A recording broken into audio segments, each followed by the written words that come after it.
Our first speaker of the day is Dr. Sarah Diel-Hunt. Sarah Diel-Hunt, who has a PhD in political science, serves as Vice President of Enrollment and Student Services at Heartland Community College. She leads the college's strategic enrollment management planning, as well as student supports and services initiatives. Specific areas of oversight include student recruitment and enrollment services through admissions, financial aid, records, and advisement, student support services, student engagement, athletics, and secondary education partnerships, including dual credit. Dr. Sarah Diel-Hunt has a passion for enhancing students' knowledge, skills, and motivation for civic engagement. She established a Heartland campus team to develop and promote opportunities for student service learning, community engagement, and political engagement, and is currently working with a team at Heartland to deepen Heartland's capacity in this area.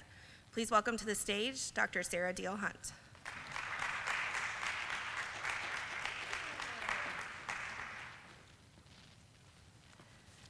Thank you. Oh, awesome. I didn't even have to pull up my PowerPoint. That's great.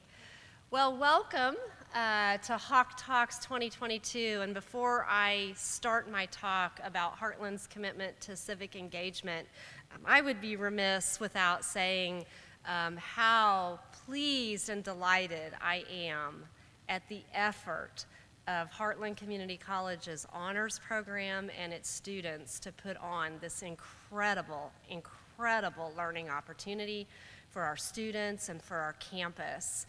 As a former director of Heartland's honors program, I will say it has grown and flourished in ways I could have never imagined, and that's due to the leadership of the honors program faculty, Jennifer Pocken and Christina Preston Latham. They are just incredible advocates of the honors program, and what they have done with this program is nothing short of amazing. And so I've already heard, I was unable to be on campus yesterday to hear some of the talks, but I've heard about the wonderful talks that occurred yesterday, and I'm looking forward to hearing some of the talks today. So congratulations to you, our honor students, for putting on this just incredible opportunity for our campus. And it really is a fine example of Heartland's commitment to civic engagement, both our honors program and learning activities like the one here today. And so that's what I really wanted to talk about today, was how Heartland Community College has a commitment to civic engagement and to promoting civic engagement of our students and our staff. And so I'm going to start off by talking a little bit about what is civic engagement, because it's a pretty broad term and it means a lot of different things to a lot of different people. But civic engagement really means working to make a difference in the civic life of our communities. And that means developing the knowledge, the skills, the values, and the motivations to make that difference. And that's exactly what we do here at Heartland Community College. It really means promoting a quality of life in our community, and that is through both political and non-political processes. So it can take a lot of different forms. But I think that there are some really key terms there that we focus on when we think about civic engagement. It's about developing knowledge. Talks like today develop that knowledge base to really help students and staff and faculty to really think about what can it mean to be engaged. But knowledge in itself isn't enough. We also have to develop skill sets around how to engage. But even knowledge and skills aren't enough if you don't have the time to really reflect and develop your own values and your own senses of motivation. What means something to you? What are you passionate about? What do you want to change about the life of your community and about the world that we live in? All of those things combined will yield themselves into meaningful action and engagement, and that's what we're about. As a college, we're not about stopping with just knowledge. We aren't here just to disseminate knowledge. We're here to do so much more, and I think programs like today are great examples of that. When you think about community engagement, A lot of different terms are used. They're all under the umbrella of what we mean when we say civic engagement. Community service. Heartland's Honors Program does a lot of community service activity. So community service is definitely an aspect of civic engagement. Service learning, where you're taking that service a little bit further and you're actually doing formalized learning and reflection around that particular service project so that you're really thinking about what's the root cause of this? What's the issue at place that is causing us to have to go out and work to solve this problem in our community? And how can we really get at the root cause of something? Community engaged learning, getting out into the community, using the community as our laboratory to learn about what our community's needs are. And then there's civic learning. What are the political structures and forces at play here? And how do we make deep and meaningful change through political engagement?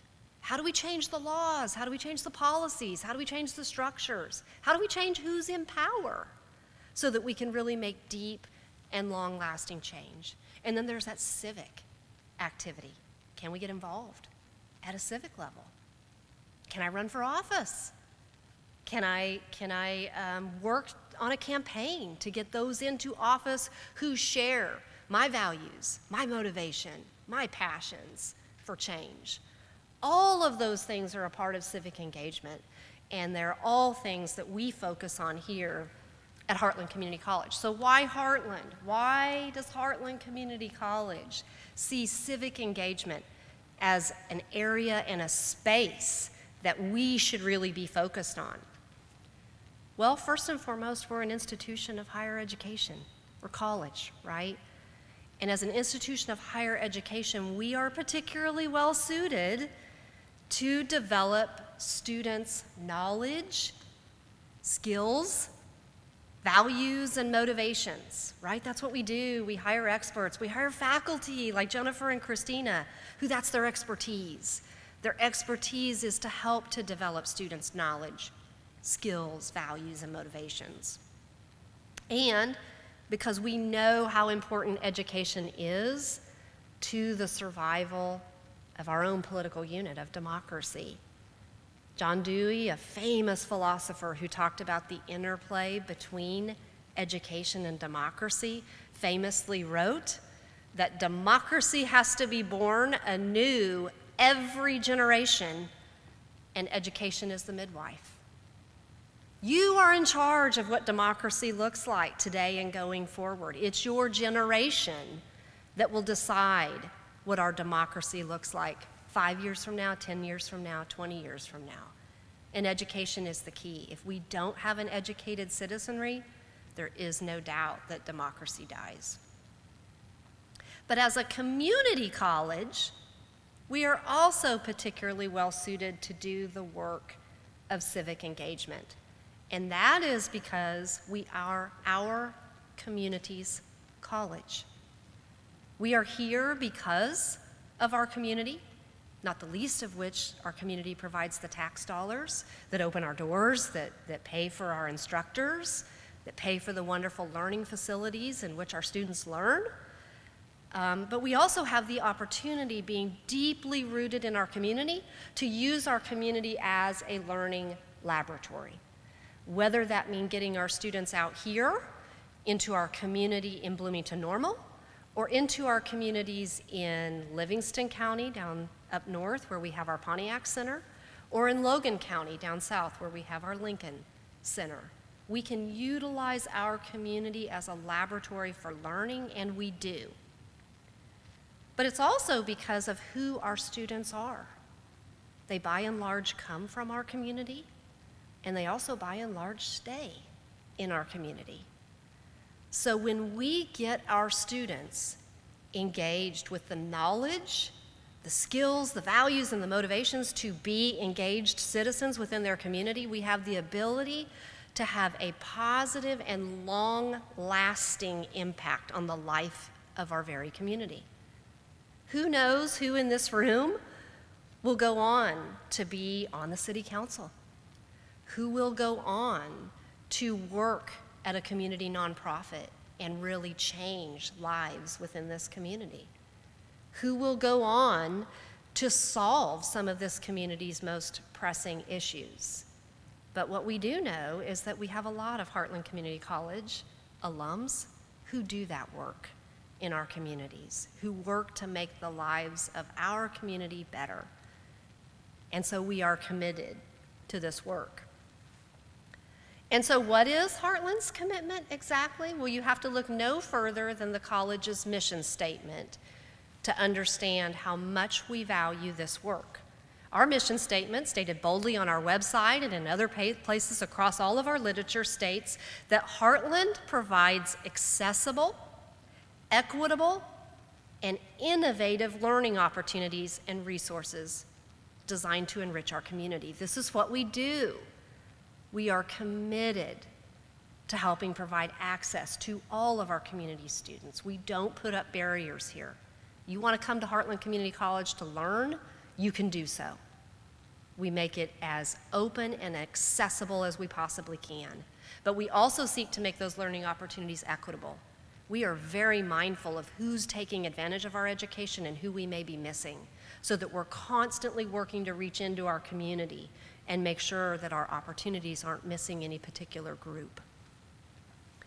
But we're also mindful that our work is nothing if it's not working to enrich and make the life of our community better.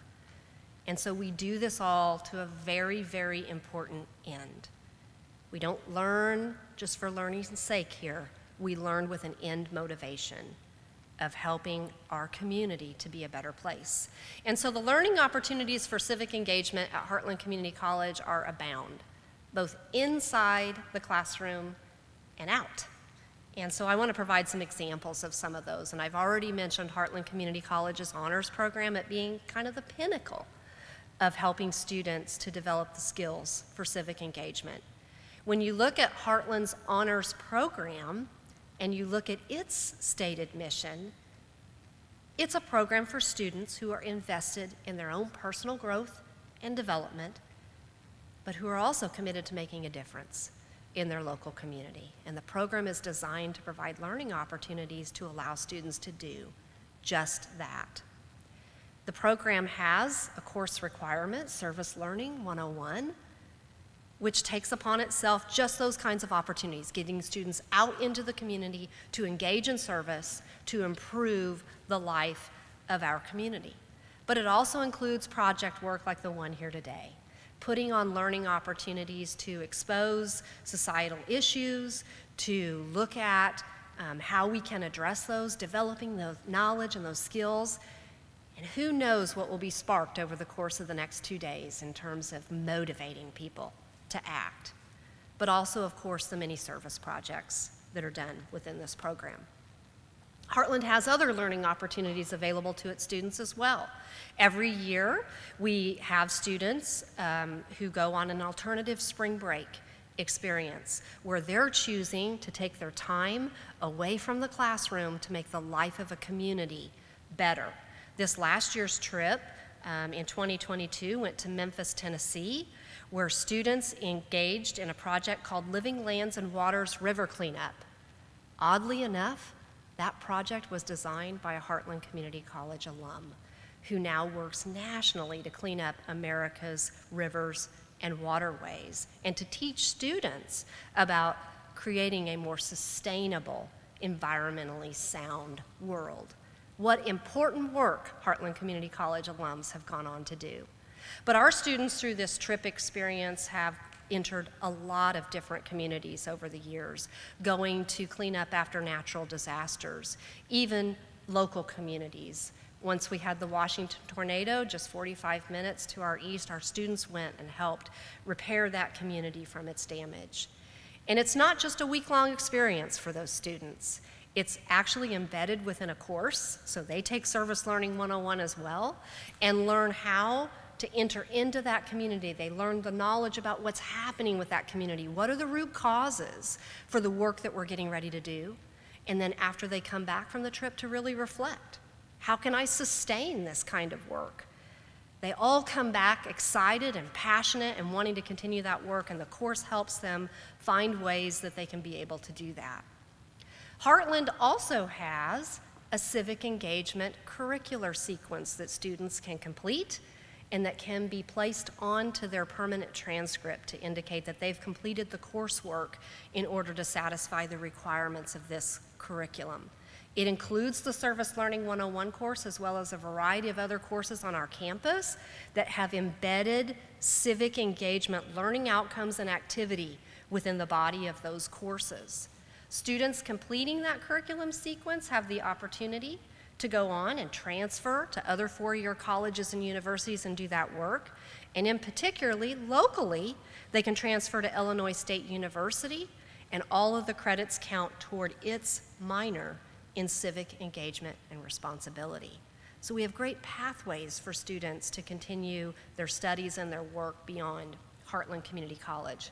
We also have a lot of civic engagement events that are supported across our campus. One of our most robust and active student organizations is our Student Leaders in Community Engagement, or our SLICE organization here on campus, and they sponsor a variety of events throughout the year. They do a lot of community service. Midwest Food Bank is one of their most frequent partners.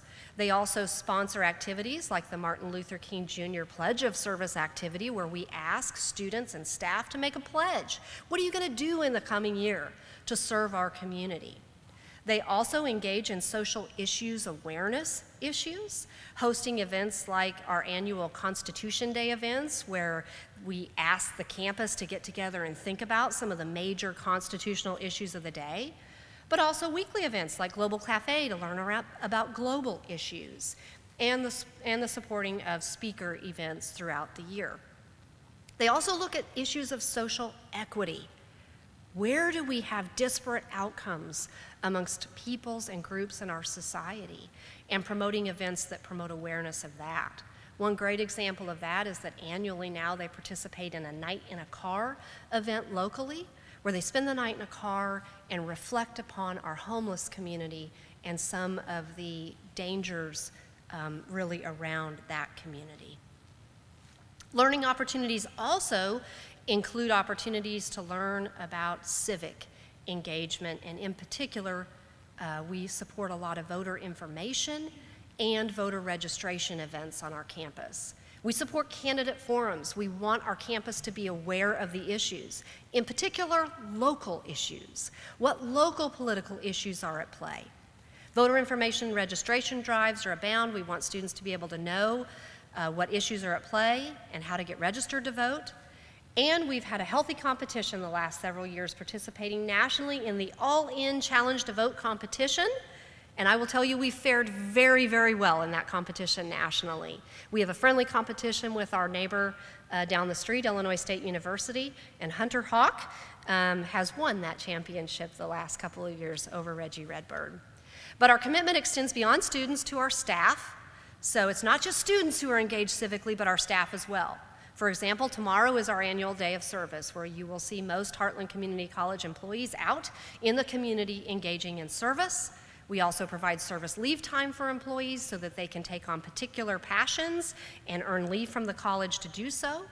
And we have established strategic liaisons with community nonprofits so that we are aware of the major issues of our community, and we're bringing all of Heartland's resources to bear to assist with those. So I leave you with this: Heartland Community College's commitment to civic engagement is about making a difference. It's about making a difference in the life of our community in a variety of different ways. And we are most incredibly proud of the work that our students do to really change the lives of our community. Thank you.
So,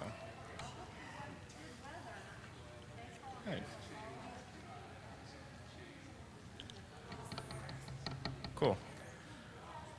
So our next speaker is Dewhitt Bingham. He was born and raised in Festus and Crystal City, Missouri. He is a 3-time author on race-related subjects, including police officer relations with black men.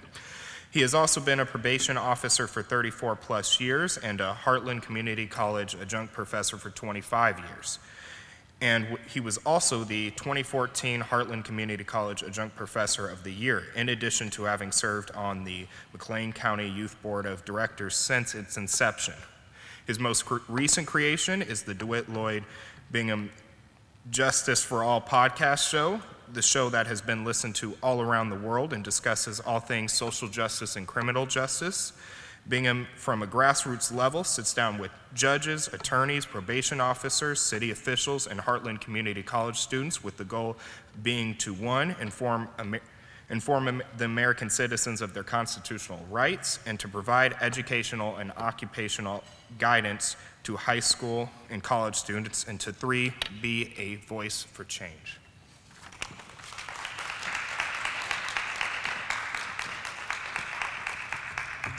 Thank you for that wonderful introduction. I too, like Sarah, want to commend you guys. You guys are doing an awesome job.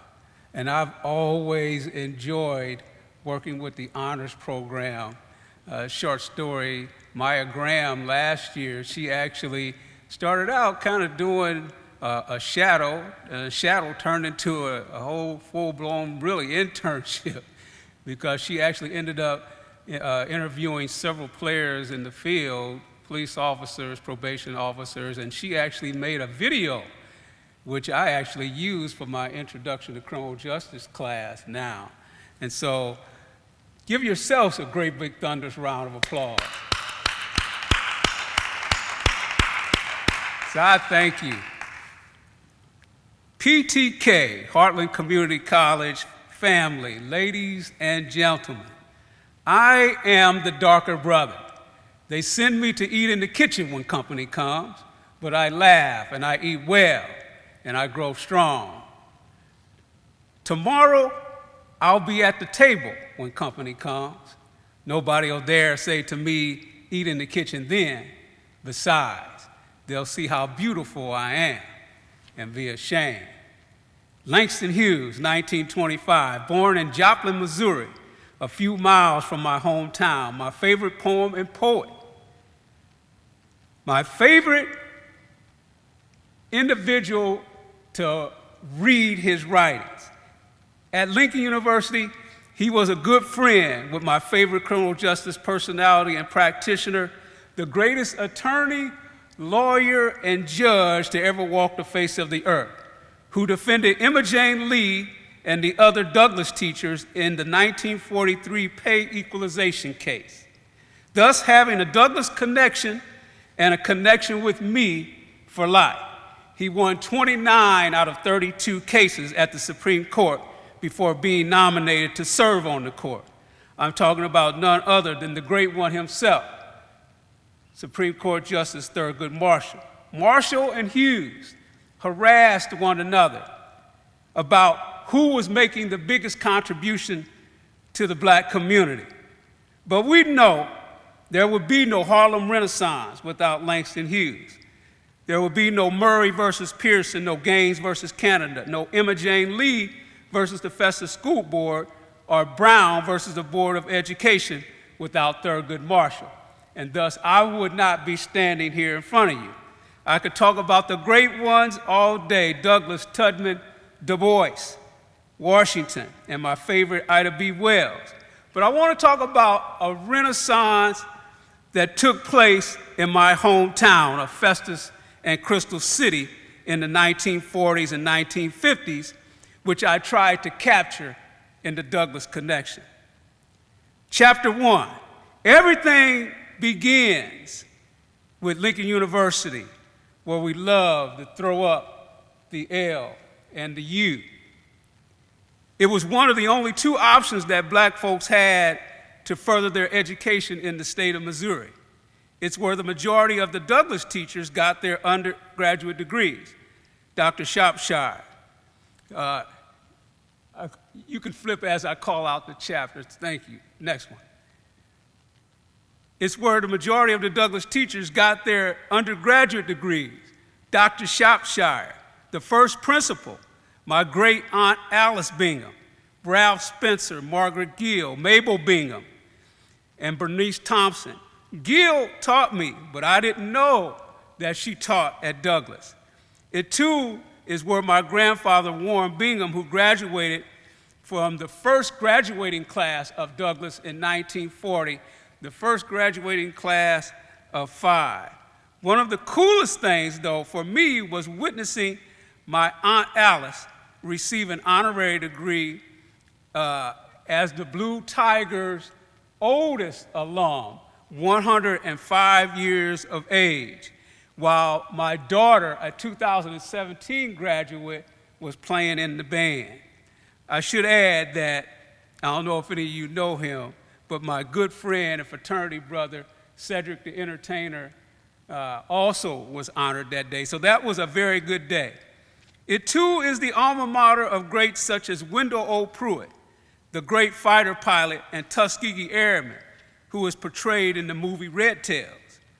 Missouri law said, separate free schools shall be established for the education of children of African descent, and it shall be unlawful for any colored child to attend any white school or any white child to attend a colored.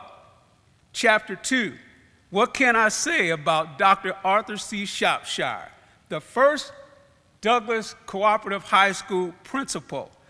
And Douglas, Festus was selected to be the place for the high school because even though it was only 3%, and even though it's still only 3% black, that was where most of the blacks lived, in a 30-mile radius. His dissertation for the University of Nebraska, 333 pages in length, was the first thing I read before writing the Douglas Connection. Yep, I paid for it. I said, why do I have to pay for this? I'm a Douglas descendant. But I love that it is so important to the University of Nebraska and the field of education that is being sold for profit. Dr. Shropshire, a wonderful family man who for 7 years cajoled both whites and blacks to start the Douglas Cooperative High School. See, back in those days, the superintendent for the white school was also the superintendent for the black school. His wife, Grace, was from DeSoto, Missouri, a few miles down the road from Festus and Crystal City, and his daughter, Jackie, spent over 40 years teaching the deaf, and who still, at the age of 79, participates in marches of equality. I will see her for the first time in September. Jackie immediately wanted to talk about all things Douglas, how the people honored her father, the parade he was given. Emma Jane Lee, who she affectionately referred to as Auntie Emma. She had all the Douglas news clippings and was a great resource. Chapter 3, the Douglas experience, teaching 3rd, 4th, 5th, and 6th graders in the same classroom. I'm glad I only have freshmen. The athletic accomplishments, servicing 11 different cities, students traveling 30 miles to be educated, substandard school conditions, out-of-town students being housed by local families. Chapter 4, the 4 All-Stars, Willa McCullough, Adam McCullough, Margaret Gill, and Bernice Thompson. Ralph B. Tynes brought all 4 from the Black Douglas School to Festus High School, the white school, beginning in 1955. So immediately after Brown versus Board of Education, Festus did not wait. As an African American, you felt as if they knew you. Well, if you look closely at the picture of a young Miss Gill, my father is to her immediate right. And she is the one that said to me my sophomore year, I'll never forget, I was coming up after football practice, and she said, boy, get over here and take this typing class. And Miss Gill actually lived right up the street from me, so I knew if I did something wrong, I was going to hear about it when I got home. And so I said, Miss Gill, typing is for girls. She's like, boy, you better get over here and enroll in my typing class. And I would become, in 1989, the first probation officer to type pre-sentence investigation reports for the judges in McLean County. She is, and always has been, an influence on my life. Mr. McCulley, my football coach and boss at Teamsters Health and Medical Camp, broke the color line in 1950. He became the first African American to coach a football team for a all-white school at that time, and that includes the St. Louis area. Ms. Thompson, Douglas student turned Douglas teacher and then Festus teacher, was a 1941 Douglas graduate. And so 1940 was the first graduating class. Ms. Thompson, since it only went up to the 10th grade, she had to sit out. They said if you had money, you could travel 30 miles to St. Louis. It'd be like going to Peoria to finish out your 11th and 12th grade. Well, my grandfather, the reason why he could graduate in that first graduation class of 5, he actually went to Sumner High School in St. Louis because they said that we had some money. I was like, where'd it go? But when he came back, and when Dr. Shropshire started the 11th and 12th grade, Ms. Thompson jumped right back in there, so she graduated in 1941. While the Woolworths in the South were having sit-ins, I don't know if you actually have learned about those, the Woolworths on the main street of Festus, which was literally a block from where I live, and we still live in the same, my mother still lives in the same place. Oh, how I love to go to Woolworths and have that cherry Coke. At that time, you had the Coke that came out and you had the syrup come out.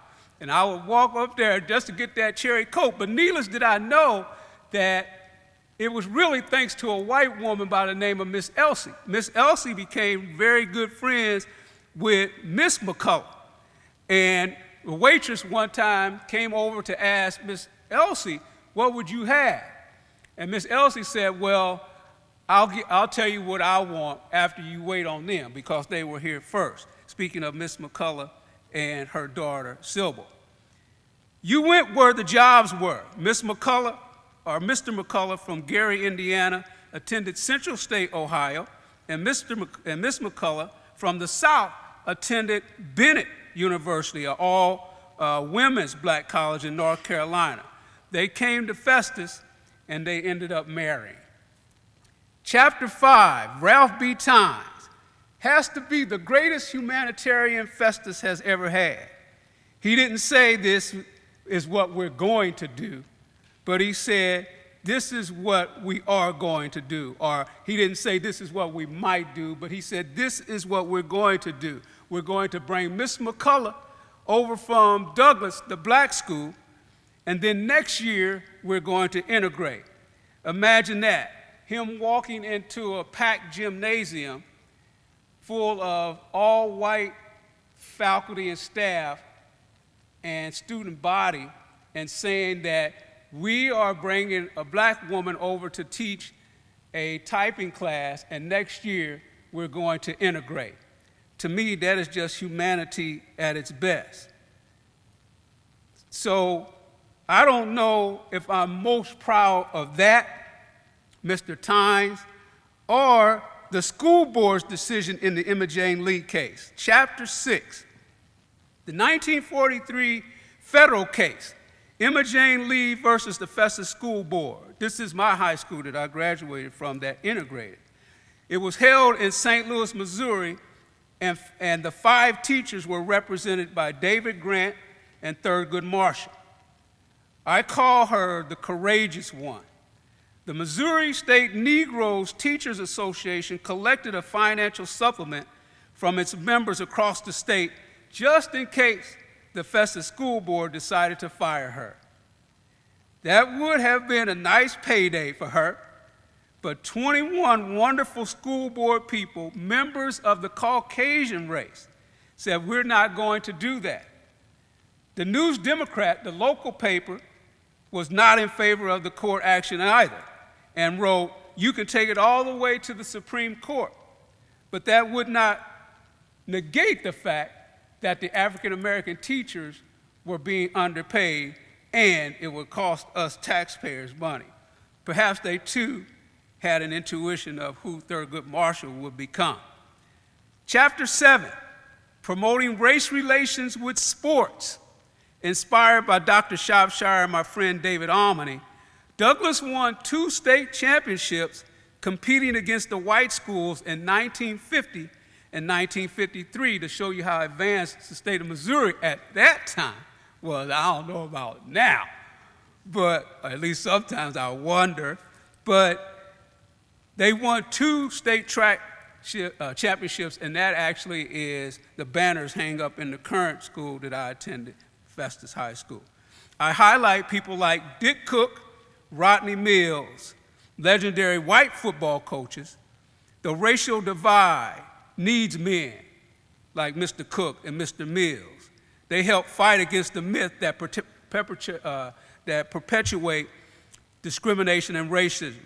The great Byron Stevenson, who wrote Just Mercy, said, "One can make progress in the areas of fear and anger, state-based systems, and even slavery can be conquered. But what's hard to change is the myth of black dangerousness, the dehumanization of the black man, and the promotion of white supremacy. A city has to have a Dick Cook, a Rodney Mills, a John Freeze, and Ed Poddick, a Robert Poogie Skaggs, all white men that impacted my life. To further the point, in my first book, Hope Deferred Makes the Heart Sick, chapter 1 is about the relationship between police and black men. Rudy Giuliani and Michael Bloomberg stop and frisk. I obviously didn't know that Bloomberg would run for president and Giuliani would go crazy. While the police argued that it saves lives, Judge Shira Shinlin ruled that officers were quick to deem suspicious stopped people without an objective reason of suspected wrongdoing, and that black stops had a lesser degree of wrongdoing and that than whites. She called it, and I quote, the human toll of unconstitutional stops. In other words, like leaving one state and going into another and paying toll. From 2004 to 2012, there were 4.5 million stops in New York. 83% of the people stopped were African American and Hispanic. 90% of the people stopped resulted in no arrest. Judge Shinlin ruled that African Americans and Hispanics were viewed as the right people to stop, while high officials turned their heads. Officers stopped people for minor things, such as having a cell phone, carrying a wallet, grabbing at their pocket, being fidgety, changing directions, walking in a certain way, and even looking over their shoulder. As a result of the indirect racial profiling found in the David Floyd case, the New York Police Department was ordered to wear body cameras and reform with public input. The district attorney was ordered to monitor it all. And if the behavior didn't change, the court said disciplinary action would be taken against those officers making illegal Terry stops. That's the real reason Bloomberg stopped doing it. To make one final point of the necessity of a Dick Cook, in my second book entitled Viola Liuzzo, A True Martyr, who was the only Caucasian woman to be murdered during the march from Selma to Montgomery, Dr. King, who eulogized her, said this about Viola. If physical death is the price some must pay to save us and our white brothers from eternal death of the spirit, then no sacrifice could be more redemptive. As long as I'm on this earth, Viola's story will never die. Chapter 8, Mount Pilgrim Free Will Baptist Church. I had no idea that the little church I attended as a child that still sits right up the street from my mom's house today, founded by my great-great-grandfather, Frank Bingham, was used for programming as it sat right across the street from the Douglas School.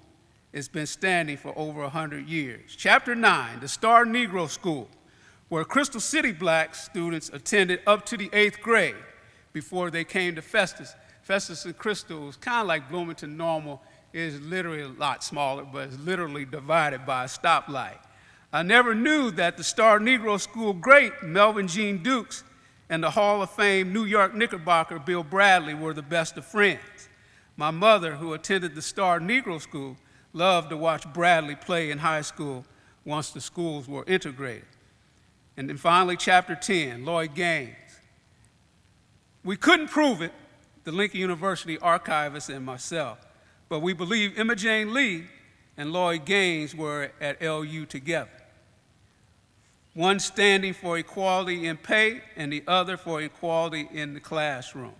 Gaines taking a bigger risk that I believe cost him his life. Applying for admission into the University of Missouri Law School in 1936 didn't sit well with many.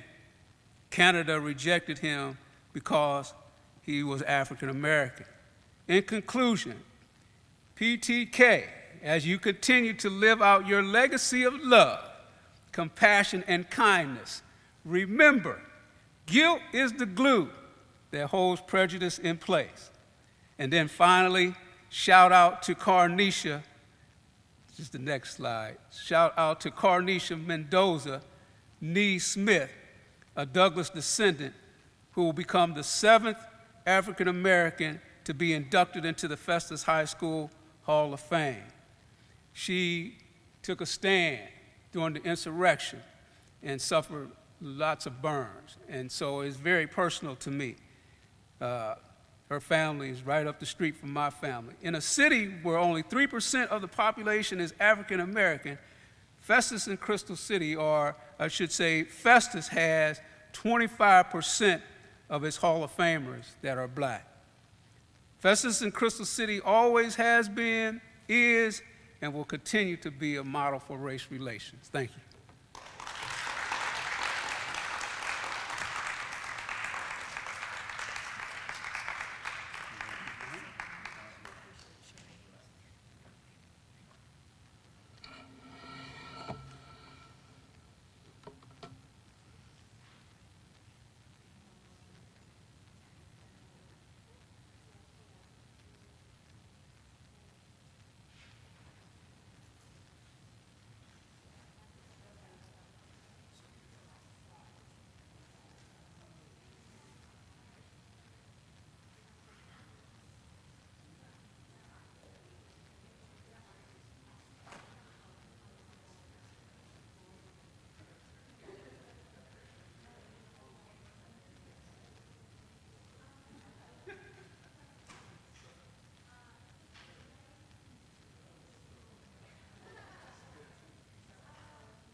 Is this thing on? Okay, cool.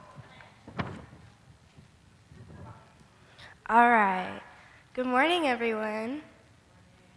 Did everyone have their caffeine? Heck yeah.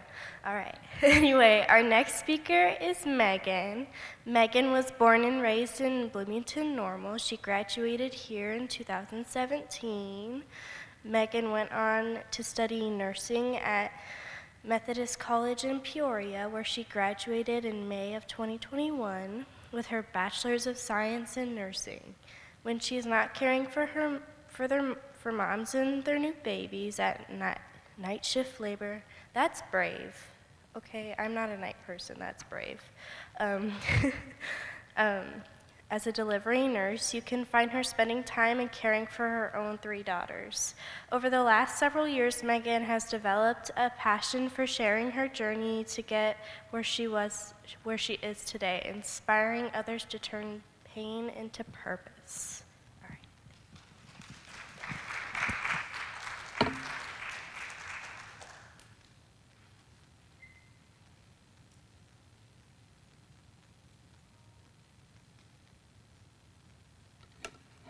Can you guys hear me?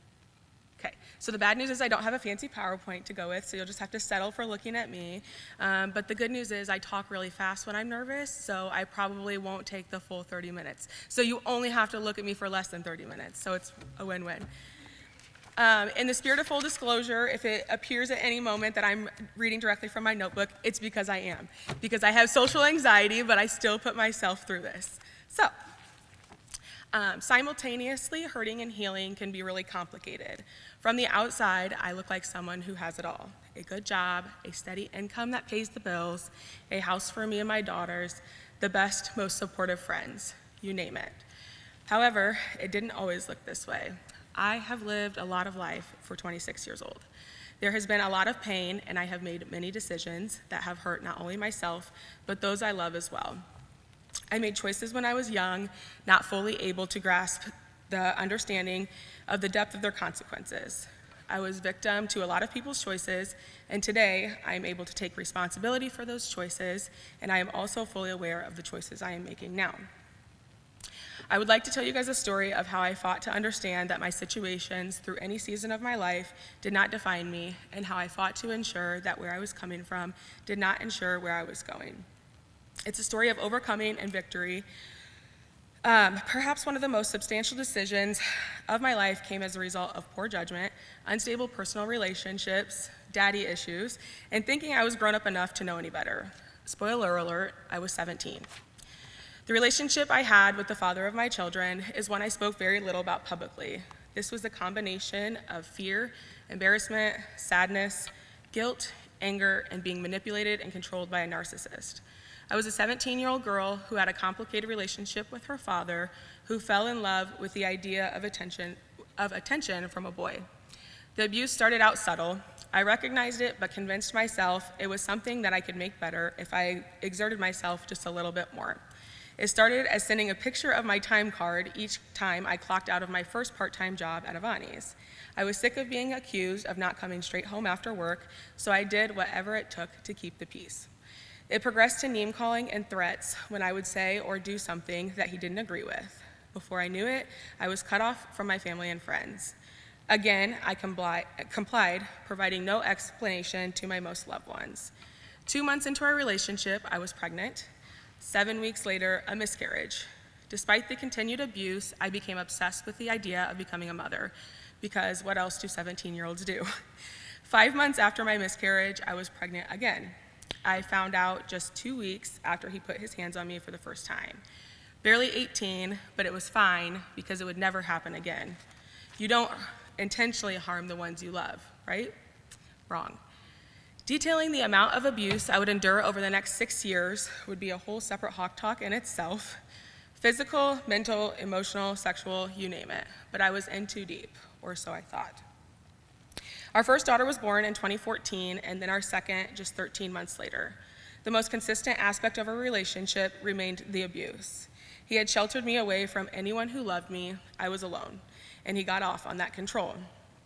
That baby that I had no business having as just a baby myself, who will be 8 next week, quite literally changed the course of my life.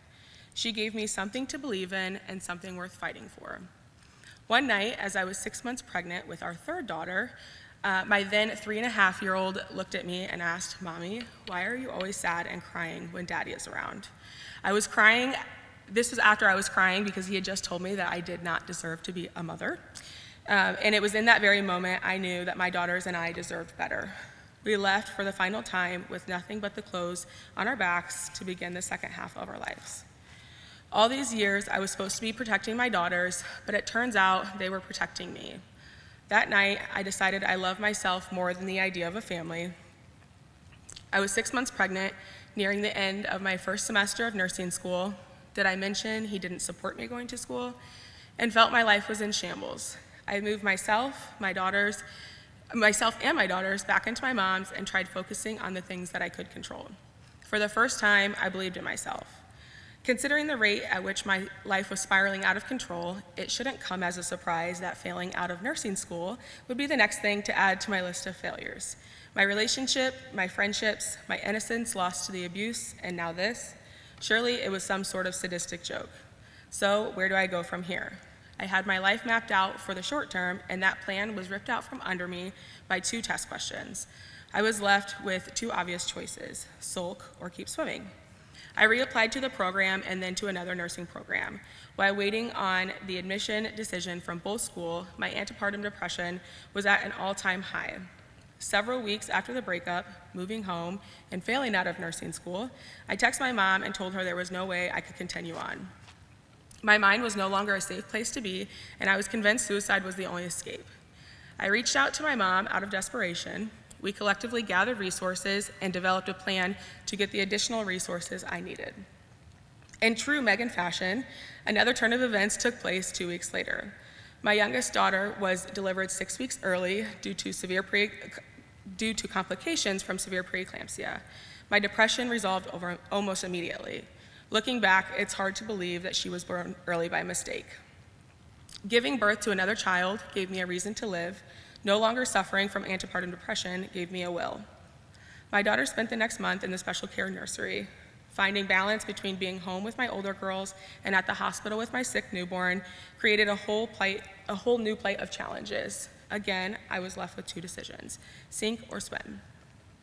The trauma continues just days before Remy was discharged from the hospital. My dad was missing. Remember the complicated relationship that I mentioned with my dad near the beginning? That's where this comes into play. My dad was a good dad. He always meant well, but he was extremely mentally ill. His bipolar disorder caused inconsistent support and involvement once my siblings and I became teenagers. I never doubted his love for me, but his need to escape his own mind ultimately won. He fought the toughest and bravest 51 years. 5 days after he was reported missing, my dad was found dead. Death by suicide. For the year following his death, I would spend hours every day obsessing over the details surrounding it. Due to the complex nature, grieving was extremely difficult. My family was mourning in their own ways, leaving me to isolate myself in grief. It's a good thing I'm stubborn, because I figured if I could survive this, I could survive anything. Among the brokenness that consumed me, a blessing came in the form of a second chance at nursing school. It was an opportunity to continue proving to myself that I can do anything that I put my mind to. The excitement of this news was quickly met with reality. "How are you going to swing that?" was my mom's response when I shared the news of my admission. But how could I be mad? She was right. I was a single mom with no steady income, living with my mom. Accepting admission to Methodist meant commuting 2 hours round trip, sometimes up to 5 days per week, depending on the semester, in a car that was less than reliable. The first time I was beaming with pride and proud of myself, and what felt like forever was met with pushback from every angle. Although nearly every odd was stacked against me, Methodists saw my potential and took a chance on me. They believed in me, I believed in myself, and that would be all it took to prove how capable I was. I started the path to my BSN in August of 2018. With no real plan set in place to be successful over the next 6 semesters, I knew failure was not an option. I wanted more for myself, and my daughters deserved more from me. Through inconsistent childcare, a long commute, being a single mom to a 4-year-old, a 3-year-old, and a 6-month-old, living in a toxic environment that was detrimental to my mental health, I persevered. One assignment at a time, 1 week, 1 semester, 1 year at a time, I never stopped swimming. Methodist was a blessing in disguise. My passion for learning was reignited, and I was thriving. After successfully completing 2 semesters of the program, another opportunity presented itself. Because of my academic performance, I was offered a job as a student tutor. Initially, the thoughts of self-doubt quickly flooded my mind. Was I adequate? Did I have what it took to help other students thrive? Because of my love for learning, I took a chance. Despite fear of failure, I faced this opportunity head on. For the next 4 semesters, I would tutor and provide supplemental instruction for both upper and lower division nursing courses and general education courses. I was successful because I no longer allowed the fear of failure to stop me from trying. Managing a school-home life balance proved to be the most difficult part of nursing school. Finding the time, energy, and resources to be the mom, student, daughter, sister, friend, and employee that everyone needed me to do was exhausting. The dim light at the end of a very, very long tunnel and the end in sight kept me motivated and pushing on. I knew the hard work, dedication, and commitment to myself would be worth the payoff that was coming. A couple weeks into the second semester of my junior year, the pandemic began. What started as an extra week of spring break turned into online classwork for 6 months. As a non-traditional student who thrives in the classroom setting, the news was hard to accept and even harder to adjust to. However, what choice did I have but to press on? Just when I was settled into my own online classes, my daughter's school closed, and their daycare was soon to follow suit. At this point, it's probably a good thing I had learned to laugh chaos in the face. I approached each day, assignment, Zoom meeting, class dojo message, if you know, you know, with an open mind. I had endless mercy on myself and allowed myself to rest. I trusted everything would work out exactly as it was supposed to. I took this as an opportunity to show up for myself and for my daughters. I leaned on support from family and friends while also acknowledging that they could not fully grasp the weight of the load I was carrying. The summer before the start of my senior year, unwavering help and support fell into my lap in the form of a man I would go on to share a large part of my life with. Within weeks, we were living together. Some call it red flags, but I'm convinced I'm colorblind. It is important to note that we met 2 months before my senior year. From the outside looking in, I was a mess. I had nothing decent to offer this man other than a decent personality, depending on who you ask, and a really big heart. I was 24, living in my mom's basement with my 3 kids, still a full year from being financially dependent. But none of that mattered to him. What I described as baggage, he described as part of the package. He took my daughters in as if he had known them their whole life, and them to him. He opened his home to us and offered, in many ways, to help ease my financial burdens. Not once did he make me feel inferior for bringing less to the table. During our time together, I graduated nursing school and completed the program summa cum laude with highest distinction. I accepted a nursing position as a labor and delivery nurse. I was so excited to finally be able to give back to the man who had given so much to me. We had built a life together. We had a house, family, hopes, goals, and dreams. We pushed and encouraged one another. We challenged each other outside of our comfort zones. We traveled together and spent months having genuine fun. If you didn't already guess, based off the theme of the rest of this talk, this blessing in disguise turned out to serve a specific time-sensitive purpose in our lives. I began working full-time. I was adjusting to the life I had longed for. Every trial and tribulation up to this point made sense.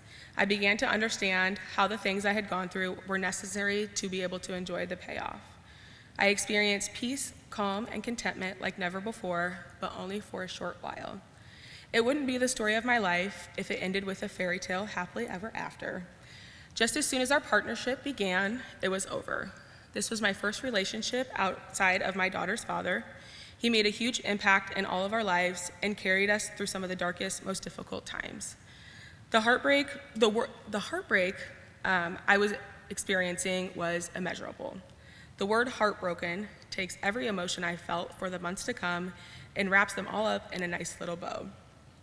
Being heartbroken at 26 is a little different than being heartbroken at 17. This time, I knew I had to save myself. I want to take a minute to read a journal entry that I wrote 3 weeks post-breakup. I feel it captures the raw and overwhelming emotion I was battling day to day.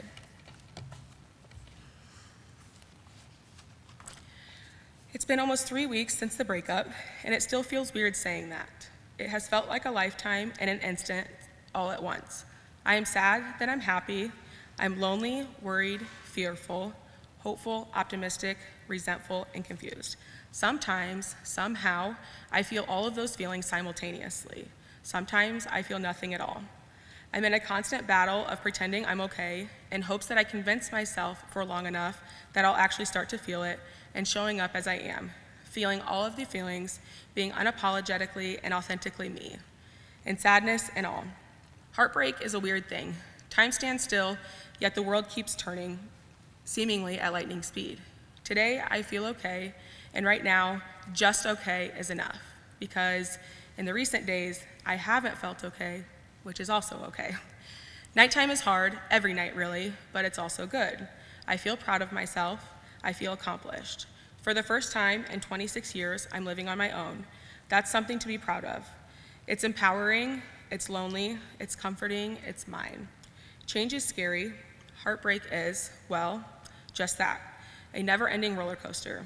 I guess it's a good thing. I've always loved roller coasters, even the really big, really scary ones. This is good. This is okay. We're all going to be A-okay.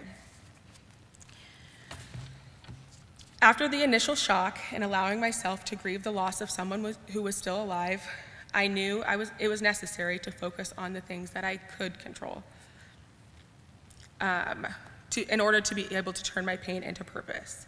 It has been nearly 7 months since the end of that relationship. Looking back, I can clearly see the purpose he served in our lives. The time we spent together was working to prepare myself to be the best version of myself. I live every day with intention, and I strive to be the mom I needed when I was younger, and a mom my daughters will someday be proud of. I have gone from a 17-year-old girl who knows nothing about life, in hindsight, of course, to an almost 27-year-old who wakes up every day ready to conquer whatever life throws my way. I'm in a place of contentment, so much so that it feels boring. But that's the thing about trauma. It makes normalcy and peace seem boring, so naturally, we go seeking chaos. Perhaps that's why I'm standing in front of an audience with social anxiety, speaking about my own personal chaos, to hold myself accountable, to keep myself from seeking and creating a disruption to my peace. The fact that I'm standing here in front of you telling my story today is a complete miracle in itself. I hope that even on your worst days, you understand that sometimes just surviving makes you a miracle too. Peace can feel boring, but let it be. Get comfortable with being uncomfortable, and if all else fails and you begin to sink, the most important lesson of all will be to just keep swimming.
Our next speaker for the day is Tim Lybarger.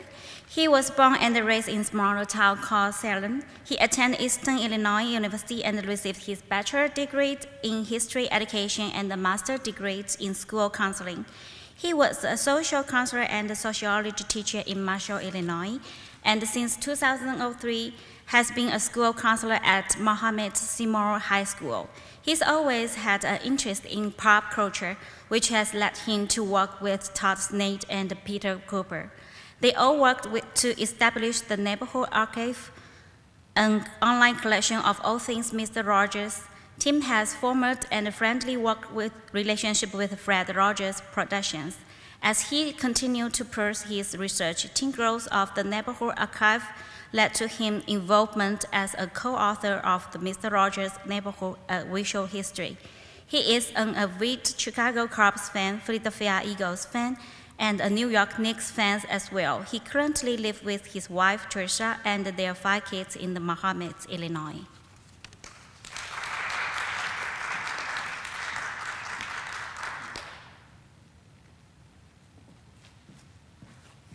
Good morning, everybody. My name's Tim Lybarger. As mentioned, I'm a high school counselor down in the big city of Mohammed, Illinois. What I'm here today to talk about, though, is not necessarily college-related, scholarship-related. It's Mr. Rogers-related, which may seem like an odd topic to be talking about as a 46-year-old man standing here on a stage in front of you today.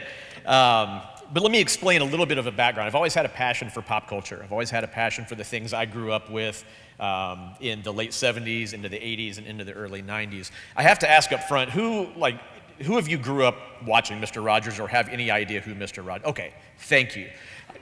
In talking with some of my students now, they look at me like a deer in headlights when I mention anything with Mr. Rogers' Neighborhood, and it's kind of daunting to where at least I know that you know what I'm talking about here, and we can talk on that level. But I've had the opportunity through just pop culture interest to write articles for different magazines, to appear on a few different podcasts. Just a few weeks ago, I was one of the talking heads on a TV documentary about the Karate Kid. Somehow I fell into that. And so, but I guess my main interest has always been, for about the past 15 years, I've gotten just neck deep in Mr. Rogers' Neighborhood. It happened by chance, completely right place at the right time. I was looking online one night for information about a record my brother and I had when we were really small. It was a Mr. Rogers record, of course, and I was blown away by the fact that there was nothing out there. There was not a website out there that was like an all-encompassing, dedication to Fred Rogers and the things that he's done as a professional, as an educator, as an entertainer. There was nothing, and so the way my brain works, that's a hole in the internet that needs to be filled. So why not fill it, right? And so I chose to start. Blogs were real big at the time, and I started in blog format a website called the Neighborhood Archive. And to my amazement, it caught like wildfire. Within weeks, I was hearing from people around the world sharing their own Mr. Rogers stories and their appreciation and their own details, and it just grew and grew into this massive online archive of information about all 900 some episodes, all of his music, all of his background work, his books, the people that worked with him, and so on. So all of that to say, that evolved into about 2.5 years ago, the book that was mentioned, Mr. Rogers' Neighborhood, A Visual History, came out. And that's when I was contacted to be a part of this. And then, of course, as we all know, COVID hit. And here we are 2 years later, and I'm going to talk about this 2.5 years later, right? And so with the Visual History book, we had an opportunity, myself and 2 other authors that we all 3 worked together on this project, had the opportunity to go to the actual Mr. Rogers archive, not my online one, but the real archive, to go through some old memorabilia and go through the old props and the set pieces and all sorts of things from the actual program, which was really cool to do at the time. But it put a lot of information in my head that even after building this website hadn't been there. And so that brings me to the topic that I chose for today. It was based on a quote that I had come across that really stuck with me as we were researching for that book. And that quote is from Fred himself, from Fred Rogers. He said, "Imagine what our neighborhoods would be like if each of us offered as a matter of course just one kind word to another person." It's very simple, a very simple thought, a very simple concept. in theory, but in practice, that's a whole different story. And so, I'd like to just ask, who doesn't like, this is of course a rhetorical question, but who doesn't like compliments? Who doesn't like kind words? It can be something as simple as, I like your scarf. It could be, something as simple as, hey, I really appreciate your help yesterday. And those compliments don't have, or kind words don't have to be compliments. They can be affirmations. They can be comments of appreciation. Just earlier this week, my daughter, she's in 6th grade this year, and she had some homework to do. She'd been putting it off all night and all night. Finally, I said, hey, we need to get going on this. And she said, can I watch some TV while I'm doing this homework? I said, no, you just need to go in the other room and work on your homework. And without question, she just got up and went and did it, which, don't get me wrong, that's not like normal behavior in my house. We're not the Brady Bunch and everything's not perfect. But she got up and went and did her homework. And so it crossed my mind like just how helpful that was to me as a parent and how good that was of her as a student and as a kid. And so I could have just let it die there. But I chose to go in the other room and I said, hey, I wanted to tell you that I really appreciate you doing that. Really appreciate you not arguing about that. And you could just see her confidence. You could just see it build up in her. And again, we're not the Brady Bunch. I don't do that on a regular basis. I know that's very lovey-dovey sounding and all of that. That's not normal practice for me to, hey, nice job on that, like you see on TV, a little punch in the chin there to your kid, right? But that's just one example of something where I had to consciously decide to share those kind words. And so that gets me to the idea of this being a conscious choice. It's like giving a gift, to where when you're giving a gift to someone, it's great to receive those gifts, right? It's always humbling. It's always a good feeling to get a gift from another person. But it's not as easy to consciously decide, I'm going to give something away to somebody else. And compliments and kind words are the same way, to where it's great. And if you're like me, it's really awkward when you receive kind words. I don't know if anybody in here is like that, where you don't take compliments well. It's just kind of awkward. Like, my wife can say to me, hey, you look nice today. And instead of just being like, hey, thanks, I'm usually like, I don't know, I make some stupid face and try to brush it off or something like that, because it is an awkward thing. I don't take compliments well. But equally, it's a conscious choice to give those compliments, to give those kind words. And so what it comes down to is, this is where Mr. Rogers comes into all of this, is I'll make a very bold assertion here that there's power in kindness. And those are two things that I don't think necessarily always go together when people think of those two words separately, is power and kindness. Kindness it seems a little bit weaker, to be kind to people, to be understanding of people, to be accepting of people. But Mr. Rogers, as we'll get to here in a little bit, was a very kind person, and there's power in kindness. When you think of Mr. Rogers, all of you that raised your hands, when you think of Mr. Rogers, think of yourself in the childhood. When you think of yourself as a child watching that program, what was that impression that you had of him as you were growing up? The stereotype, right, was he was weak, he was quiet, he was meek, right? Look at all the parodies that have been done of him over the years, and that's what they thrive on, are this small man, this weak man, right? And this was within about the past 20 or 25 years. But there's a story that goes, when he was a young boy, Fred was weak. He was very sick. He had problems, making friends and getting to know other people. He had some social problems. And there was a boy in his class by the name of Jim Stumbaugh. This, I believe, was when he was in high school.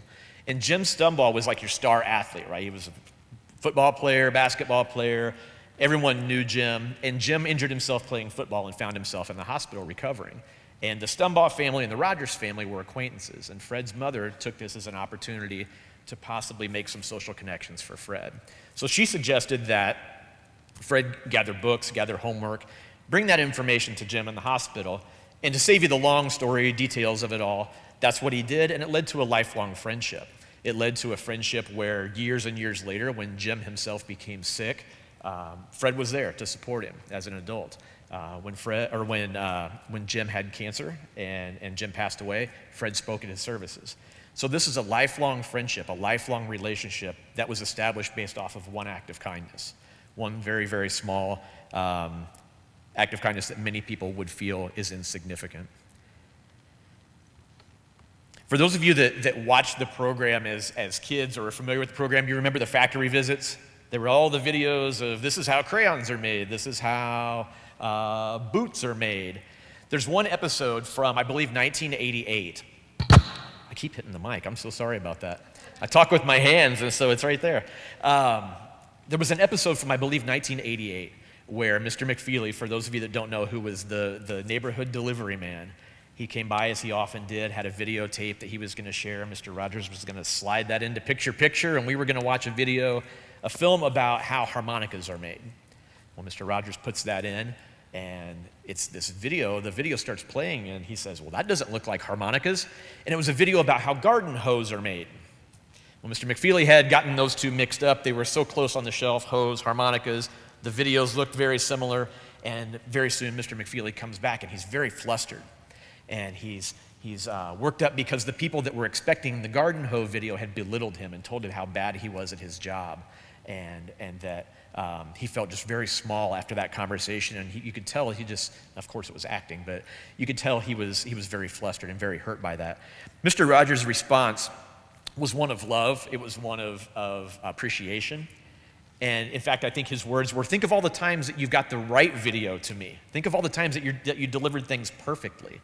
So rather than focus on the one bad, he focused on the many, many good. And then he goes to the camera, and he says to the camera, which is to all of us, did you ever have anybody hurt your feelings? Did anyone ever say anything to you that made you feel really small and not very lovable? That feels awful, doesn't it? But it's nice when someone helps you feel good about who you are. I mean, if you look for it, you'll probably find something fine inside everybody. And those are some words to chew on. Those are some words to think about, because of that last part, to me, really sticks out. That if you look really hard, as he says, if you look really hard, you'll find some good in everybody. Even the person that cuts you off in traffic, even the person on TV that you can't stand the sound of their voice, you're gonna find something good in everyone. And I could go on and I could give you dozens upon dozens upon dozens of other examples where Fred Rogers showed kindness to either viewers or showed them to the people in his life. But for the sake of time, we of course don't have all day to talk about those many examples. What I find interesting is his image. We talked earlier, a few minutes ago, about his image when we were all younger, of Mr. Rogers being someone who was small, who was weak. But that image has changed over the past, I would say, 5 to 10 years. And I find that very interesting, because you've seen the movies that came out. There was a documentary that came out. There was the movie with Tom Hanks that came out. And Mr. Rogers has there's been this resurgence, right, where we see more of him within our culture. And it's not this weak individual that we all had in mind years and years ago. It's not this quiet, meek individual. It's a man who we appreciate his kindness, right? We appreciate the values that he instilled. But something's changed there. And what I find interesting is the fact that he didn't change. Nothing has changed with the programs he recorded. Nothing changed with him as an individual, as a person. So something has changed, and the only other thing that can be is us. And so what's changed in us over the past 5 to 10 years to where we find more value in those acts of kindness and those words of kindness? And if you think, and I know I'm taking very broad strokes here, but if you look at the society we're in, we're very divisive. We're very polarized. There's no middle ground anymore. There's no topic that you can find where it's okay just to be in the middle and be cool with everybody, right? You've got to pick a side, whether that's something as simple as St. Louis Cardinals versus Chicago Cubs. I mean, obviously you would pick the Cubs in that situation, but you've got to pick a side. There's no middle ground. Republican, Democrat. You've got to pick a side according to our society. To get vaccinated, to not get vaccinated. These are hot topics, and every day there's something new that we as a society find to divide ourselves on, right? And so that divisiveness comes from our desire to be right. We as human beings, we want to be right. We want to be correct in what our opinions are, and we want other people to be correct in our opinions as well, right? Whether that's the correct opinion or not. But deeper than that, and this has been proven and talked about for decades, deeper than our desire to be correct, the deeper human desire is to be loved, and is to be appreciated, and to be valued, and to be validated in our opinions, right? when it comes down to it, I don't care if I'm right or wrong, but if I don't feel valued as a person, that makes me feel worse than being wrong any day of the week, whether we admit that or not. And so getting back to the idea of there being power in kindness, I did an interview with a gentleman by the name of Elliot Daly about 10 years ago it was. Elliot Daly was the executive vice president of a company called Family Communications, which was the company that Fred Rogers began. He founded it in the early 70s. And it eventually became Fred Rogers Productions that we know today. Elliot Daly said to me that Fred Rogers was one of the, if not the most powerful person he had ever met. And that kind of took me back to think of Fred Rogers, this weak man, right? This meek individual was powerful, the most powerful person Elliot had ever met. And Elliot mentioned, he went on to describe how Fred could command the attention of everyone in a room, no matter how big or small, just by his presence alone. And that command for attention was not based on his celebrity. It wasn't based off of him as a person. It wasn't based off of his money. It was based off of his character. It was based off of his personality and his kindness that he showed to all of those people around him. And I think ultimately that's what we want for ourselves. That's why Fred's image has changed, because ultimately we want that for ourselves, we want that for future generations, and we want that for our kids. I'll leave you with this. I'll wrap up just very briefly with, if you would think about, everybody's got a story, a horror story when it comes to customer service, right? Think about the places that everybody's got their list. I've got my list in the back of my head of businesses that I will never go back to because of the way I was treated by an employee or the service that they gave. Everybody's got those in their head, right? And that was all based off of those individuals' actions. Now, on the flip side of that, I've also got my list in my head at all times of places where I was treated very well, where I received amazing customer service. And those are places that I guarantee you I will go back to. And so there it is again. Look what the draw is there. I want to step back. Look what the draw is there to get you to come back versus keeping you away. It's those acts of kindness. Same thing for relationships. Think of times somebody may have said something to you that belittled you, that was hurtful. I've got my list. You want to spend time with those people that said those words to you? Probably not. Are you more likely to want to spend time with people who build you up and people who appreciate you and people who are kind to you? And of course the answer there is yes. And so when I look at the idea of success coming from Mr. Rogers' neighborhood, those two things coming hand in hand here, I look at it this way. In our relationships, in our future connections that we make, whether that be in business connections as we graduate college and go out and look for jobs, or whether that be in our current employment, whether that be in our classrooms, whether that be in our own households. Fred always used the term neighborhood, and our neighborhood doesn't have to be our literal neighborhood. This could be a neighborhood of just us here today. A neighborhood could be the people in your office, the people in your class.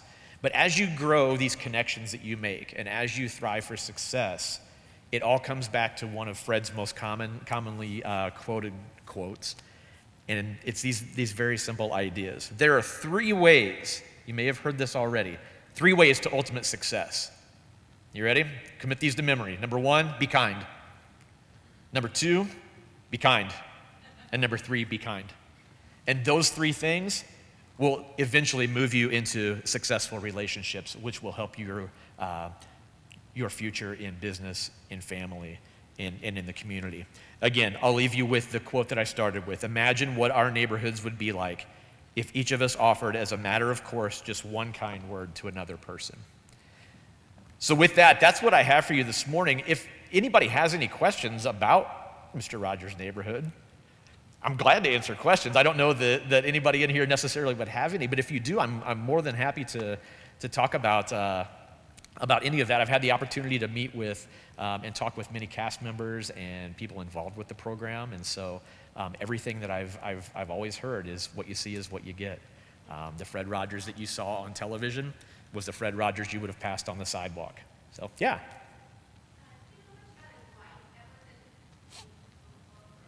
Yeah, his wife, unfortunately, she's somebody I never had the opportunity to meet. I've done a lot of work with people in her her group, I guess you could say. She was an amazing individual, amazing. Spark plug, firecracker, whatever you want to call her. She had a lot of energy. She had a lot of personality to her. What a lot of people don't know about Joanne was the fact that she was a very, very celebrated concert pianist. And so she traveled the country and toured as a pianist. In fact, they met as musicians in college. So she was an amazing individual. She just passed away, I believe, within the past year. So, anything else anybody's curious about, or? It's early, I know. It's almost lunchtime, so. No, the one thing I will leave you with is what I said, that what you saw is what you get. And that a lot of times people think that he was playing a part as Mr. Rogers. That wasn't the case. And I think Fred Rogers is a perfect example of the kind of character we can kind of strive to be in showing kindness to people around us. So I appreciate your time today. Thank you for having me here.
Where is that somebody else's? I don't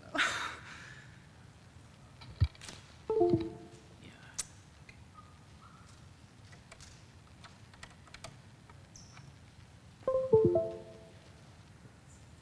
Oh, good.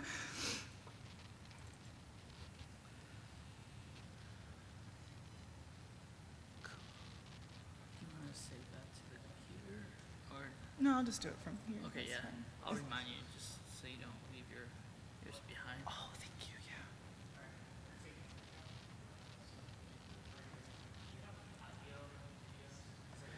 No, I don't have any videos, no.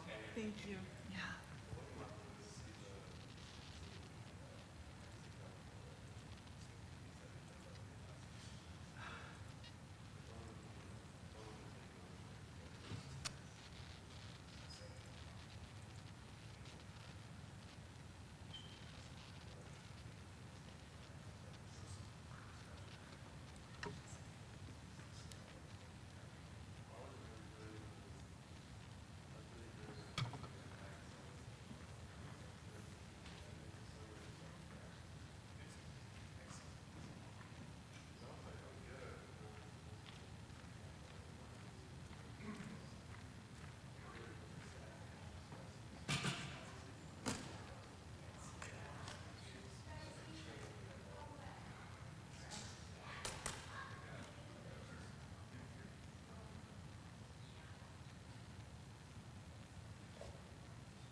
Our next speaker today is Cathy Gilbert. Cathy Gilbert is an English professor and writing program coordinator here at Heartland Community College. She received a BA from Illinois Wesleyan University, where she concentrated in creative writing, and an MA from the University of Chicago, where she studied literature and focused on the work of Margaret Atwood.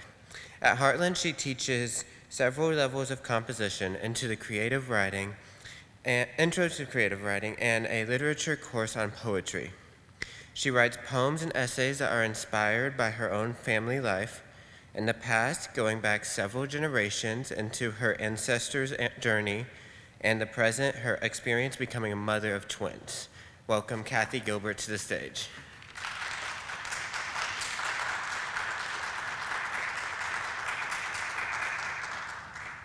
Hi, good morning. Thank you for being here. As was just said, my name's Cathy Gilbert. I am an English professor here at Heartland and the writing program coordinator. I teach English 101, 102, and the occasional creative writing class. And today, I'm here to talk to you about fossils. Makes sense, right? Yeah. No, today I'm actually here to talk to you about research, and my research just happens to involve fossils. My journey started with this briefcase, which I will open for you in just a moment. But I wanted to focus my talk around research because I think research gets a really bad rap. In fact, I used to believe research was super boring. When I was an undergrad at Wesleyan, I was horrified that I would have to take all of these English courses in my major that would require me to write research papers when all I wanted to do was focus on creative writing. And I had this deep-seated feeling that research was not creative. Right? Well, I've done all this research for a creative project, and over time I've learned that research is fun and can be very creative and take you places that you never imagined. So that's the story I'm going to share with you today. As I said, my journey started with this briefcase, which I found. This one works, right? Is this one on? There we go, thank you. Perfect. Perfect, okay. So this briefcase, which I found under the bed of my late father, he had passed away and I was going through his things, and I found this briefcase. Inside of it, old letters, some old photos, dire wolf humerus, which is this bone, and in this very old, 1910 cigar box, a broken saber tooth. I'll even pull it out. You probably can't see it very well from where you sit, but it's in 3 pieces, so it's a little hard to hold. I'll just hold up 2 pieces, but this broken saber tooth, right? And I kind of thought, WTF? Why is this underneath the bed in my parents' room? And I asked my mother, and she goes, oh, you know about your father's family history with the La Brea tar pits in Los Angeles, California, and the cousins all divvied up the leftover stuff that didn't get put in museums, and your dad never showed you because he was mad he didn't get the good saber tooth. Well, this made me very curious and a little sad, right, that I didn't get to hear about all of this before he passed, but it started me on this really great journey that I'm going to tell you about here. So first, let's talk a little bit about the La Brea tar pits. If you have never heard of them, although maybe you have now because there was a TV show called La Brea, which did a terrible job with the science, and I didn't watch it. But the La Brea tar pits are literally in the middle of downtown Los Angeles in California. La Brea means the tar, so technically when you say the La Brea tar pits, you're saying the tar pits. It's one of the world's largest fossil deposits from the Pleistocene period. And the Pleistocene era is about 1.8 million years ago to 11,000 years ago. So we're not talking about dinosaurs or really big reptiles like that. We're talking about large mammals. I've got a big list up here. Saber-toothed cats, coyotes and dire wolves. That bone I just pulled out is from a dire wolf, and yes, dire wolves are real. They're not just in Game of Thrones. Giant ground saws, which are 10 feet tall, ancient bison, camels, horses, turkeys, condors. But they also pull out a lot of small mammals and insects too. So in this briefcase, I found some saber-toothed cat bones, including that broken saber tooth, some metatarsals, so finger bones, some vertebrae, a partial mandible, jaw, direwolf bones, scutes from giant ground sloths, which are tiny pebble bones that were lodged in their skin and acted as armor, an ox bone, and several bird bones. Also, around the briefcase and other stuff that I had salvaged through my father's things, I found a really old journal by my great-grandmother, old articles, my grandfather's letters to his fiancée, and old photographs. So why do we have all this? My great-grandfather, Harriet's husband, pulled this out of the tar pits himself in 1906. He was a high school teacher, a science teacher. He taught paleontology. He was also a minister. And go back a little bit here. And he pulled this stuff out and used it to teach his students about science and evolution and paleontology. And he also used it to teach some nursing students about anatomy. I'll get to that in a minute. But in 1906, he was doing this work, and there was all this evidence of it in my home, and I wanted to learn more about it. So we had some old photos and all sorts of things. I, being the creative person that I am and a creative writer, thought, well, this should all be poems, right? I should turn all of this into poetry. And so I wanted to start doing some research in the only way I kind of knew how, which was go into libraries, right? And start writing some poems. So I used some of these old photos. Here's one. It inspired a poem called Boy, Girl, Wheelbarrow. It's a photo of my grandparents from about probably the 1930s, probably when they were building a cabin in the mountains in California.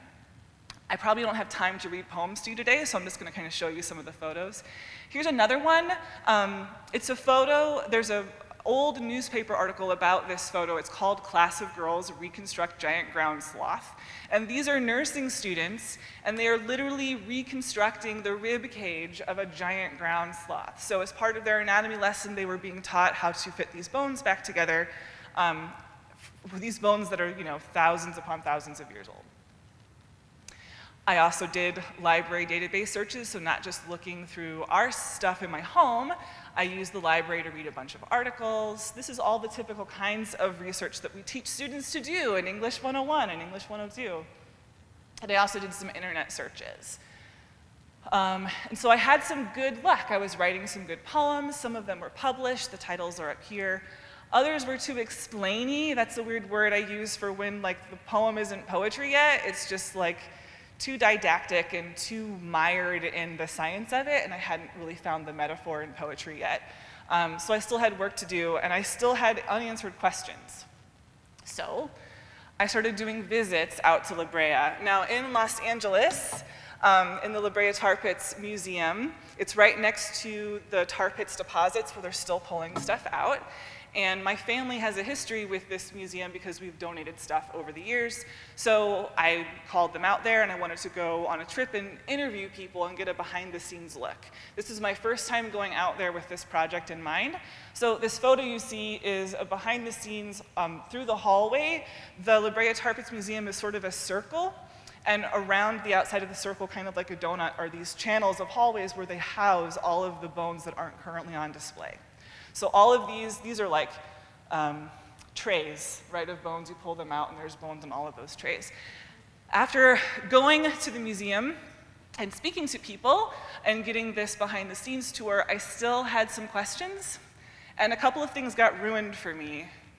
I'll come back to that in a minute. I had written a poem called Sociality, which was based on this idea that there were more saber-toothed cats in the tar pits because they weren't social creatures. They hunted alone, and there were not many coyotes because coyotes worked in herds, so they would help each other back out if they got stuck. It was a great article. I was really enthralled with this idea at the poetry level. But I went to the museum and interviewed the curators. They said, well, that's a bunch of BS. There's tons of coyote bones in these pits. Okay? So I think sometimes we do research because we're looking to confirm an idea we already have, especially when we're writing papers for English 101 and 102. You have an idea, you go find something to support your idea, you slap it in your paper, you're done. However, in the real world, when we do real research, oftentimes our biases and our preconceived notions get kind of destroyed a little bit, right? So I had this preconceived notion, and it turned out to be scientifically incorrect. And I didn't feel good about keeping that poem in my collection anymore. I had to go back and revise it. A similar thing happened with this, the La Brea woman. She's the only human to be found in the Lybarger tar pits, and they still don't know why she was in there, right? And so I wanted to write this poem about why is she there, and there are no answers. And it took me a long time to create a poem that really kind of evoked that mystery, because I kept trying to find the answer, and it just didn't come up.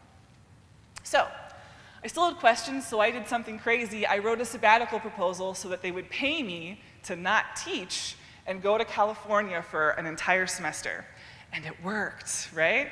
Faculty members sometimes get to do this if they have a really cool project and they convince the college that the college should pay them to, you know, explore this. So I went, I applied for a position at the Page, and I was a volunteer person in the fossil lab. So that meant I was gonna go clean fossils, which was so exciting, right? I was gonna get my hands dirty and really understand more about this thing that I was excited about.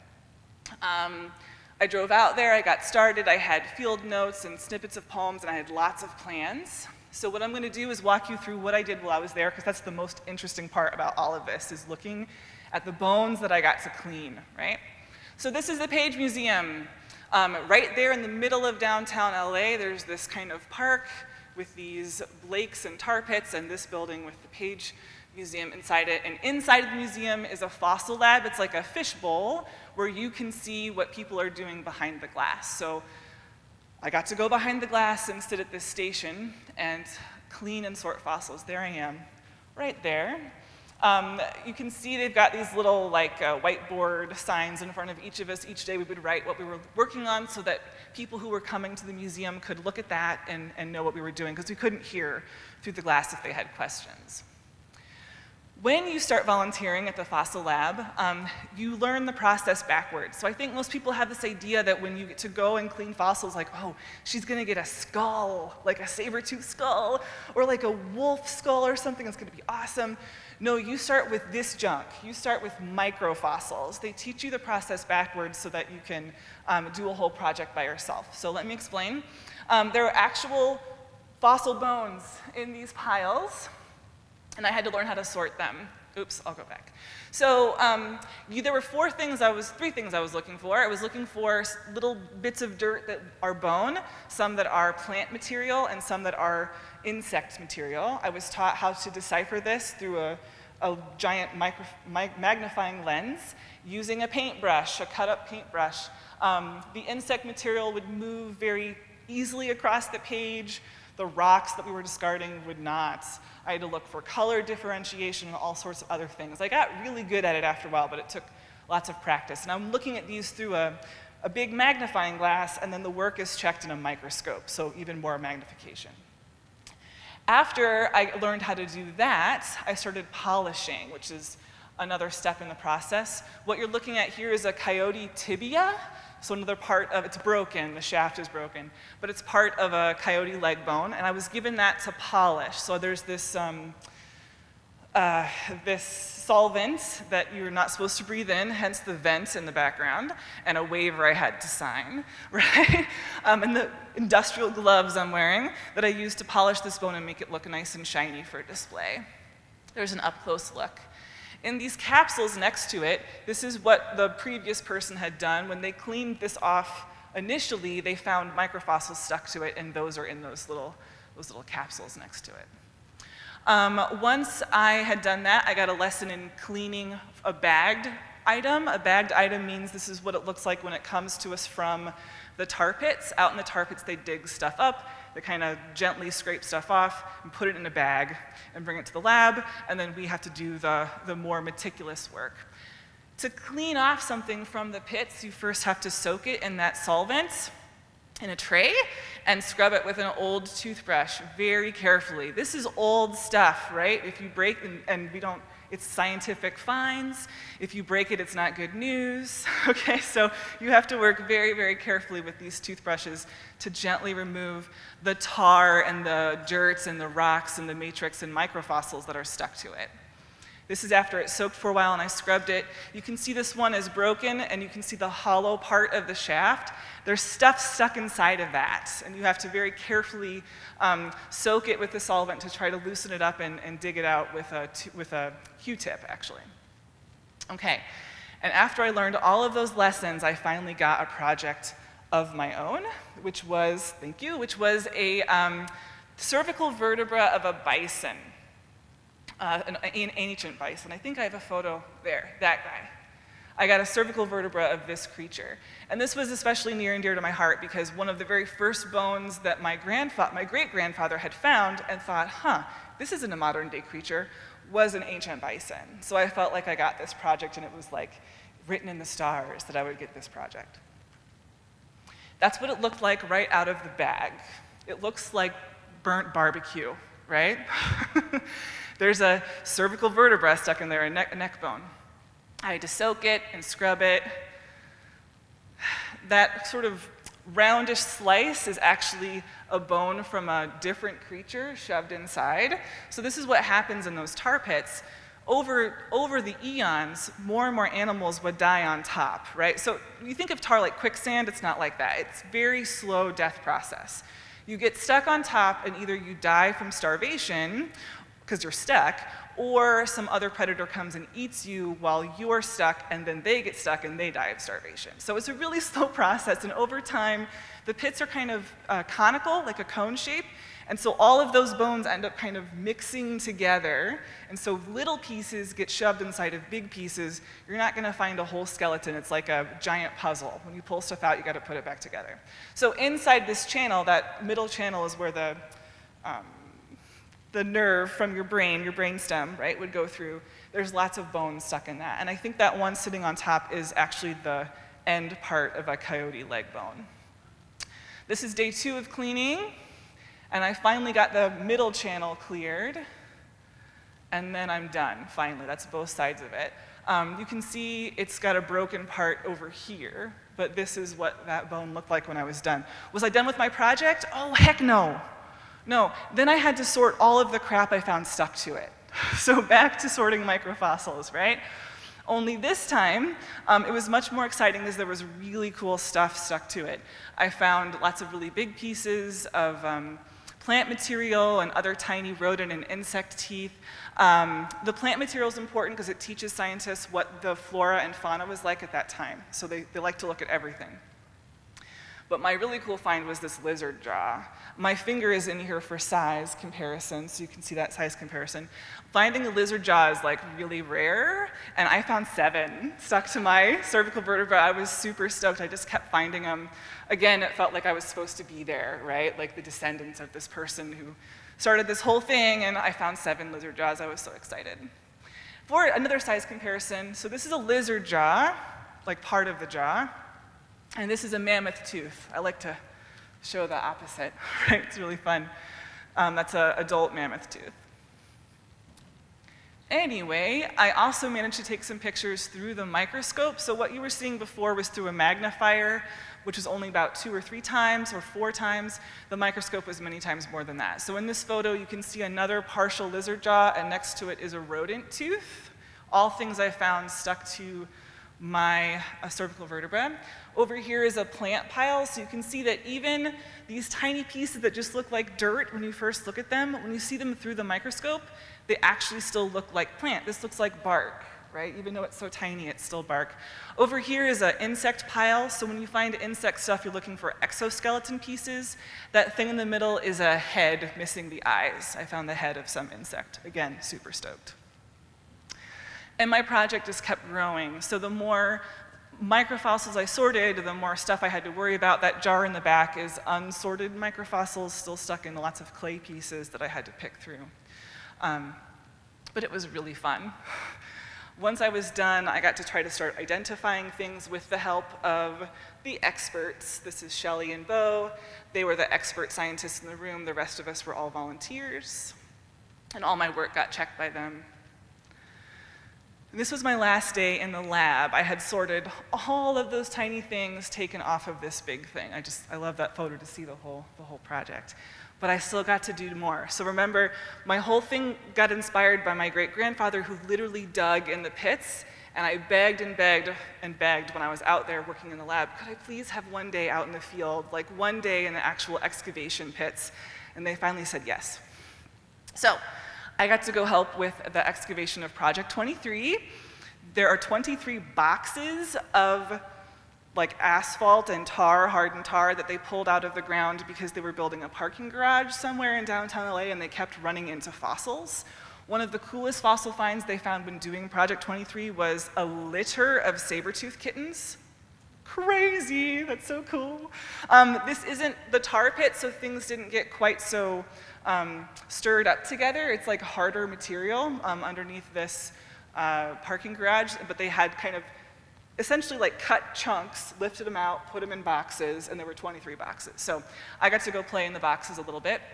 The first thing I did was in one box, they knew they weren't finding a lot of animal bones in that one, but I was practicing. So here are some leaf fragments, like, you know, Pleistocene era leaf fragments in the dirt that I was finding.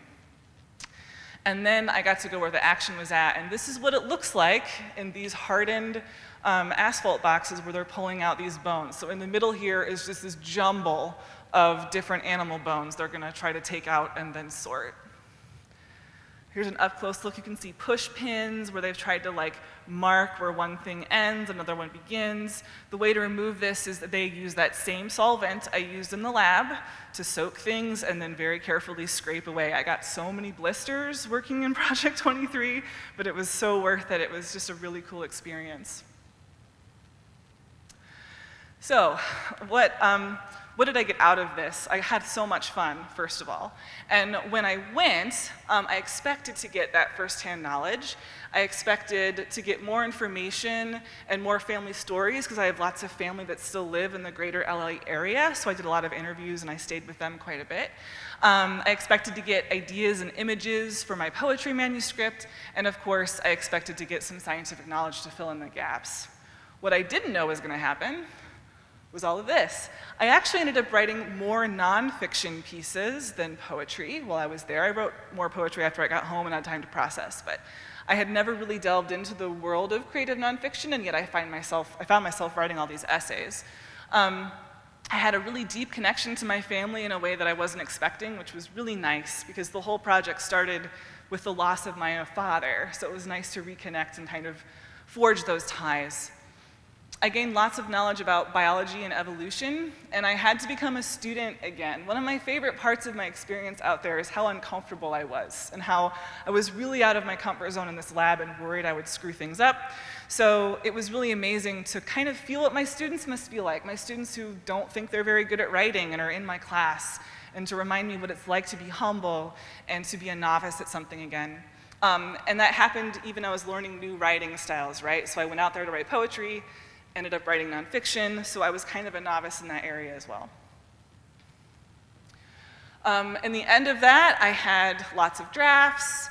I had learned how to not let my research take over the poem/essay, right? So I learned how to not have those explainy poems. It took a lot of work to remove myself from the science of it and kind of go to the place of metaphor and find a way to mold them together. But that was a really interesting lesson to learn. And I had to let lots of other people read my poems and essays, which is why we do peer review in English 101, because having another set of eyes is super helpful.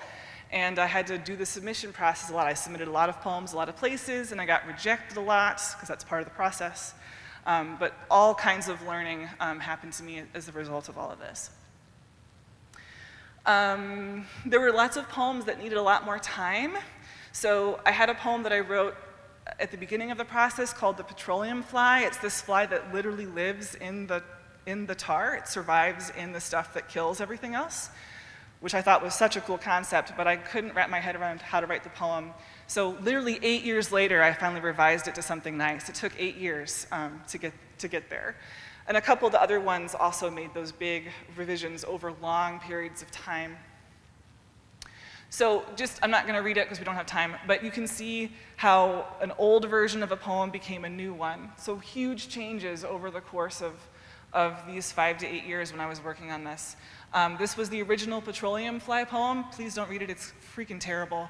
But the new one's great, and it's only 2 stanzas. It really, really focused in on the feeling I was going for with that one.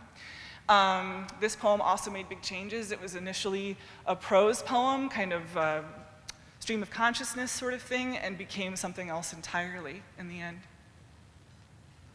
This is an old version of the La Brea Woman poem, which became They're very, very different.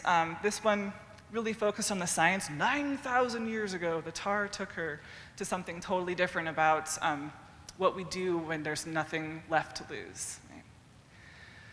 I had a nonfiction essay published in Hobart later that year. I had a friend who was visiting editor, and so I kind of got my in that way, getting that submission process going. But it was really fun to have that process. I have 5 minutes, great. And I will read this one because this is kind of the fun one out of my project, because I have 5 minutes and then I'll maybe have a couple minutes for questions. A quick backstory about this poem. I had friends that came to visit me in La Brea while I was on sabbatical, and I took them to the museum. And of course, being the mature adults that we are, the one thing they walked away with was remembering that the dire wolves had penis bones. For real, did you know that canines, even modern canines, have penis bones? Anyway, they said, "What is that?" I said, "I don't know, I'll find out more for you." And I had another day where the museum was closed for a renovation thing, and I had to take myself out to another science museum that day, and I found this display about the baculum. The baculum is the dire wolf penis bone. And once I discovered this, I told my friends, "Oh my God, I found out what it is." They said, "Challenge, write a poem about it." And I said, "Done." So here's my baculum poem, and I'll probably end after that, all right? Baculum. Among the full skeletons of the pronghorned antelope, the giant jaguar, and the ancient horse, we notice the baculum. Tucked between the dire wolf's legs, the fossil evidence of his virility, a reminder that these animals tried to stay, to populate and repopulate, push forward the species the best way they knew how. We propagate to continue. We procreate to leave knowing the best parts of us will remain. The mother's kind eyes, the father's smirking smile, the love of music, of art, the fingers for the piano or the ball, the strength for the farm or the line. But we leave behind even the mundane, sherbet dishes and quilts, the cracked cup, the torn notebook, the essay written for school that earned a B. We mean to leave behind meaning, and so others find meaning in all we leave behind. But nature passes down its effects as well. The mammoth's leaves, its tusks, the sloth, its strange astragalus and long claws, the smilodon, its long sabered teeth and wide leering jaw, and the dire wolf leaves behind his sex.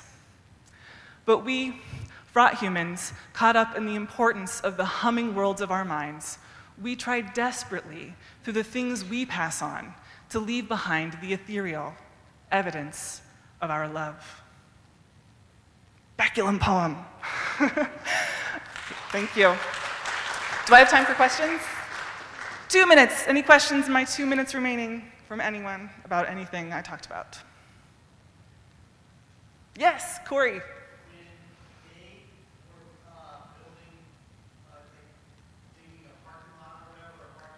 Yeah.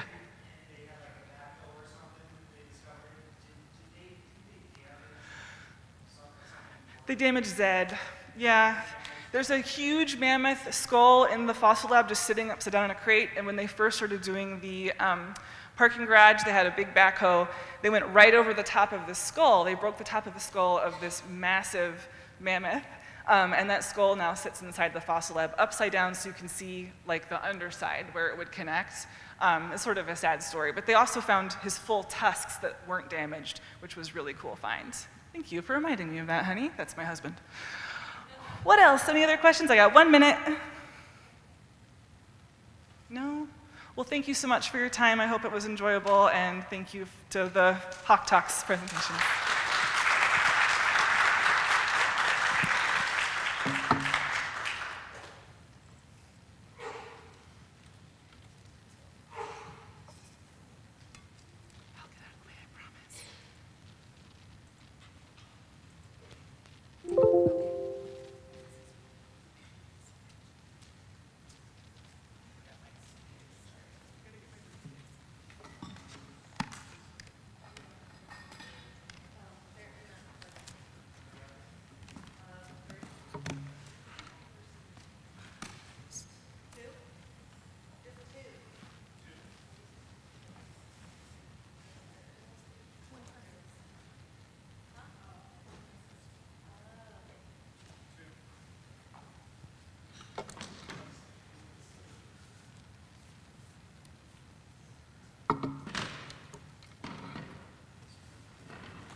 if you type in your.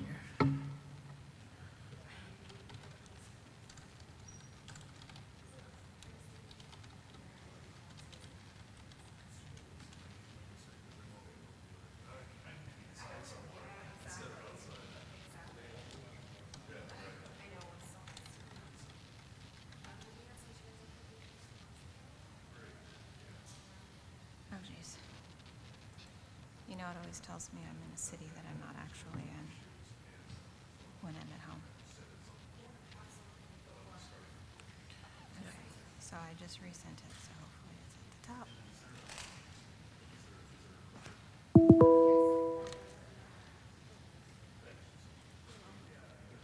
Okay, that's it. Okay, Do you want me to download it? just click start slideshow. I don't know.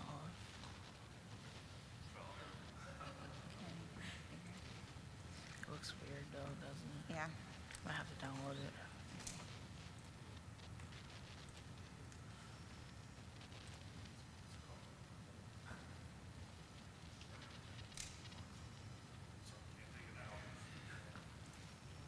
I think we're good.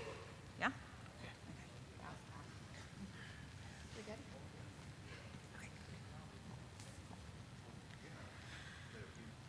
Our next speakers are from the Illinois Innocence Project. This organization works to free wrongfully incarcerated men and women in Illinois.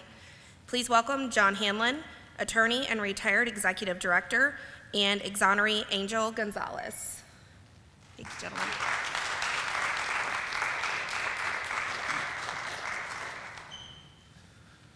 Thank you. And I just realized I left my notes over there on the chair. So, Angel, if I could trouble you to hand me that blue notebook over there, that'd be great. So, most importantly, thanks. Most importantly, this is a neat event, and it's not just today, and it's not just. I think that's great that this is done on this campus, and more campuses should do this kind of thing. I think that I don't know the topics of all the other presentations, but as I say in class, check your pulse if this does not light you up. This man, who I will introduce, Mr. Gonzalez, spent 21 years in prison. 21 years. Some of you are probably about that age, in prison for a crime that he did not commit, as ultimately proven by DNA. So this is the nightmare that many people have, is to go to prison for something that they did not do. And this man lived it. And I want to talk a little bit about his case, just so you understand. I want to get to your questions at some point. This is not about me. This is about him, and it's about you learning. So I do want to give you a little background of my work in the world of innocence. Hang on a second. If I can figure out how to use this thing, there we go. Illinois Innocence Project. It's at UIS in Springfield, the University of Illinois in Springfield. Having an innocence project on a campus is a coup. It really is such a positive thing for our campus down in Springfield. I'm retired as of last July as the executive director of the Illinois Innocence Project. I'm still lawyering in a different context now, but part of my lawyering is still for the project and as a part-time lawyer, non-directorial person. So I'm proud to continue to work for the project because of the nature of the work and the importance of the work that we do. It's funny, we got on stage, my phone rang, and I just showed Angel, I said, I'm getting a call from the prison right now. So this stuff is in my heart, that there are innocent people in our prisons, and they have my phone number. So I'm happy to talk to them, of course. So yeah, the project is at UIS in Springfield. Any of you looking to figure out where you want to go to school, in the future, it's a good place if you're interested in doing innocence work. The project was founded in 2001 by 2 professors and an investigator. The project has freed 20 innocent people. That's a lot. We're proud of that. The project has fought the battle of resources and human resources. It's a lot of people, or excuse me, it's a lot of people who reach out to us, about 300 a year. That's a lot of people to try to service. And right now the project has 4 full-time lawyers, just 4, and a staff of about another 6 or 7 people, an investigator and office staff, and so it's just a few people trying to help a lot of people. The active caseload right now is about 40 cases, 40 what we believe are innocent people in prison, but the investigation and the DNA work and other science has to be done before those full determinations can be made and a case brought to a judge or a prosecutor for a hopeful exoneration like this gentleman ultimately received. So again, you know, I should linger on that just for a moment. Cases, there's 3 things that the project does. Cases, you know, people like Angel, work in the legislature to try to pass laws that make it harder to convict innocent people. That's important. And then education, events like this, and I teach still on the UIS campus, teach a class on wrongful convictions. So that's the threefold mission of the Illinois Innocence Project. And just for a moment, the number 2 up there, reform in the legislature. Last year, we were very proud to work with the Innocence Project in New York and some other entities to get a bill passed in our Illinois legislature to make Illinois the first state where to ban police officers from lying to juveniles during the interrogation process. Illinois is the only state with that law now. We did a lot of work on that. Lauren Caseberg, my colleague, did a lot, and who was actually also Angel's lawyer, did a lot of work on that. And that's something that our state can be proud of, that we're ahead of the curve on that. And it's funny because the reaction among some people in the public was 2 things. You mean police officers can lie? Yes, happens all the time during interrogations. That was one thing, and it was like, okay, well, why are you guys going to settle for just juveniles? They shouldn't be allowed to lie to anybody, not just juveniles. So there's still work to be done out there to educate people. You know, if your child or your nephew or your loved one, whoever, is brought in for an investigation into a serious crime, you know, an interrogation is probably going to end in a confession even if they didn't do it. They're young, police officers are trained in this area, and it's an ugly, ugly process. So some of our clients and some of our, that was my client, yeah, next to me right there. Another client. So bottom line, wrongful convictions, what are they? The idea is not, well, this person played a lesser role in the offense. No, that is not a wrongful conviction. Our clients are people who, the crime occurred over there and they were over here. That's what they got the wrong person flat out. That's what a wrongful conviction is. So I don't need to get into much of this stuff. I'll just forward on to 2 different causes of wrongful convictions, both of which plagued this man. Eyewitness misidentifications. You know, when I started out as a lawyer way back when, and I got a case and I read the transcripts, and I saw, oh, okay, there's an eyewitness, and the eyewitness pointed the finger and said, that's the guy that did it. You know, the presumption then was, okay, he's guilty, and there's nothing we can do about it. And that has flipped, because we understand now that eyewitness, the powers of observation, the powers of memory among human beings who make identifications, those powers are really weak. And they're very flawed, and they're very easily contaminated. So eyewitness misidentifications is a huge problem, and I'll explain a little bit about Angel's case. And he and I are going to do kind of a Q&A after I just kind of set it up. So that's one huge problem, eyewitness misidentifications. There he is.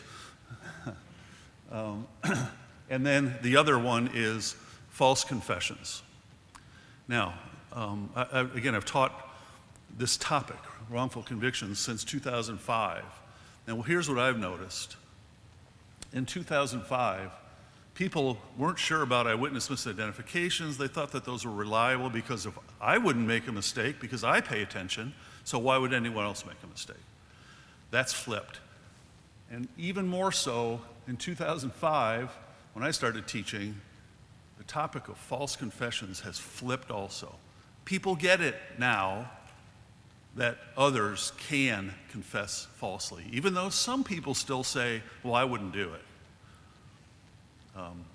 And I always point out a false confession is nothing more than a lie that occurs as part of the risk-benefit weighing process that people engage in when they lie.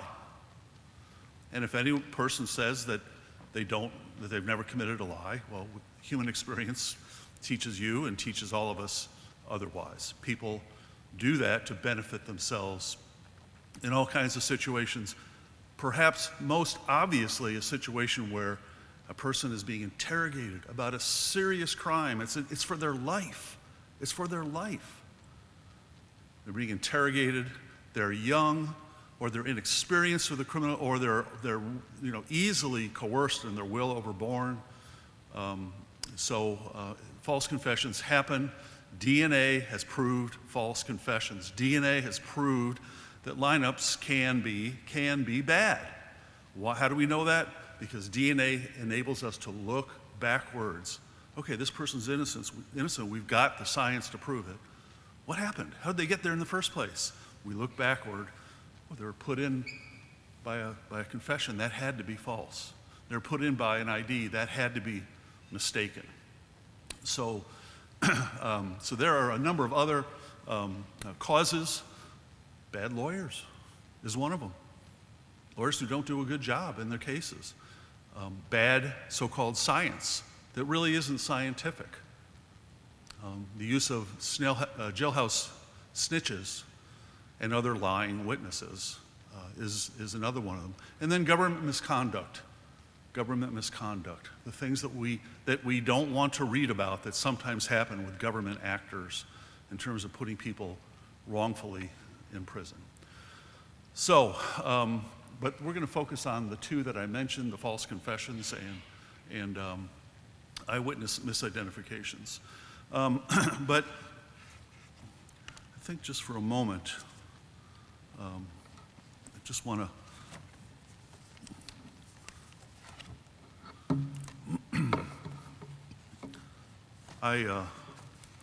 I worked on death penalty cases for 22 years in Illinois. We don't have a death penalty anymore in Illinois. It was abolished in 2011. And I lost my job because I didn't want to go back and do non-death penalty cases. Once you work on capital cases, everything else is just not as important. But then a position opened as a director of the project, and I was so lucky, right place at the right time. I left my prior job and I slid right in. And I've learned some things over the years. And one thing I've learned is that mistakes in criminal prosecutions occur. Mistakes occur. And if they didn't occur, that would mean that the criminal justice system is the only discipline, the only area of work in our country, in the world, where people are perfect, where mistakes aren't made. Even though in this country we have dozens of thousands of motor vehicle accidents every year, even though we have, I did the research for this, I was shocked to learn that over 5,000 people die every year of foodborne illnesses. You go to a restaurant and you get salmonella. That's kind of scary. And doing this research is kind of scary when you learn, oh my gosh, 98,000 people die every year because of medical malpractice, just in hospitals. That's just the hospital stats. So, okay, so all those things happen, but the criminal justice system is perfect? Obviously not. Our common sense and the experience, especially with DNA, tells us otherwise. So I've learned that. I've also learned that the system usually gets it right. Usually gets it right. There are all kinds of studies about how often wrongful convictions occur. And the numbers that I've seen in the multitude of studies are anywhere from 1% to 18% of the cases. So we don't know. You just don't know until a person is exonerated, and you can. Those are more measurable. But how many people are in prison right now? We just don't know. Somewhere between 1% and 18%. I tend to think it's 5 to 10. That's my sense of it, after being in this area forever. So the system usually gets it right. And the other thing, or another thing that I've learned is this. People like Angel, exonerees we call them. At some point, when Angel and I talk, and Angel's become a friend of those us individuals in the project, at some point I don't want to call him an exoneree anymore, even though that will technically be true. He's just Angel. At some point I don't want him to have to wear that hat anymore of being an exoneree. He's just a good person who got caught up in this terrible, terrible situation. But I've learned that these people, Angel and others like him, other clients of mine who have gotten out of prison, they teach us lessons. Could you do 21 years in prison? I think of another client who did 18, who I just was working on yesterday. Could you do 21 years in prison and come out and function? Could you do 21 years in prison and come out and be a generous soul to others who are getting out, as he has? Could you do 21 years and start a company, as he has? Could you do 21 years and not have anger in your heart and bitterness, which he has none of? We learn lessons from them. And when I hang around my clients who are out, and frankly, a lot of them who are still in, and I'm having a bad day because the price of gas went up. My bad day needs to be put in perspective. Okay? So those are just a few of the lessons that I've learned, and I just wanted to share those. So like I said, I want to introduce Angel. And Angel, if you can sit, or you can use the chair, or whatever you want to do. And I should mention also, Steve Beckett was supposed to be here with us. Steve Beckett,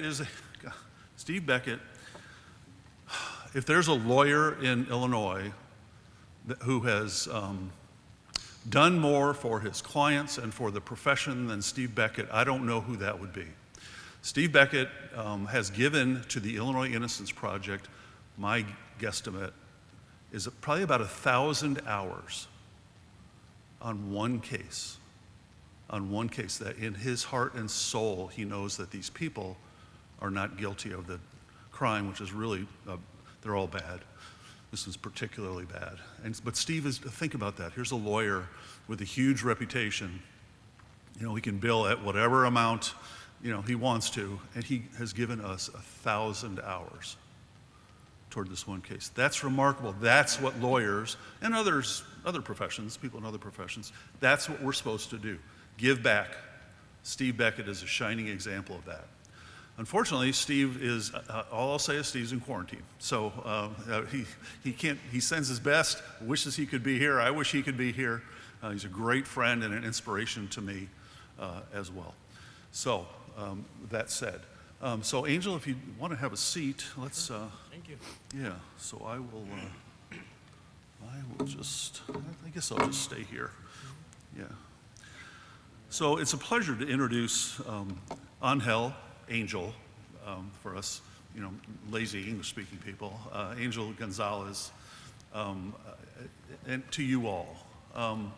Knowing him, as I have since 2015 when he got out of prison, has just been an honor. And I'll say that word again. It's been an honor to know Angel and others like him. And a pleasure. And we all, my colleague Larry Golden, who's Angel's friend, also says that, he says, I learned lessons from Angel and others like him every time I interact with them, and that's true. I agree with that totally. So if you're gonna have a seat if you want. So I'll give you Angel Gonzalez. Well, first of all, thank you very much for being here today, for inviting us, John, for inviting me. John have taken me to a lot of very nice places, like the capital of Springfield. So I remember one night, Larry called me. He said, you know what, Angel, we need somebody to talk tomorrow. Can you drive down here to Springfield? I was like, well, sure, I'm going to probably talk to students. Why not? So I went home and got ready and got to Springfield. And I asked him, so who are we talking to? He said, we're going to the Capitol. I was about to faint. I was like, well, what you mean we're talking to the Capitol? this is the main guy. He said, we're talking to the Capitol. But, they're my inspiration. Sometimes John invite me, they invite me. And like he was mentioning, being there 20 years, you kind of come home and sometimes don't know where to go. And sometimes I just follow them like a little dog, like, okay, where are we going? You got to teach me, you got to show me how do things again. Because after 20 years in there, so many things have changed. And we feel like a kid again. We lost, especially with technology. But I have met so many great people like John and the Innocence Project here in Illinois and New York. And that's all it takes sometimes, a few good persons, a few good guys, a few good organizations to bring you home out of the chaos. When I moved to this country, I was so happy, so excited to be in one of the greatest countries of the world.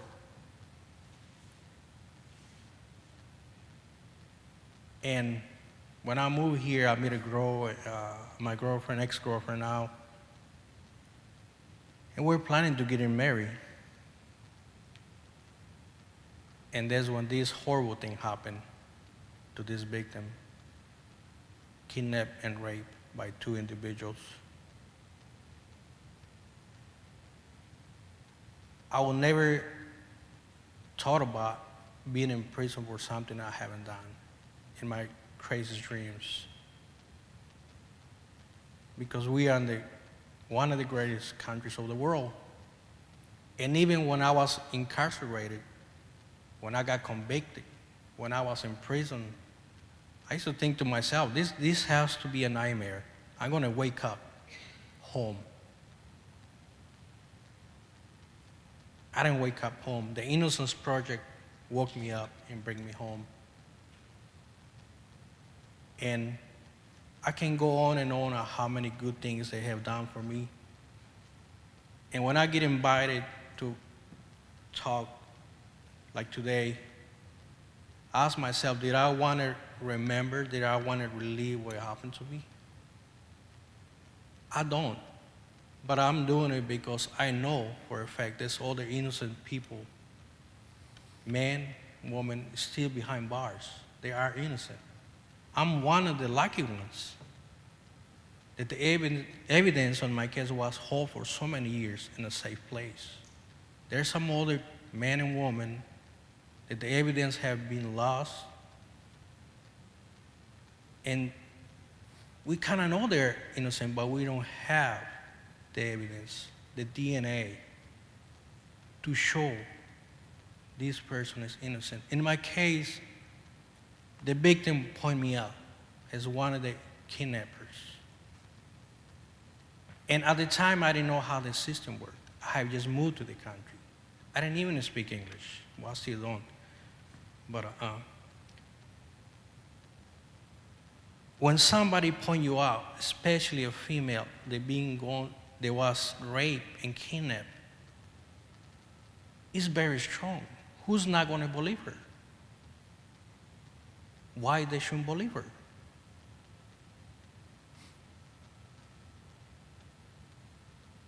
But also it was up to the detectives, the officers, the system to get it right. I was in prison for 21 years. That means that whoever raped and kidnapped this woman, 2 individuals, they're still up there somewhere free. They could be my neighbors, they could be your neighbors. And sometimes I get frustrated because it's a cold case. Nothing is being done, and it's just not here. It's in a lot of other states, as far as I know. And when you go and ask, it seems like the system, the police station, they don't want to hear it. They kind of just, in a short word, so you leave it alone. Get out of here.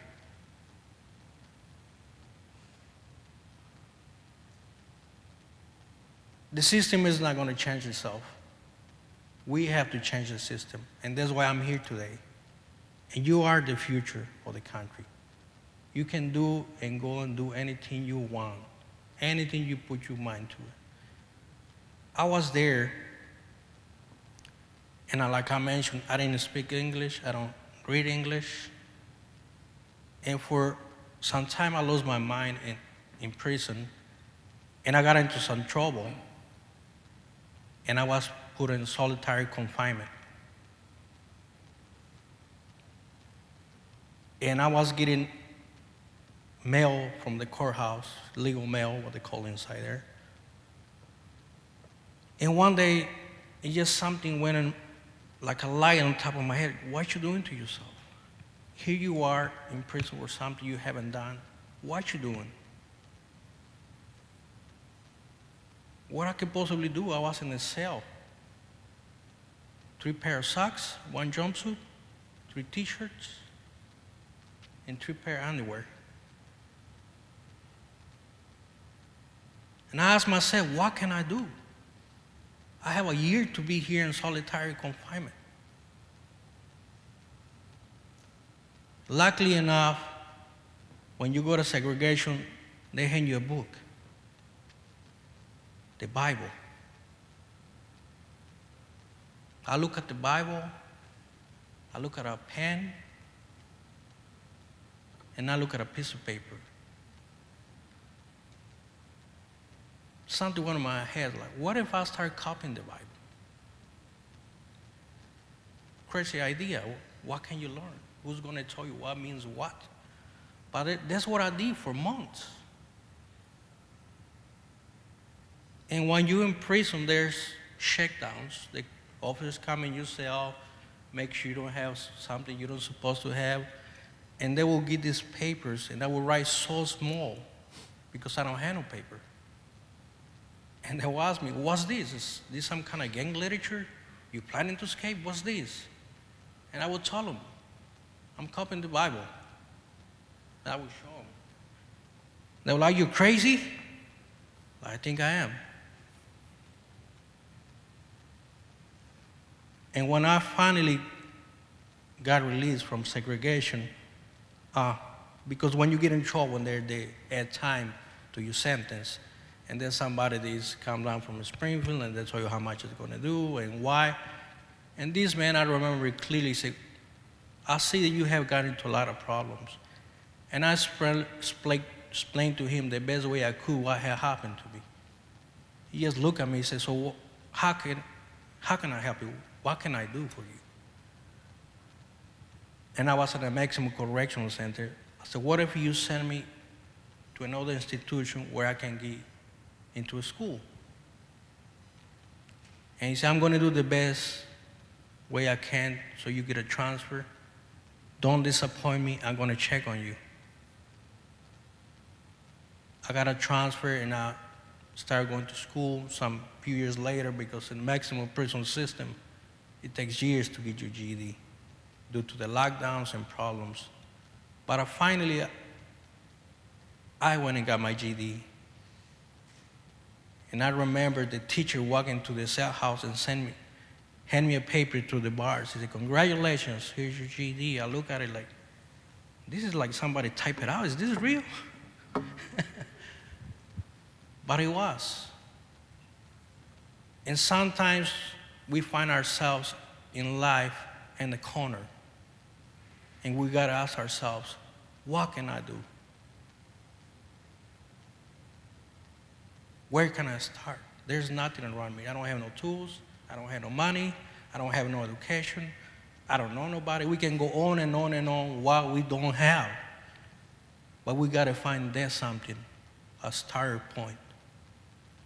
And that's what I did for many years. I also meet a great man in prison. This man used to work in the law library in prison. And I explained also to him the best way I could what had happened to me. He asked me, he said, do you have your transcripts? I said, sure, I have them with me. Can I read them? I said, sure.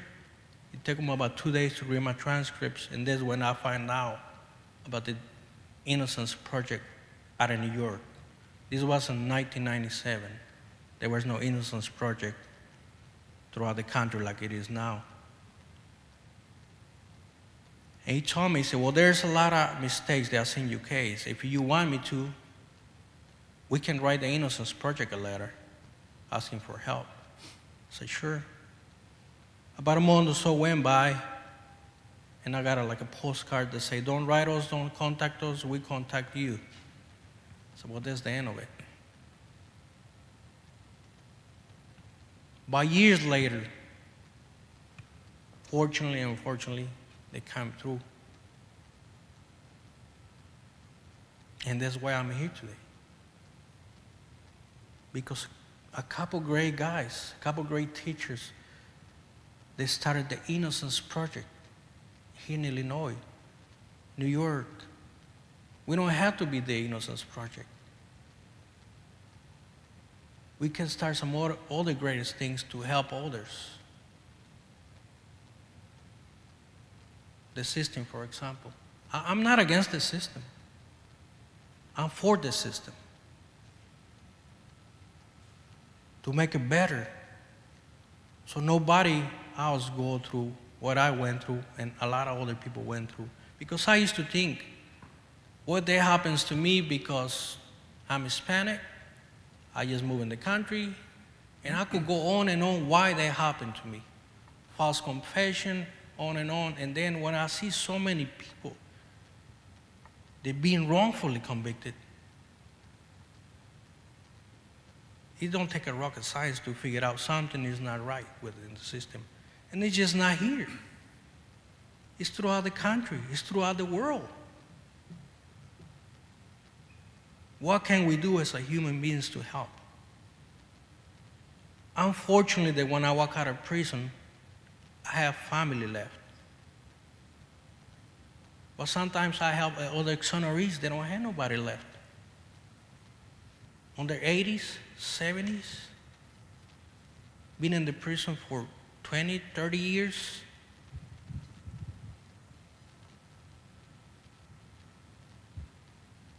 And I'm always get excited when I come to places like this and I see young people, they want to go far in their lives to change the system for a better system that works for all of us. I'm so lucky that I got friends like John and a lot of other people. They still work hard, and I see them how hard they work to give somebody home. And a lot of people don't, well, I'm not an attorney, I'm not nobody. Like, you can donate your time, your abilities. Where we at? We don't have to travel cross country to start helping each other. I got released and like John mentioned, I start business, I start things that one day I was dreaming of.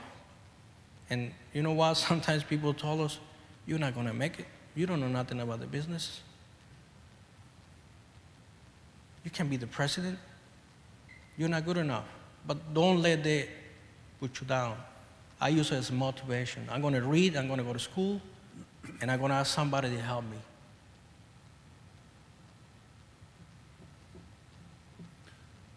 So there's life ahead of us, and life is so great, so beautiful, and sometimes we take the smallest things for granted. One day I was starting a fire in my house, and one of my friends said, "Why you want to start a fire? It's hot." I just want to start a fire. I haven't started a fire. I haven't seen a fire in 21 years. I haven't touched a tree in 21 years. I haven't hugged a dog in 21 years. Smallest things that you would think in life, like, I'm not going to miss that. Of course, you're going to miss your mom, your family, but smallest things sometimes they make you happy, like, I just want to have a cat. Life sometimes is very simple.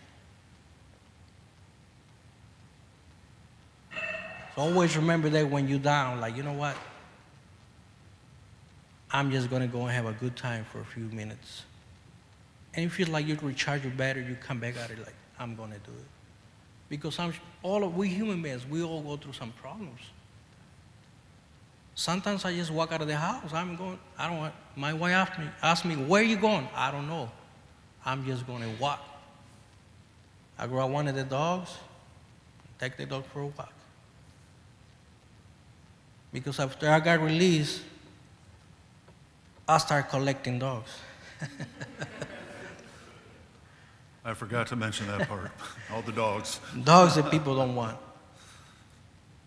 I remember one day telling my mom, when I walk home, I'm going to go to the pound and get the ugliest dog that nobody wants because everybody wants a beautiful puppy, young.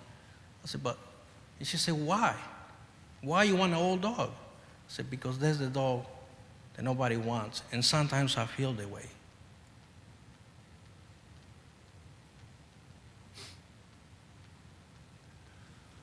I don't want to find the dog. The dog found me.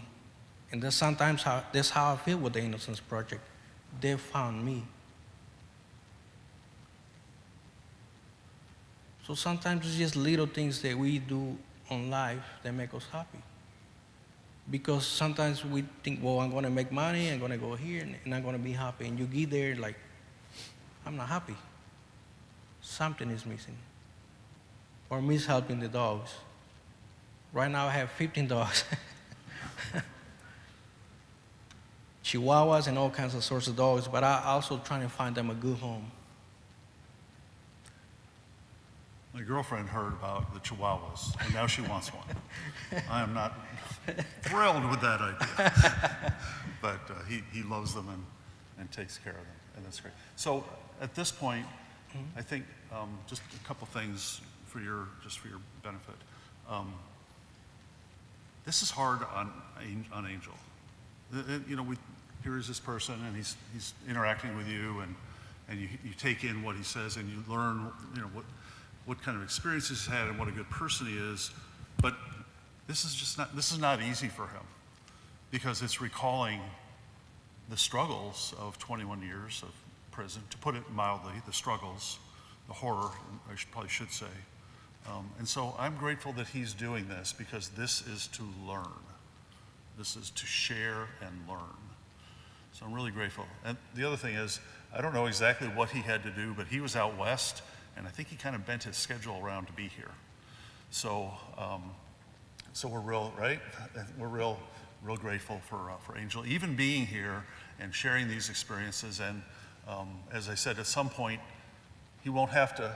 He doesn't have to now, but at some point he won't have to tell these stories. There'll be the next generation of exonerees, but for him to do this, I have other clients who have gotten out, and their personal choice is to go hide. That's okay. That's okay. That's them.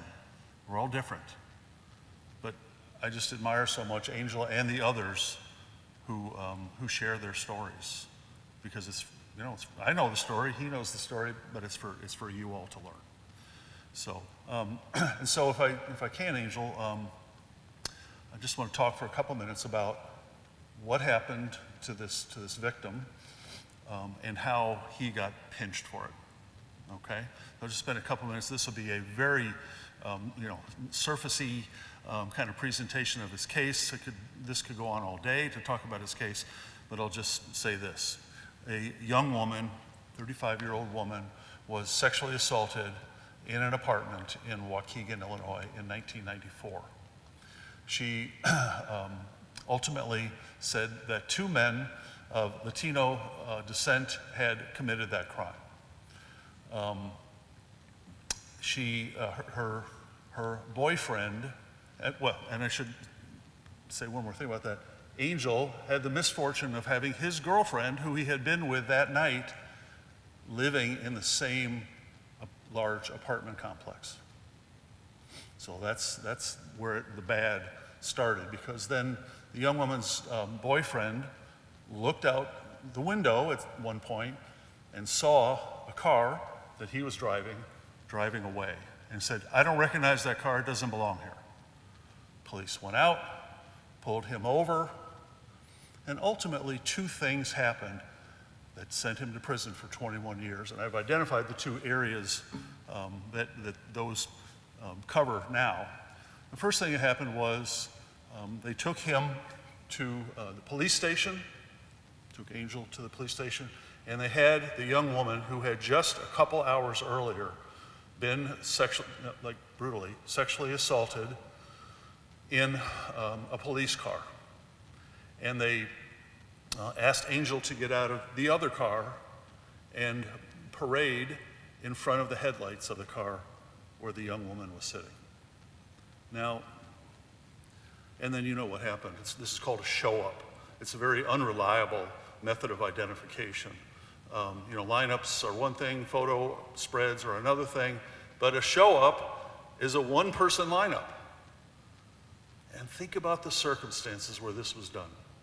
This woman had just been sexually assaulted. I'm a father of two daughters, and God forbid, if anything like that happened to them, it would be,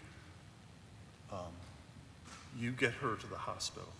This woman hadn't even been to the hospital yet, but they've got her doing a show-up because they caught a Latino man driving through the parking lot. By the way, her identification of the Latino man was inconsistent in terms of the specifics of the car, in terms of the specifics of the facial hair, and other aspects, too numerous to go into. But those are two pretty basic things, car and facial hair. Yet they pulled him over because he was Latino and he was in that area. So that show-up happened, that show-up identification happened. And again, I ask you to just kind of transport in your mind this poor woman being asked to do this. And as a practical matter, what choice did she have? Was she going to sit there and say, well, let me look. I don't know, maybe that might not be him. She wanted it, of course, to be him. She had to, effectively, had to identify him because of the mental processes that she had to be undergoing. This is why show-ups are not, one reason why show-ups are not reliable.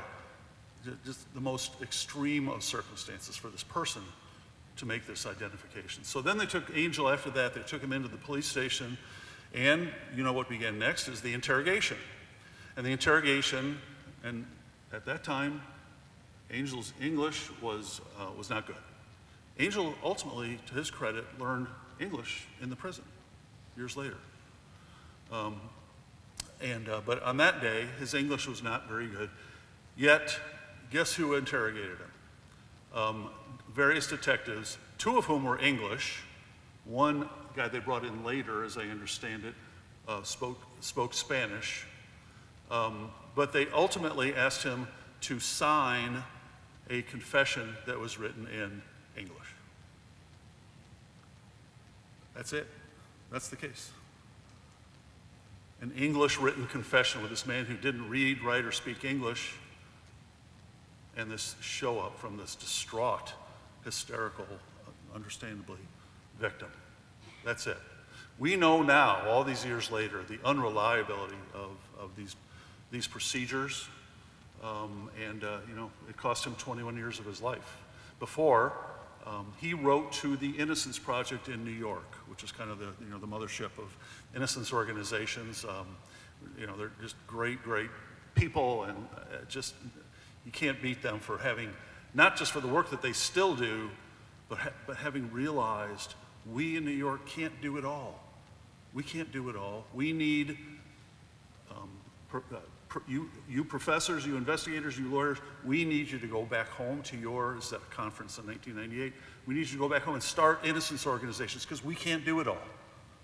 And now there are approximately 60 innocence organizations and a network across the country. And IIP in Springfield is one of those. There are two others in Illinois, by the way, both in Chicago, the Center on Wrongful Convictions at Northwestern, and the Exoneration Project at the University of Chicago. Both outstanding, incredibly helpful organizations. So that process got started, and Angel, as I said, he wrote to them, and then they contacted us and said, we're in New York, you guys are in Illinois, we have a great case, we need you guys to be local counsel. So again, my colleague Lauren Caseberg met Angel, and the case went from there, and he was exonerated by DNA that New York and us did. And I want you to realize, this is another lesson I've learned, is what a thin thread it is between prison and exoneration. Because what we find out in a lot of other cases is that the evidence in this 21-year-old case, the evidence doesn't exist anymore, or it's been contaminated. We find garbage bags with all the evidence just kind of thrown in it. It's totally spoiled, totally spoiled. So, and as I said, I've had cases where the evidence is just not findable anymore. Maybe it exists, maybe it doesn't, but you get the idea. It's not good. It's not a good evidence retention system. But think about this. If the evidence in Angel's case didn't still exist, he wouldn't be standing here. He would not have been exonerated. So I see your hand up, and I think it is probably a good time to start taking questions. And so, yeah, go ahead.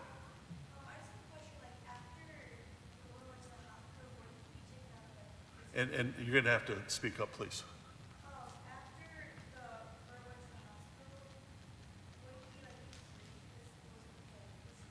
Did you understand what she said? Can we give her a mic, maybe? Yeah.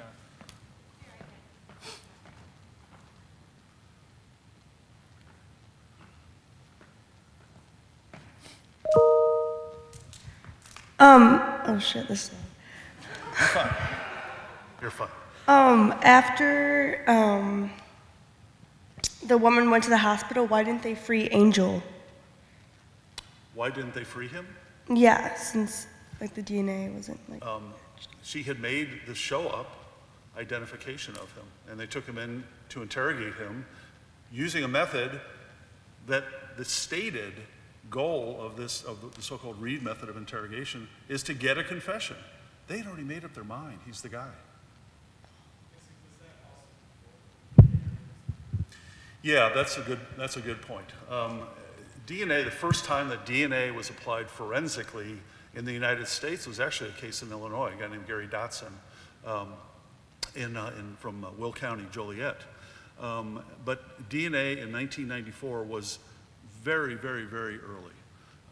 And the Innocence Project in New York had actually just begun in the early 90s. So, they weren't doing DNA then. They took a rape kit, but they weren't doing DNA on the scene then to see. I mean, rapid DNA exists now, but this is 25 years ago, or more than that, 28 years ago. So, yeah. Yeah, yes, sir.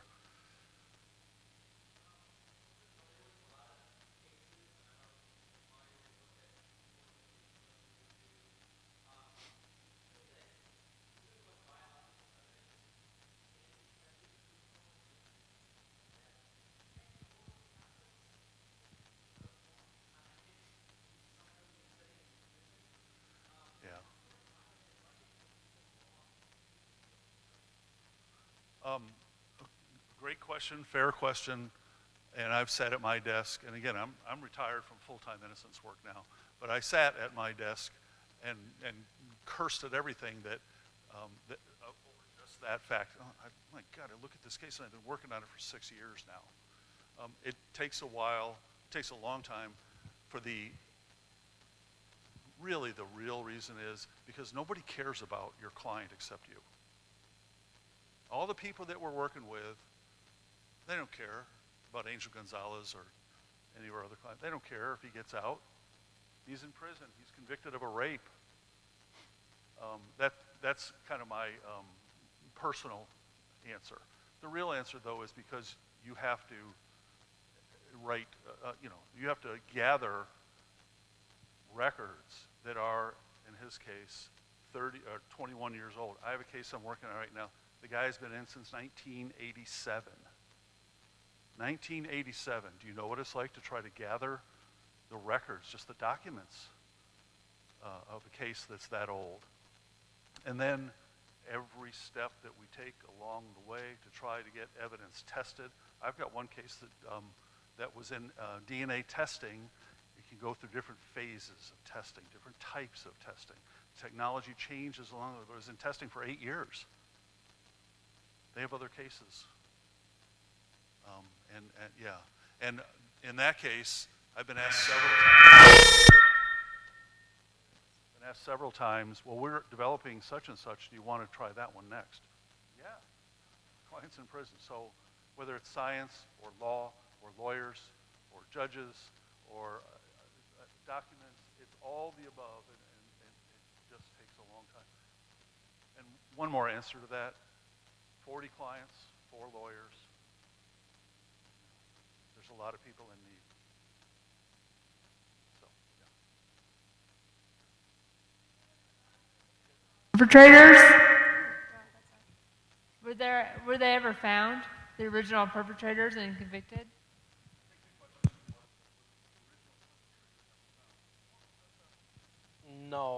No, and that's what I was talking about a little bit. After you walk home, it seems like nothing is done. It's just all case.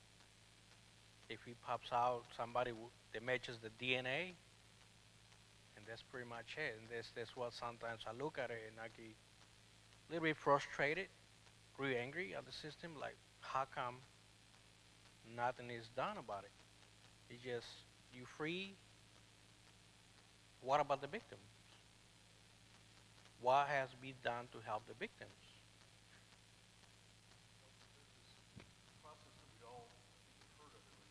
Confirmation bias. It's a human phenomenon. Their minds were made up. Their minds were made up that night. And all those years later, their minds were still made up. Whoever it is, we all as humans, we don't eat crow real well sometimes. And when the stakes are really high, like there's an innocent guy, oh my God, we screwed up. Can you imagine that you're a high-level prosecuting official, or police official, and the realization that a guy went to prison because of our mistakes, my mistakes, and he did 21 years. So the history of this, it's a great question. The history of this is that most of the time in situations like this, and there are about 3,000 similarly situated exonerees across the country in high level cases. Exonerations occur every day in lower level cases. Everything from traffic cases to theft, the simple cases. But in high level cases, the number's about 3,000 now. When I say high level, I mean cases where people are doing big numbers, of years, of sentences. So to admit we made a mistake is very difficult for those who have that authority. Yes? Have you heard from the victim at all since you were exonerated? Like, has there been any contact, an apology, or, granted what she was going through and everything, but... Unfortunately, no. Once upon I got released through investigations, we find out that she's having some kind of mental problems. Not new for even from back when this happened to her before. So she still believes into this day that I was one of the individuals that raped her. And that's, thanks. That's sad. And you wonder what role the whole thing played. You know, we don't know this person, and you wonder what role that attack on her played in that. Probably a lot, I would think.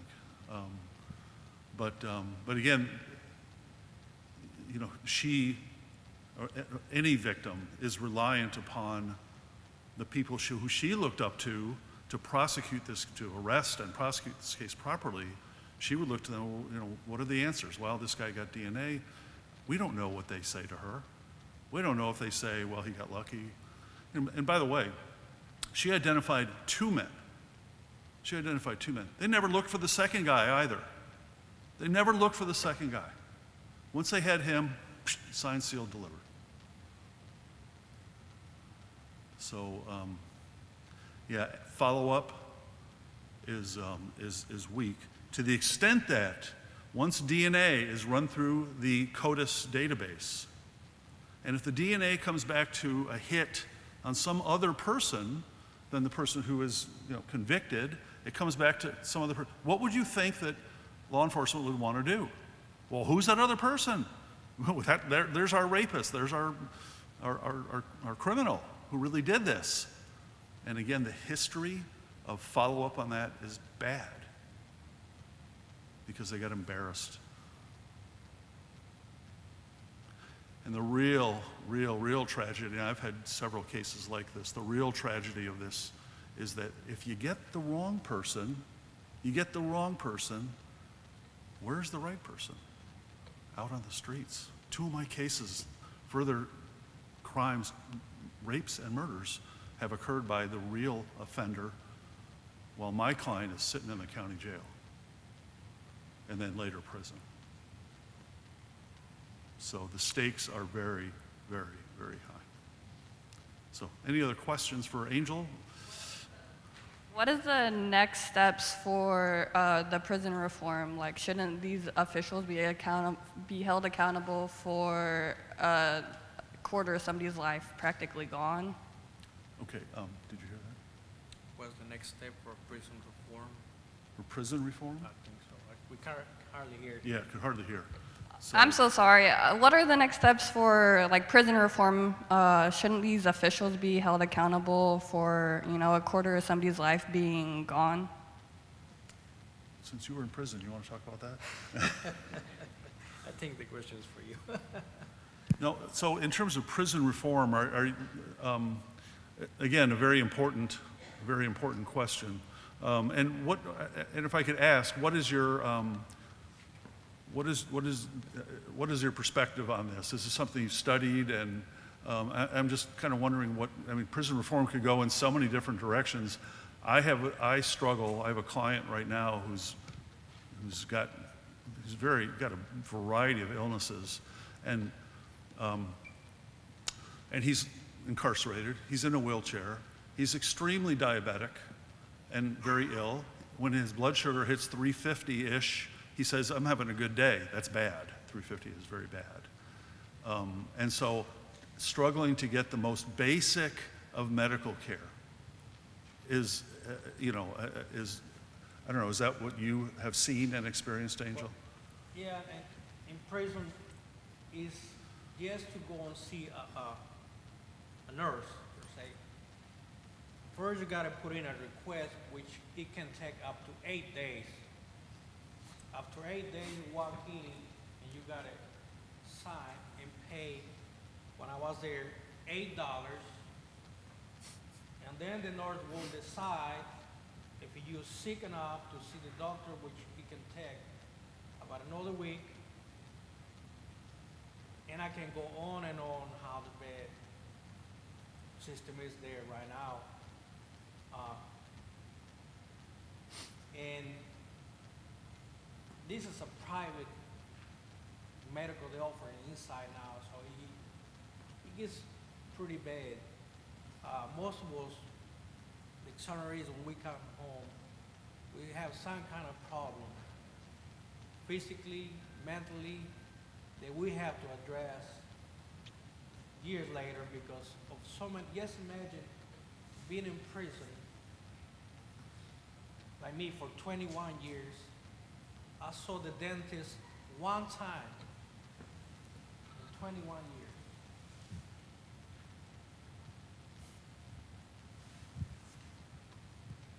The dentist, one time. One time in 21 years. I didn't know that. Wow. Huh. So for lawyers and advocates, the most basic of needs and services are a consistent battle. You know, I think about the broader issues of prison reform would be better put to like the John Howard Association or the one that Alan Mills, the People's Uptown Law Office in Chicago. They do a lot with prison reform issues. I'll just say this. A lot of people have been, the DOC has let a number of people out. COVID played a role in that over the last couple of years.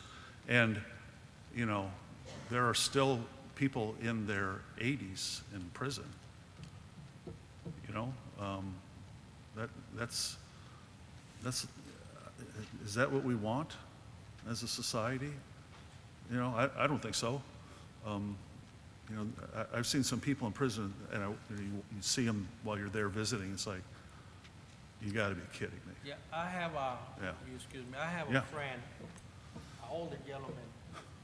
We become friends in prison, and this man, he was so sick. He was costing the system, just him alone, $1 million a year to keep him alive. He was on his mid-70s, terminal illness. He had life to do. But still, you look at the human side, he's not going to live long. It's costing so much to the system to keep him alive. It's not like he's going to come home and roam the streets and kill people. Right. He just died. Right. And there's some of the things that we never heard. He can easily be put in house arrest because he's pretty much can't go nowhere, can hardly walk. Yeah. So it's just so many stories that you find in there, like what's going on with the system. So the legislature had a bill, actually there were two bills that were pending that have not yet passed that I was and am very interested in. And those bills were essentially that if, thank you, that if a person had been in for a certain amount of time, 25 years in the one bill, and had reached a certain age, over 50 in one bill, over 60 in another, that they could petition to go home. Not automatically be released, but that they could petition for a hearing to go home. And by the way, they also had to have a good institutional record, meaning, you know, no serious tickets, no fighting, no serious contraband, you know, stuff like that. Those bills have not passed yet. I think they should. Prison cells should be for violent, guilty people. Violent, guilty people. Not lesser crimes, not innocent people for sure, but let's reserve them for violent, guilty people. And once a person reaches a certain age and they've proven themselves, we call it the Department of Corrections, right? We notice that name, right? Corrections. We want this time to have a corrective process on you, which isn't necessary if you're innocent. But even for those who are guilty, you prove yourself over those 20 or 25 or more years, that should count a lot in a request to go home. And the question then is, how vindictive are our systems that keep a person there for that long? So, any other questions? Any other questions? Yes? I just want to change the tone Sure.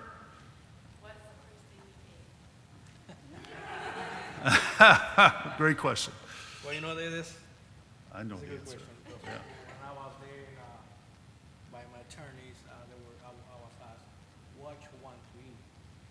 And I told them chicken sandwich. And later on, they asked me why you want a chicken sandwich. Well, inside there, they serve chicken, which is kind of like plain roulette, or what John was talking about. You make it see. So I'm like, still gotta be a good chicken sandwich up there. Can't be like that. So yeah, they know that the food, and I have seen the pictures of internet of how good it looks. And you would think, well, this person is eating better than me. But when you really get the food, when you're inside there, you're like, wow, how am I gonna eat this? And hopefully I don't get sick. So it's very horrible. Sometimes I see on TV, the movies, and the food is sometimes very close to what you get in there. It's not the greatest. I think his first meal, if I recall, was at a place that students enjoy across the country on their campuses, Potbellies. He went to a Potbellies to have that sandwich, right? Am I right? Yeah. Correct. Yeah. So good for him. Every time there's one, I live in Champaign. There's one in Champaign. Every time I walk in, I think of Angel. So because he enjoyed his Potbellies. So and I appreciate what you said about change the tone. There is a lot of there's a lot of grim stuff with all of this. And I told Angel when we came today, I told him that I did want to put kind of a good twist on it, because since he's been out, he's done so many wonderful things, including helping the next people who got out. That's so cool. He's an exoneree of ours who was released last June, I think, June. Guess who was there to greet her? He was there to greet her. And he's been at other releases and other gatherings in honor of other exonerees. He's employed some exonerees and given them help, given them a place to stay for a while, and his heart is huge. And so I also would like him just to spend a couple minutes talking about some of the good people that you've met, other than the wonderful lawyers, of course. If you could talk about some of the other cool things you've done and the good people you've met since you've been out. There's a person that Here you go. for my release. Angel. For my release, there's not only me. When you come home as exoneree, there is no help. There's more help for somebody who had done his time. Because when you go to the government offices and ask for help, for example, food stamps, link card, whatever they call it now, you're not in the system. So you're not entitled to anything. I remember trying to rent an apartment, and they asked me about credit. Like, why do I need credit for? I got cash. But that's not how the world works now. I meet a law student, and he told me, I know a lady where I live in the apartments. Maybe I'll talk to her and tell her your story. And sometimes it's only text. One person to talk to another person. And luckily enough, the lady was kind enough to rent me an apartment without running the credit. And after they, okay, now I have the apartment, what about utilities? She was kind enough to rent utilities for me under her name.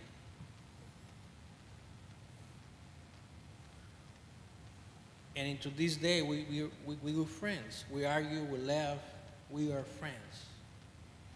She's on her upper 70s. We don't agree on everything, but we grew friends. And along my way, I can go on and on how many good people I have met. People that just teach you something as basic as how to get in the train,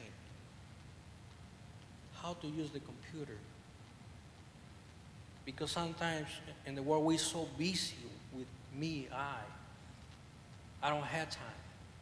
I see people running, especially in the bigger cities, running back and forth, and sometimes I step back like, what happened in the world, especially in New York?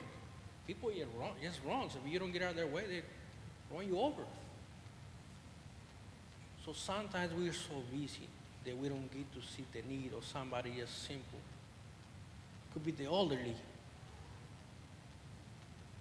I remember coming home and going to the stores and trying to help people with their bags.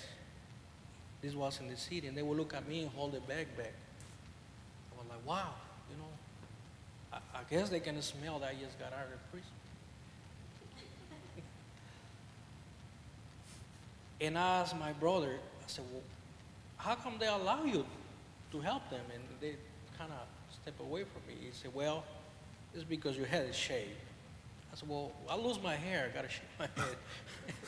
It's not by choice. It's about here in the city when they see somebody with a bald head, you can be a criminal, John. Yeah. We judge people how they look like. Yeah. You know, but there's great people that approach me and say, what you need? You know, what you doing here carrying bags? Well, I don't have a job. I just got out of prison, and I will carry the newspaper with me, and I will show it.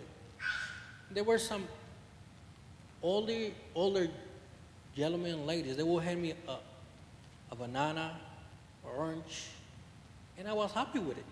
I will come home happy with a grocery bag full of tomatoes, onions, and like, I did my day. I was happy just with that. They don't have to give me anything. They don't have to help me. And they will ask my story, and I will tell them, and they will like, you know what, I'm going to try to help you. I will call such and such and see if they have a job for you. But there's so many great people up there that sometimes we don't look, or we take it for granted. We don't have to give somebody $10,000 or $1 million. Sometimes just a smile. They look and say, why you smile for? You always find somebody negative. That's easy. Everybody can follow. I'm negative. Don't smile at me. Why you smile at me? You got missing teeth. I don't want to see you. But you know, there's so many great people that have met throughout these years. That sometimes when I come across something negative, I just put it to the side, like, you know what? I'm going to walk this way where the positive is. And life sometimes is much simpler than what we think. Because when I have a bad day, I just remember I'm home.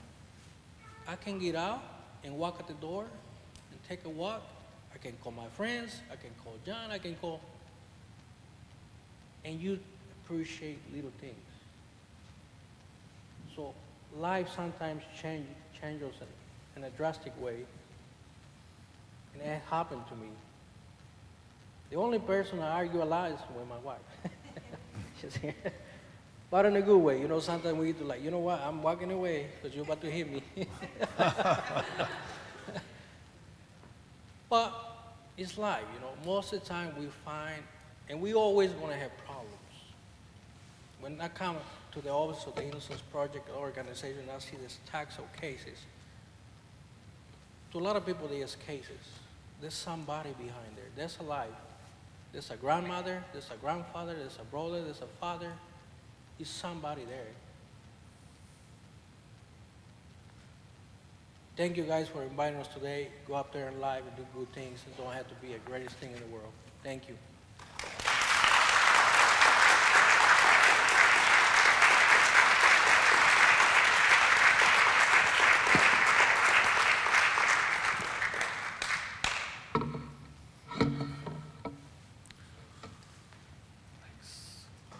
Goodness, thank you. Thank you so much. Of course, of course. Thank you very much. Thank you so much for coming and sharing your stories. Thank you, guys.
Our next speaker is Dominque Stevenson, also known as V8 Vast Change. He was born and raised in Bloomington, Illinois, and had two options: be who they told him he could be, or fight to be something more. From a young age, his family fought to instill him values and character that would not only take him to new heights, but sustain him once there. He is a proud father, husband, recording artist, activist, and professional football player, all at the age of 26. He says he is just getting started.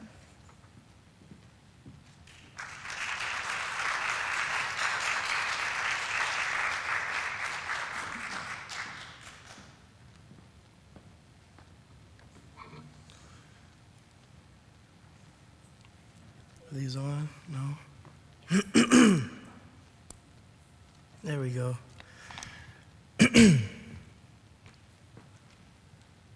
What's up, Heartland? Woke up this morning, I'm tired, but I'm still thanking God. Yeah, I'm young and I'm black, and I'm really beating odds by staying evenly balanced, mind, body, and soul. I'm positive the negative could never take my soul unless I give the devil power with the words I say. So I be careful with vernacular, I'm packing punches. I use positive affirmation like affidavits and hopes to teach my pretty princess that she is amazing and that her skin is beautiful and she should love it so. When I was younger, I used to wish I was white, cause in class all the white kids got treated better than I. Fast forward, and I'm proud to be black and I never change it. We got so many talented people in our arrangement. I'm trying to teach the youth that the sky is not the limit. Be an astronaut and go explore galaxy limits. I'm literally saying your only limit's believing in yourself. I go by the name of Dominque Stevenson, AKA V8 Vast Change. Bloomington native, born and raised. I don't have any fancy degrees or nothing. I just got this fancy suit. I don't got no PowerPoints for you.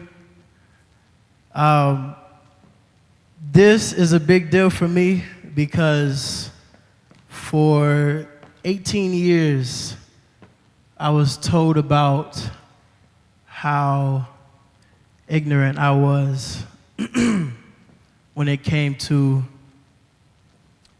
school, speeches, grammar, English. And now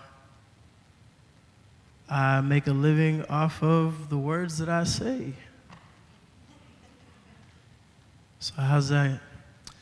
Well, I will be speaking today on the topic of the art of belief. And I will be using my iPhone for my notes. But what I want you all to think on for the duration of this speech is one question. What do you believe?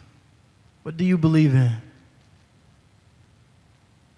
And this can be a little interactive. You give me some amens and some hallelujahs, you know.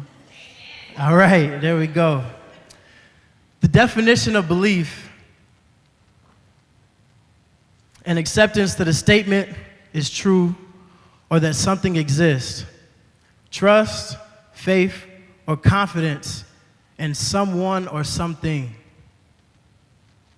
Muhammad Ali: I hated every moment of training, but I said, don't quit. Suffer now and live the rest of your life as a champion. See, I'm an athlete by nature, by trade, whatever you want to say. I come from a background of a military family, heavy structure, and working out was just that release. So for me, I played sports for most of my life. I correlate everything back to athletics in some way, shape, or form. So in that same way, I think about life as a hard workout, right? Now, athletes, we push ourselves and do strenuous workouts. Some people consider it to be a torturous routine, consistently on the regular basis, off the belief that if we work our bodies in this way and we train our minds to push through the limits of a difficult workout, then we can achieve a certain standard in the sport that we play, right? So there's no other reason, just the belief that, okay, I saw the way that LeBron James worked. I saw the way Steph Curry shot 100 shots a day. Well, I have proof now, right? It's just the belief that if I work and train in a certain way, then I'll get a certain result. But just like in life, it's the discipline of being consistent that makes an impact on your ability and skill set in your sport.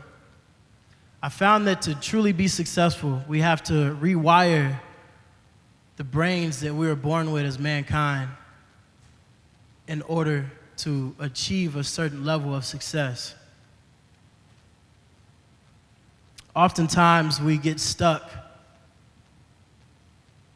That default setting that we're born with tells you not to push a certain way. We have difficulty pushing through certain things. When things get tough, they get hard. But that's where the consistency kicks in. Well, another example of that is not just athletics, but we see that in a variety of professionals. Since I'm a musician, I've been playing music since 5th grade, concert band, drum set, piano, you know, all those different great percussion instruments. Well, musicians often talk about 10,000 hours. And is anybody familiar with that term, 10,000 hours? A little bit. You can raise your hand, it's okay. We're not too formal, you know. Okay, so for the ones that are not familiar with that phrase, 10,000 hours is what was deemed necessary for you to call yourself a professional in any field. But oftentimes you hear musicians talk about it. Well, musicians, we isolate ourselves oftentimes and practice for days, weeks, months, years, all to be prepared for short moments like this on stage in front of a engaged audience. To some people, it's pointless. They can't grasp the concept of why do you practice for hours on end instead of go out, let's go hang out. But those musicians, they've changed that default setting in their brain. They're working in the art of belief, which is, if I practice for 7 summers, as Kanye did, he locked himself in his basement for 7 summers and did nothing but make beats all day, tirelessly, well, then I can have Kanye-style success.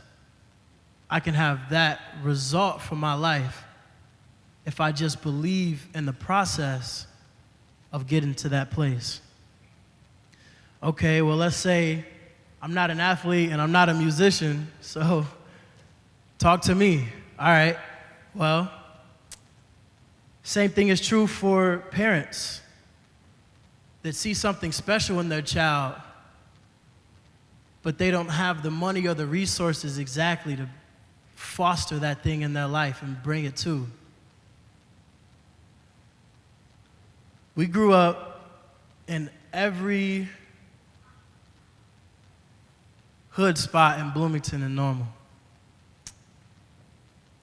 And my mom and dad wanted a better life for us. But how do you get to that? How do you get there if that's the hard part that a lot of people struggle with is, well, how do I give my children a better life if I don't even have it, right? Well, when you have that belief, then you find ways, you get creative.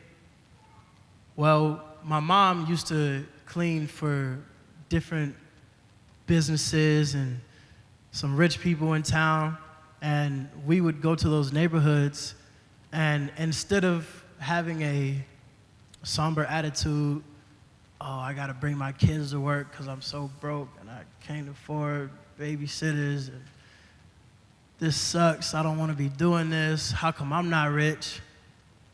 Her attitude was, look out the window. You like that one?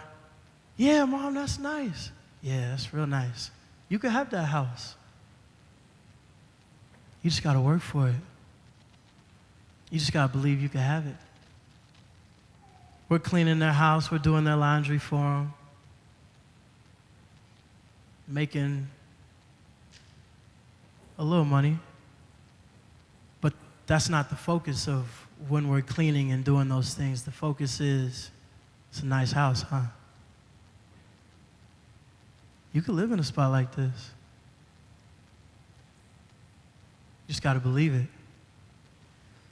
You gotta work towards it. The list can go on and on. It's a million examples out there. I'm sure you might have some in your mind right now. But what I need you to take away is greatness has never been achieved without believing that something impossible is possible. On every journey in life, you must remember these three things: where you started, where you are, and where you desire to be. Those three things are detrimental to the success or failure on any journey in life. Now, remembering where you started will keep you grounded as you navigate through the different stages of life. Acknowledging where you are currently is a form of reflection and self-evaluation that will keep you level-headed and in control of your emotions. Lastly, remembering where you want to be will keep you focused and drive the type of decisions that you make in life. Now, before I get into an example of how that works, I'm sure you could think of a couple times that people have lost track of one of those three things, and it's shown. Let's take athletes. Let's get back on track, right? Let's get back to the athletes. You hear numerous stories of NFL stars, fresh drafted out of college, first year in the NFL, balling. $15 million contract, on top of the world, making plays in every game. ESPN can't stop talking about him. Next thing you know, mugshot. In the middle of a drug bust. And everybody thinks, what the heck are you doing still selling drugs? You just got a $15 million contract. Well, they forgot one of those three steps. If they remembered where they wanted to be, then they would have lived their life accordingly to keep themselves out of prison to the best of their ability. And it goes a lot deeper than that. Goes back to trained things that we learn as children. It's difficult to overcome the environment that you are raised in. But we also know those stories of people that grew up in the exact same circumstances and environment, but they stayed away from all those things. Why? Because they said, I see where my dad landed, I see where my homie landed, dead or in jail. I want more for my life. I'm staying away from that stuff. Why? Because I believe in where I want to be.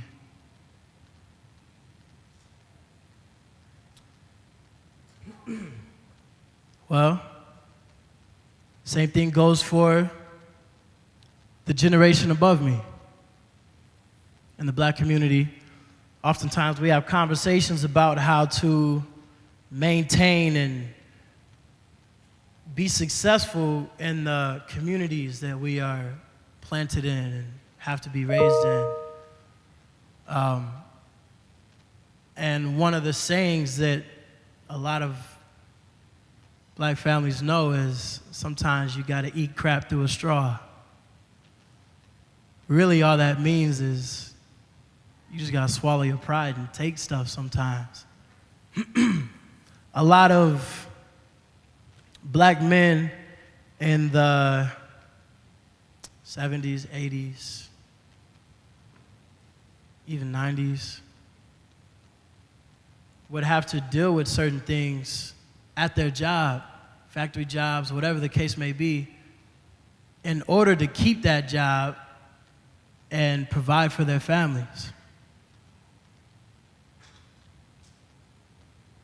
Taking abusive language and just smiling and nodding, continuing to do the work, off of the strength of the belief that if I just keep this job, I can keep providing for my family. I got food on the table. They got a roof over their head.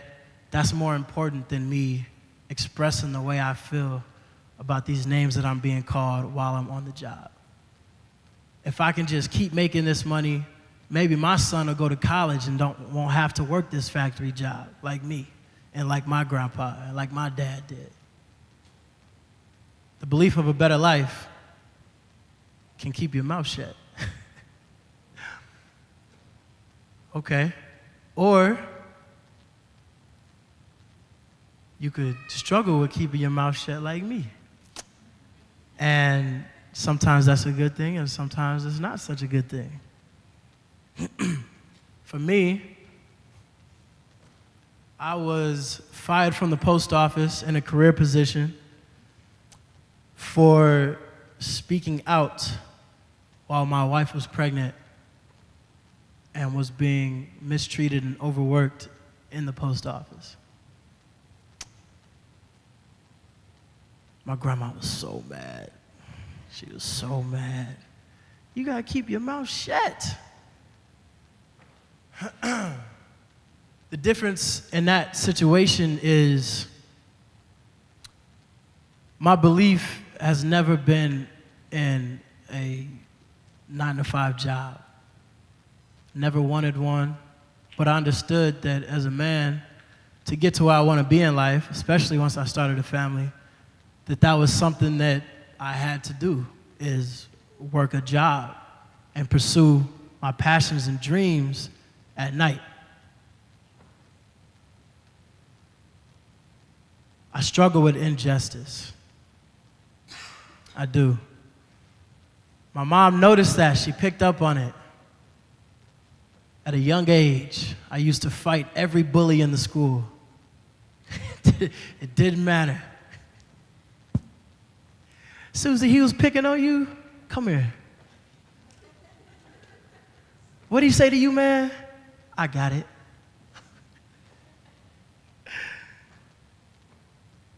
Even the teachers. Teachers are bullies sometimes, unfortunately. And it got me in a lot of trouble. So much so that every school I went to, my mom was a well-known figure in that school. It was a problem. So my mom started to try to instill in me something. She said, son, you can't fight every fight. It ain't gonna work out in your favor, even if it's for the right cause. She tried to give me some wisdom. She said, only fight battles that are worth dying for. Otherwise, assess the situation, maybe go at it a different way, but live to fight another day. I heard that so many times that it just stuck with me. Live to fight another day. Only fight battles that are worth dying for. Well, in 2020, some of those battles popped up in big ways. And the world had a decision to make. Do you stand by? Do you pick a side? Or do you fight for peace, freedom, and deal with the injustice that you see in front of you? This was a difficult thing to ask Americans to do, because for so long, nobody really had to pick. It's just a thing that kind of got swept under the rug. What I'm talking about is the racial injustice that we've seen for so many years. It got brought to a head in 2020 when more and more people were murdered on camera. It started to enrage communities. And in Bloomington Normal, me and my brothers got together and we watched and we said, man, this is crazy. We got to do something. Don't know what, but we got to do something. People are unraveling.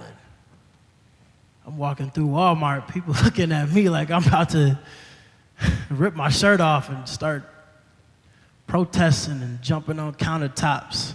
People were just uneasy. So we came up with an idea. We said, we believe that we can make a difference. Let's start a podcast called the Next Gen Initiative. Well, a little while after we came up with that idea, maybe a week or two later, me and my brother, Thurston, we decided to go to Chicago because we heard that there was a planned protest against police brutality. So we said, and please don't follow my lead on this unless you feel led, really feel led. We said, man, we should go to Chicago because Chicago's gonna get bad. We should go to Chicago and we should play damage control. Do as much as we can to save as many people as we can from doing something crazy and ruining their life in that moment. We thought that was a good idea, so we went. I jumped on a train. He's already in Chicago going to school in Columbia, and we get there and instantly the atmosphere is just, it's crazy. You just feel all this pent up energy, rage, sadness, anger, confusion. And it's coming from all different angles. Well, fast forward a little bit. It's a standoff between protesters and cops. Starting to get heated. I tell my brother, come on, we got to get in the front. Why did I say? I said, come on, we got to get in the front. He was like, all right, go. So we pushed through the crowd. And it's a group of young black people screaming in the cop's face. We moved them back by being the barrier between the police and them. We talked to them. We turned back to face the police. And over my head, somebody followed us through the crowd. This was their moment. Over my shoulder, somebody takes a punch at one of the riot cops right in front of me. this could have went one or two ways. All the cops could have charged. Everybody in that section could have got it. Or they could have just grabbed me and thought that I did it and drugged me to the back, because they were dragging people to the back all day. Immediately, my brother goes like this to the cop. I turn around, I grab the young man, and we rush him through the circle, push him all the way to the back, and we sit him down. Do you understand what would have happened if you would have actually connected with that cop?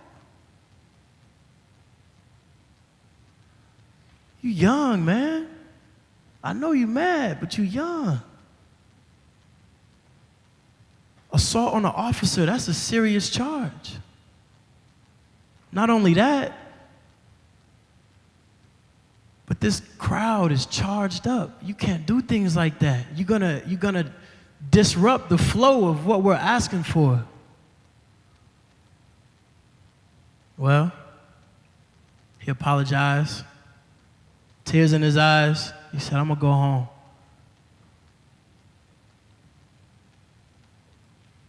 I honestly think we went up there just for him. We did some other things, but as you all know, Chicago was burning that night. Cop cars were on fire. Tear gas was thrown. Panic set in. Buildings got broken into. So we come back. We make it out. They started to shut the city down, almost got locked in Chicago. They started closing the bridges. They tried to contain it. I get back to Bloomington, and the very next day, I hear that the NAACP has a rally. I'm like, oh, I didn't know if Bloomington was gonna do anything or not. So we go out to play damage control.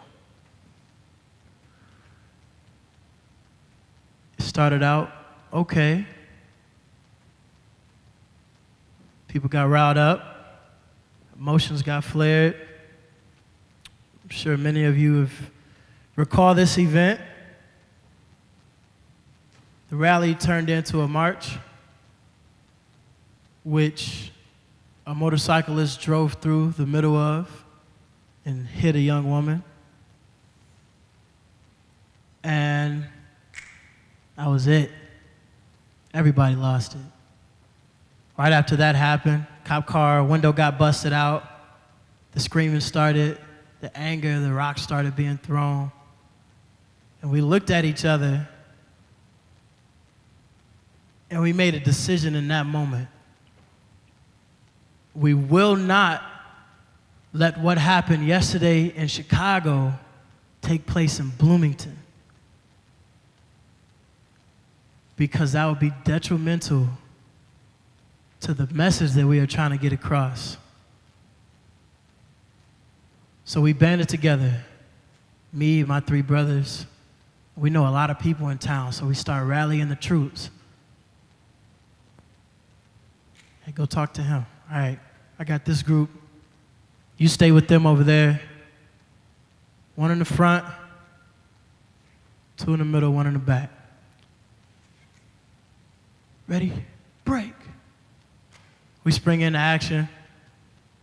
It takes us 2.5, maybe 3 hours to rally this crowd together. We talked to the police that were outside of the police station, came out in riot gear. We convinced them to go back inside, which was nothing but God, because I don't know how you talk cops down from doing their job, and it's an angry mob standing behind you. So they agree. They say, all right, we'll go back inside. But you got to keep them off the property. I say, it's no problem. I got you. I don't know how I'm going to do it, but I got you. I'll keep them off the property. Well, they go back inside. It's a section of people antagonizing them as they walk in. I leave them alone. I focus on this group. We start making a lot of noise. Look at that, that's a victory. That's a victory. Let's go. There's nothing else to do here, right? So we get to rallying up our people. We redirect the focus. Now, it's not on the police in the riot gear anymore. Now it's back on a peaceful march, what it was initially supposed to be. We take them on a long walk to tire them out, all the way down by Miller Park from downtown Bloomington, around that loop and back up. By the time we got back, it was dark. We went to the bottom of the police station. We gave speeches. We told them that this is just the beginning. And we devised a plan to move forward from that night. That night, everybody said, what's next? I don't want to just go home. I need to know what are we doing? Well, we only did that to stop a riot that was inevitably coming. Well, we successfully did that. Everybody wants to know, when are we doing this again? We need to move on this. We were thrust into an opportunity to have a positive impact on a movement in this community. And we decided that we couldn't turn that down. So we turned Next Gen into a nonprofit organization instead of a podcast. That night, on the spot, we said, follow me, this is my name, these are my brother's name, find them on Facebook and Instagram, and we will have more instructions to come. Well, what came from that was a march on the Upper East Side of Bloomington, where all the doctors and the lawyers are. We only took like 30 people out to that one because we needed it to go a certain way, and it did. Family members from the community came out, marched with us. We had Kurt Franklin playing some other music, it was smooth. We all stood together and we prayed to end the night, and everybody went home.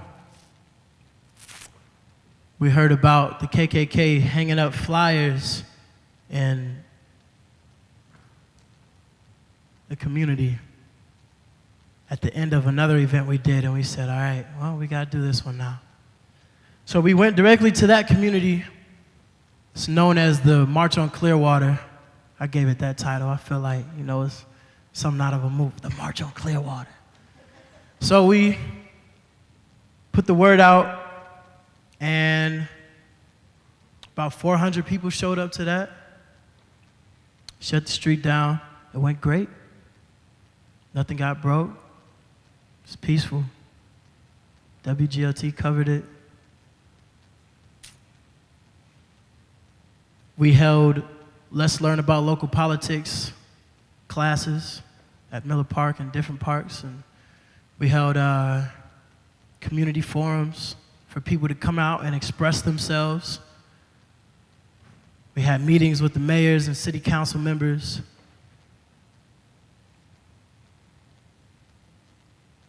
And we're not done yet. Slow down a little bit, but we're not done yet.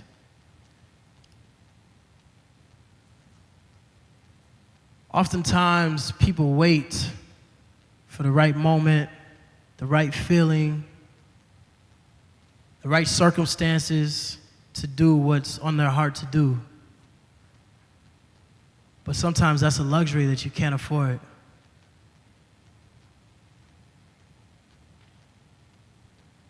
Sometimes you have to move when it's on your heart to do. No matter how afraid you are, no matter how much you don't know the outcome of the circumstances, believe in what God has placed in you,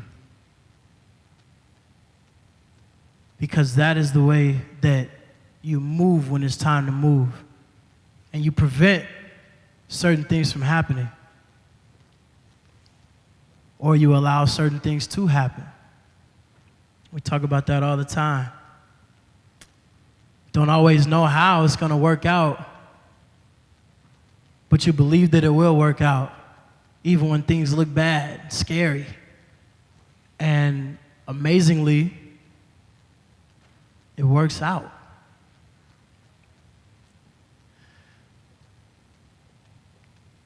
And when it works out, you should go back to those three things.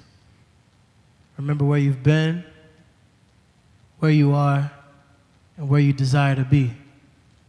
Remembering those things that have worked out in your favor in the past will give you the strength and the present to believe for the future.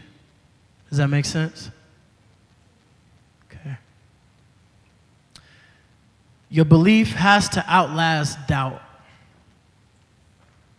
Your belief has to outlast doubt. You say, what do you mean by that, man? If you can believe longer than people doubt, then you can see it. If you can believe longer than the pain of being hurt, then you can be healed. And if you can believe longer than being broke, then you can be rich. Right now, me and my family were in an interesting situation. We are further along in our career choices than we were 5 years ago. Some amazing opportunities.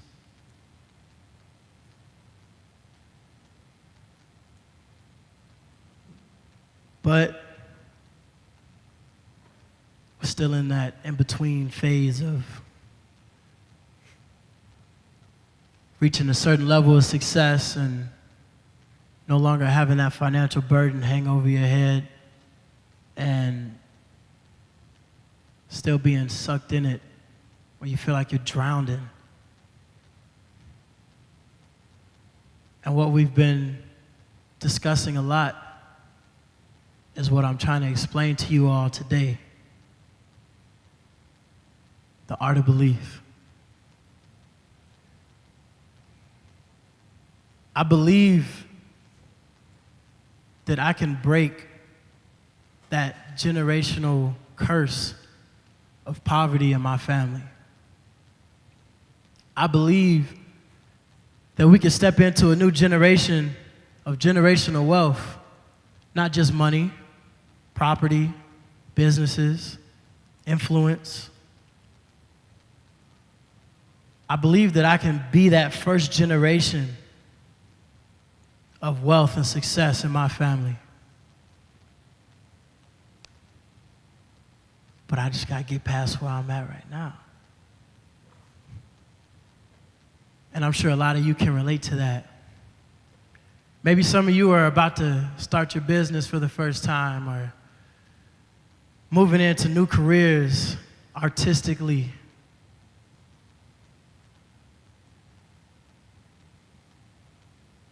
Don't have to be where you want to be right now, but you just got to remember. Anybody remember? That's right. Remember where you've been, where you're at, and where you're going. Once again, my name is Dominque Stevenson, and I appreciate you all sticking around and listening to me speak about my life and things that I've learned throughout it. I guess, is there any questions at this point?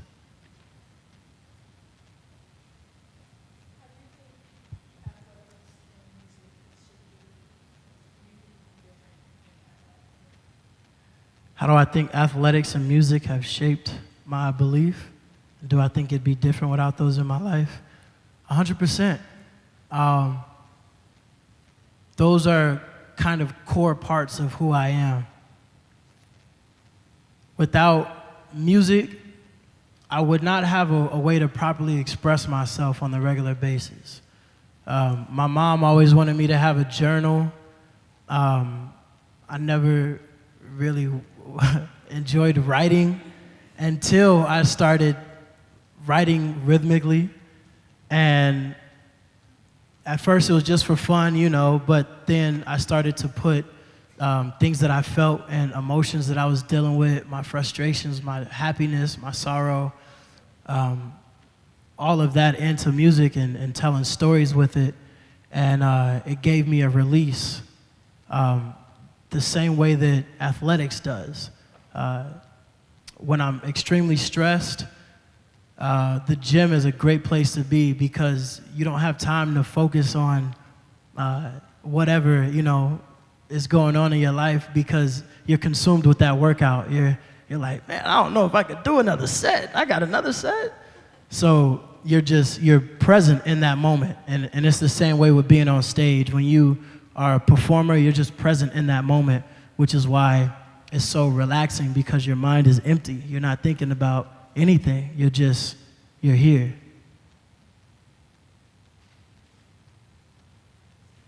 Yeah. Everywhere. Anywhere that allows me on stage. So I do a lot of things at Night Shop in downtown Bloomington, which I'm going to plug myself. I have a music festival coming up at Night Shop on the 29th. It has 14 different acts in it. Chicago, Arizona, just anywhere I can get on stage. I opened up for Nelly last year in front of 3,000 people and some other artists. But I've been doing this for 10 years now, so we have a decent amount of success following that. Yeah, thank you. Yeah.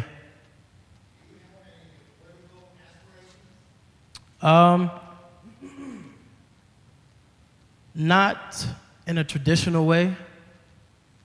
I think that I would better serve outside of those parameters. It's a lot of red tape in politics, and that worries me a little bit with my personality. I don't know that I would be very successful, but I believe that I can do a lot of good for the people that are already in there, and I can give them support and counsel in different ways. It's funny that you asked that because in 2020, that same night that I was talking about earlier, there was a cop, me and him are buddies now, that was standing by and was just keeping watch on the area on our behalf, and he became a target of anger and frustration, and I stepped in between him and a crowd of people and was later asked, you know, if I was just in Chicago, why I'm not speaking. Well, they gave me the opportunity to voice my opinion, and I did, and somebody recorded it, and it ended up on Facebook, and 10,000 views later, people are like, why don't you run for something? Like, yeah, I don't know. Anybody else? If you're in the back, you gotta give me a shout, because I don't got my glasses on. All right, are we good? Yeah.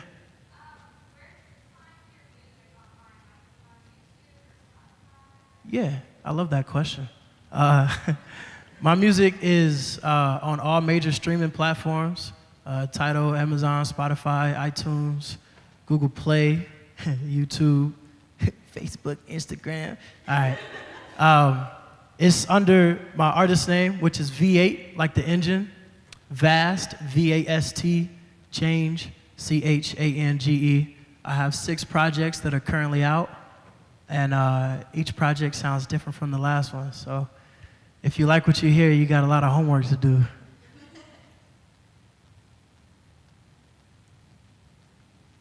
Anybody else? All right. Once again, I want to thank you all for listening to me speak. I was super excited about this opportunity. Thank you for booking me for it and bringing me out. And I hope you all have a great day and continue to believe in what is in your heart.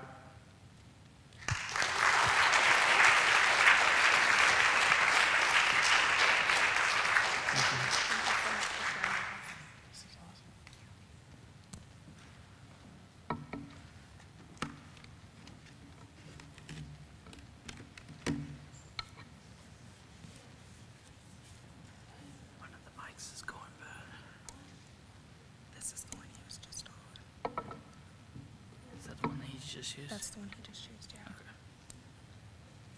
Yeah, better replace, have to replace both of them. Okay.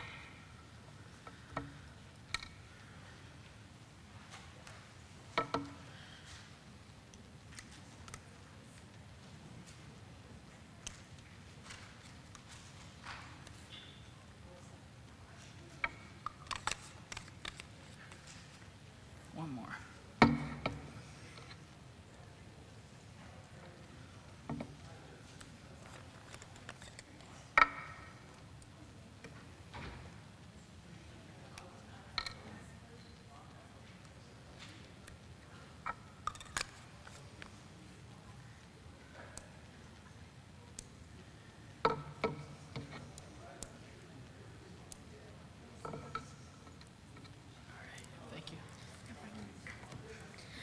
Our next speaker is Trisha. Oh. Do you want to introduce yourself?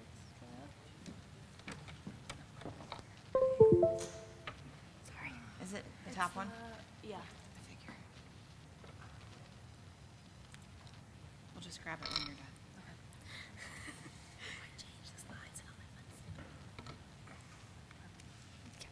Our next speaker is Trisha Nelson. She's a 2007 graduate of Western Illinois University and majored in law enforcement and justice administration. She is also a 2009 graduate of the University of Illinois School of Social Work in Urbana-Champaign. Trisha obtained her clinical license in 2013 and has experience working for a domestic violence shelter, outpatient psychotherapy, inpatient psychiatric care, and in a residential setting for at-risk youth. She has many years providing clinical supervision and guidance. Currently, she is a private practice provider and clinical supervisor for the Keri Powell therapy, helping to provide individual and family therapy for those in need during these difficult times. She has firsthand experience as an essential worker throughout the pandemic and has seen how it has impacted the mental health of persons of all ages. Please welcome Trisha Nelson.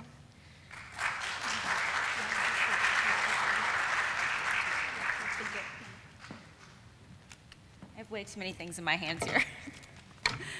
So hold on.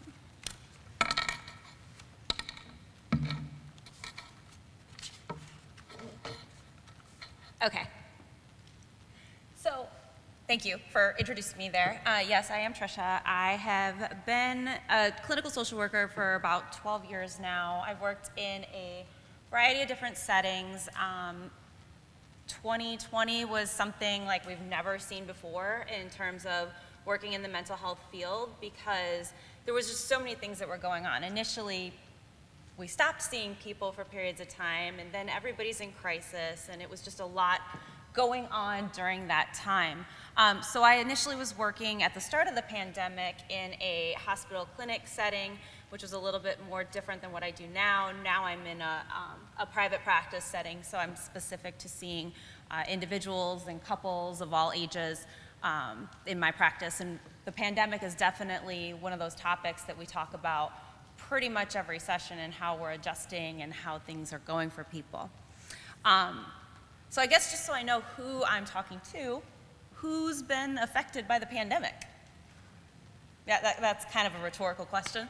Obviously, most of us have been affected in some way, shape, or form by the pandemic. I know, like, I can speak personally. Some days are great. Some days were, like, really bad. It was just a roller coaster of emotions, right? Like, even for someone who has a usual pretty good grip on my emotions, being a therapist, kind of practice what you preach, right? Some days are good, some days are bad.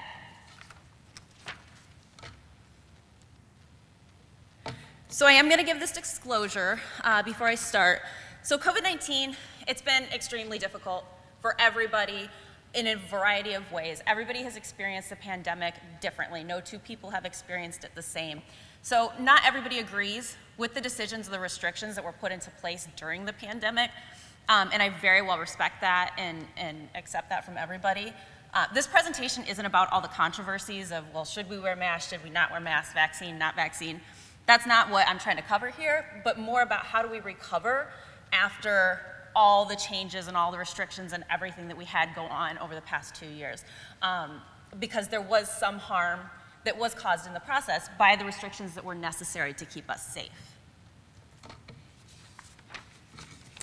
Okay, so recap of COVID-19. 2019 is when we hear there's this virus over in China. Okay, big deal. Here I am in the United States, that's in China, not really affecting me.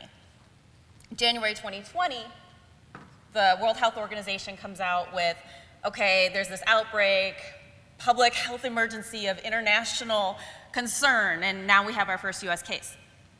Okay, a little bit more heightened awareness here. And then on March 15th of 2020, we have a shutdown. Like, okay, this is the United States, right? Like, what do you mean we're shutting down the United States? That just doesn't happen. What did that mean? Stay home, unless it's absolutely necessary to leave. Wear a mask.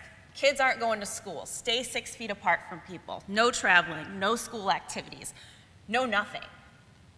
I had a client during the pandemic who mentioned to me, like, this is like jail. I've never been to jail, so I don't know for sure, but complete restrictions, lots of rules, loss of freedom, confinement to our houses, boredom, stay away from everybody. I mean, I think realistically that sounds like a pretty good fit. The majority of us through the pandemic were able to maintain our basic necessities, our basic needs, right? We kept our homes. We were still able to feed ourselves. We kept our employment. We may have had to do things a little bit differently than what we're used to.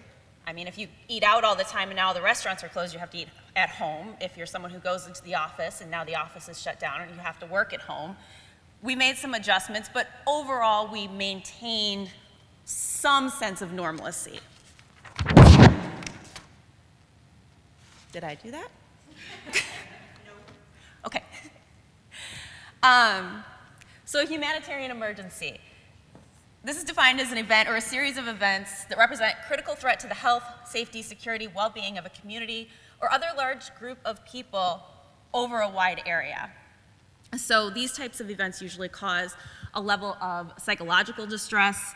Our emotions are affected by this. Think about natural disasters, wildfires, tornadoes, earthquakes. 9/11 would be considered a humanitarian crisis. Poverty, food insecurities, all part of that type of emergency. Nearly all those people who are affected by a humanitarian emergency experience psychological distress. That's natural, that's normal. In any kind of an event where there's major things going on, you experience some level of psychological distress. That's okay. 1 in 5 people, however, are likely to develop some type of mental health disorder, such as depression, anxiety, trauma, bipolar, schizophrenia, and the latter two a little bit less prevalent than the others, but it is possible. Trauma is the emotional response to a terrible event. It's that response to the psychological distress. When it happens initially, it's very normal. When it's prolonged and we continue to have these reactions over a period of time that tend to affect our ability to function, that's when that becomes a little bit more problematic, and we'll start talking about that a little bit later on with the trauma disorders and how that can be problematic. I know I've said this before, but we've all experienced the pandemic very differently. For some people, we may have had significant losses. Loss of life, loss of job, loss of home, loss of financial stability. That's something that comes with the loss. For others, they may have experienced a constant fear. You know, fear of getting COVID, fear of losing someone, fear of losing their own lives. That is something that's been pretty significant for a lot of people, especially those that are in a more vulnerable and high-risk population. Essential workers. Another situation where people were experiencing intense burnout. You know, they're constantly seeing people who are sick, dying in the hospital, or they're overworked trying to provide services. And other people may have just experienced maybe minor inconveniences. You have to wear a mask when you go to the grocery store, or, you know, now the grocery store is closed, or whatever, you can't get to Target on time, or the lines are longer. It really just depends on the person as to how you've experienced that pandemic. So the impact of the shutdown on more vulnerable populations, I think it's important to point out. Vulnerable populations are already at a higher risk for mental illness, and then you add in this additional stressor, it definitely can intensify the symptoms that one may experience or trigger additional symptoms. Homeless shelters were closed, they had no place to go. They were on the streets.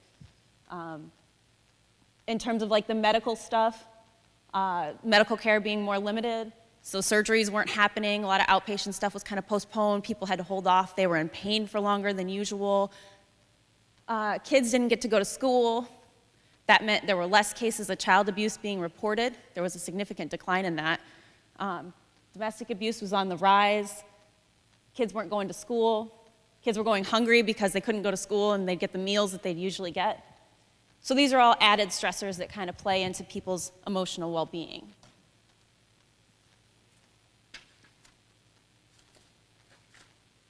So how did you view the pandemic, right? We can look at this in a different mindset. You can look at it from the first picture here where you see the light at the end of the tunnel. We know that it's coming. Sooner or later, things will be back to normal. We see it.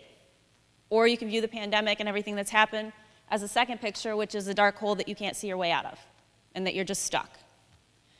As I said initially, for me, pandemic's been a roller coaster. I have not stopped working. I've been working every day through the pandemic.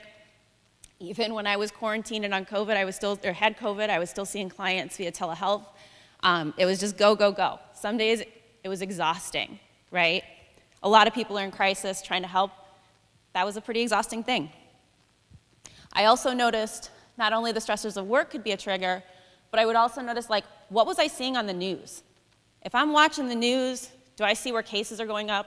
Am I now scrolling for additional articles, like, where are we at? Am I paying attention to, you know, how many hospital beds are available in Champaign County or McLean County at this point in time, and what happens if something goes wrong? I noticed that perspective is very much everything. You can look at it from two different ways. You can look at it from the point of view of the light at the end of the tunnel, or you can look at it from the point of view of you're in the hole with no way out.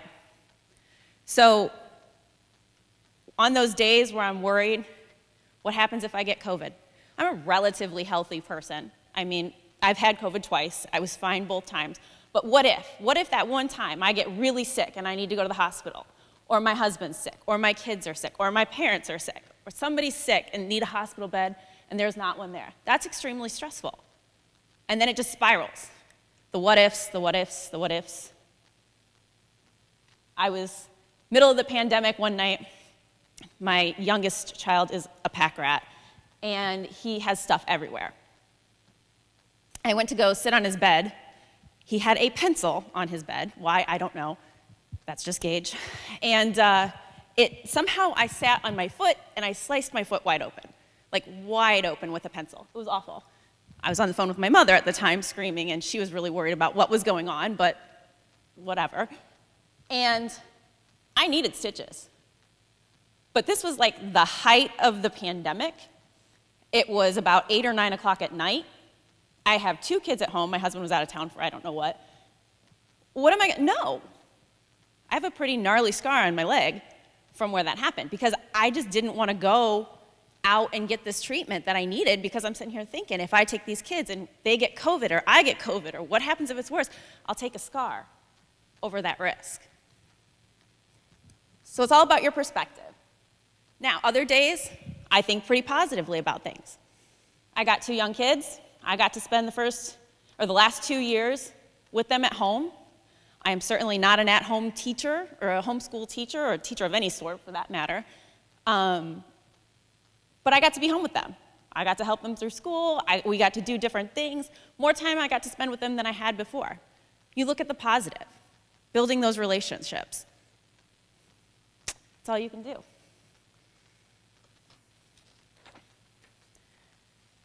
So fear. I think it's important that we talk about fear because it's a huge part of the pandemic, right? I get it that it's absolutely necessary that we know where we're at on statistics and on things that are going on, right? We need to know that the cases, if they went up or if they were going down or mask mandates or whatever is going on. But the media definitely a lot of times used a language of fear, right? The way things were portrayed to us at different times were very in-your-face fear. And I get it. It's almost like psychological warfare at some point, right? Like you're using a sense of fear to control the situation, make sure people are following the rules. Totally get it. I think it could have been executed a little bit differently. But I definitely think that that was something that was very detrimental to mental health as we talk about it with the pandemic. When we have fear, fear leads to anxiety. Anxiety can lead to depression. I mean, if you think about it, you know, you're constantly worried. You're staying home, you're avoiding people, which you're supposed to do in some sense, right? But there are precautions. We can wear masks, we can get the vaccine, we can do all these things. But we're hypervigilant, we're worried, we avoid, we're now isolating, and we're not talking to people, and we're not connected, and we go farther and farther and farther away, and that's where it can be very detrimental.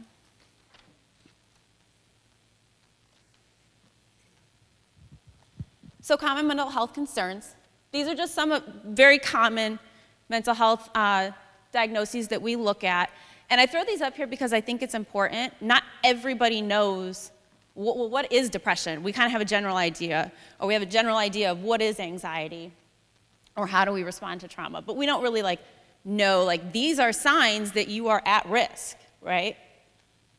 So if you're finding yourself more isolated, your mood is down, or you're feeling low mood, you don't have energy, no motivation, you've lost interest in things that maybe you previously enjoyed, you have thoughts of death a lot, thoughts of suicide, thoughts of non-existence. If I don't wake up tomorrow, oh well. If something happened to me, okay, whatever. If you notice some weight loss, weight gain, your emotions are kind of slowed down from where they normally are, you're feeling tired, you're unable to concentrate, you're excessively worrying, feeling restless, you have an inability to control the worry that you have, again, that inability to concentrate, irritability, muscle tension, muscle aches, difficulty sleeping, any kind of intrusive thoughts, nightmares, flashbacks, emotional distress, inability to control your moods, being overly negative, being hyper-aware. Those are all some signs that there could be a problem. So that's something to take into consideration if you or someone you know is feeling that way.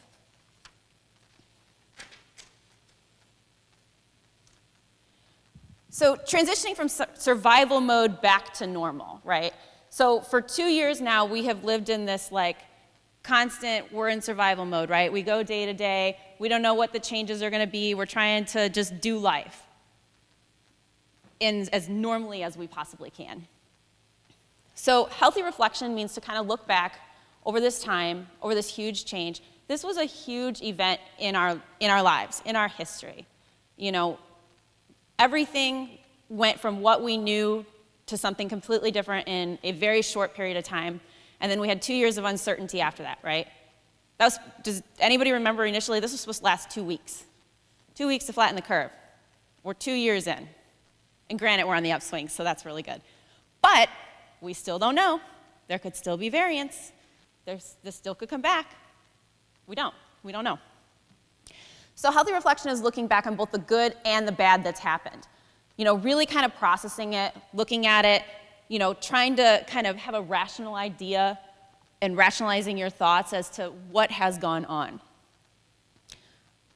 You know, recognizing that there's some things that probably have happened that we lost control over, and there has to be a level of acceptance with that. Any kind of losses or grief that you've had, It's time to start actually confronting that grief and starting to deal with it, starting to process it, starting to talk about it. We didn't have a whole lot of people to talk to during the pandemic. You know, if we've lost somebody and we didn't get to grieve properly, that's not a healthy thing. We need to talk about it. We need to process through that.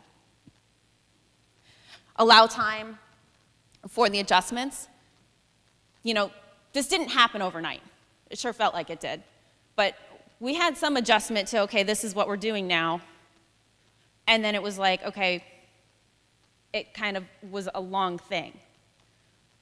Just as, you know, now, for some people, it was like the mask mandates got lifted and everything. It's like, okay, let's take them off, we're done, moving on. That's not for everybody, right? Some people are going to need that time to adjust back to normal. Everybody should go at their own pace of what they're comfortable with. Just because not everybody's comfortable going to a concert or some kind of major event right away, that's okay. Do what makes it most comfortable for you. Self-care is super important. We forget about our self-care a lot. We forget to do the things that we enjoy, the things that we like to do, the things that give us that happiness, that passion. Could be exercising. That was real hard during the pandemic when the gym shut down if you didn't have anything at home. You know, some people like self-care. They like to go get their nails done or their hair done or something. That was done. That was closed. You know, so a lot of the things that we enjoyed doing for ourselves, we weren't able to do during the pandemic, and it's so important to get back into the habits of that. Getting into routine again. That's, you know, before the pandemic, we got up, and we got our kids on the bus, and then we went to work, and we had our commutes, and then we had our schedules, and then we came home, we made dinner, we did homework, we did whatever. We had a schedule. Pandemic definitely threw that all off. We were just home. That was our schedule. Always find the positive. I mentioned that with the perspective part of this. You know, positive, if we seek out the positive, we will find the positive. If we seek out the negative, that's where we'll stay. Try to keep that positive mindset. And then always seek professional help if needed or necessary. That's always important. And I'll give some resources for that at the very end. Recognize your fear and your worry. Recognize that it's there. Accept it. Talk about it. Acknowledge it. Don't just ignore it. Stay informed about what's going on, but make sure we're not obsessing over it. You know, be aware of the safety measures that are in play, but don't obsess. Focus on what you have control over. You have control over yourself, your actions, your responses. You don't have control over what the government decides to do, or what the virus is going to do, or what your work is going to do, or anything like that. What your neighbor is going to do, your best friend. You have zero control over that. All you can focus on is yourself. Plan as much as possible. Don't stress over the what-ifs. We can live in the what-ifs. Those will spiral you out of control very quickly. But try to ground yourself. Try to focus on what's going on right now in this particular moment. Not what if this happens or what if that happens. No, right now. Not 2 days from now. Stay connected is extremely important. Avoid isolation. It's very easy to do at this point in time. And be kind to yourself just as much as you are to others. You know, we are very helpful to everybody else, right? What do you need? How can I help you? We always forget about ourselves. It's important to look into yourself too and recognize that you are just as important as everybody else in your life. And you sometimes, most of the time, need to put yourself first.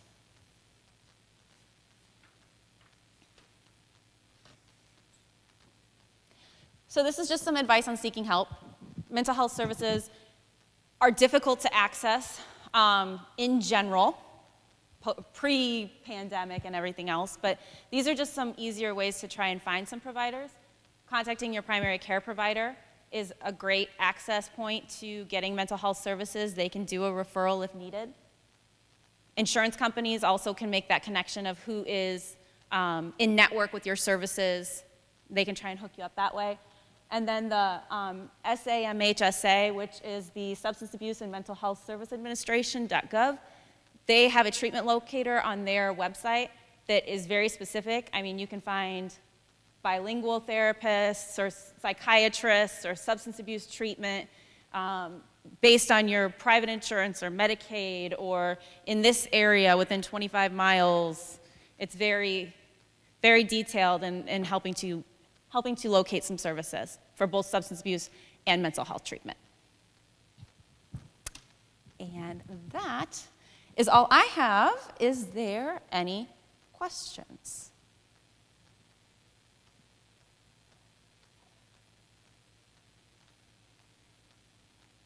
Okay, well, thank you guys so much.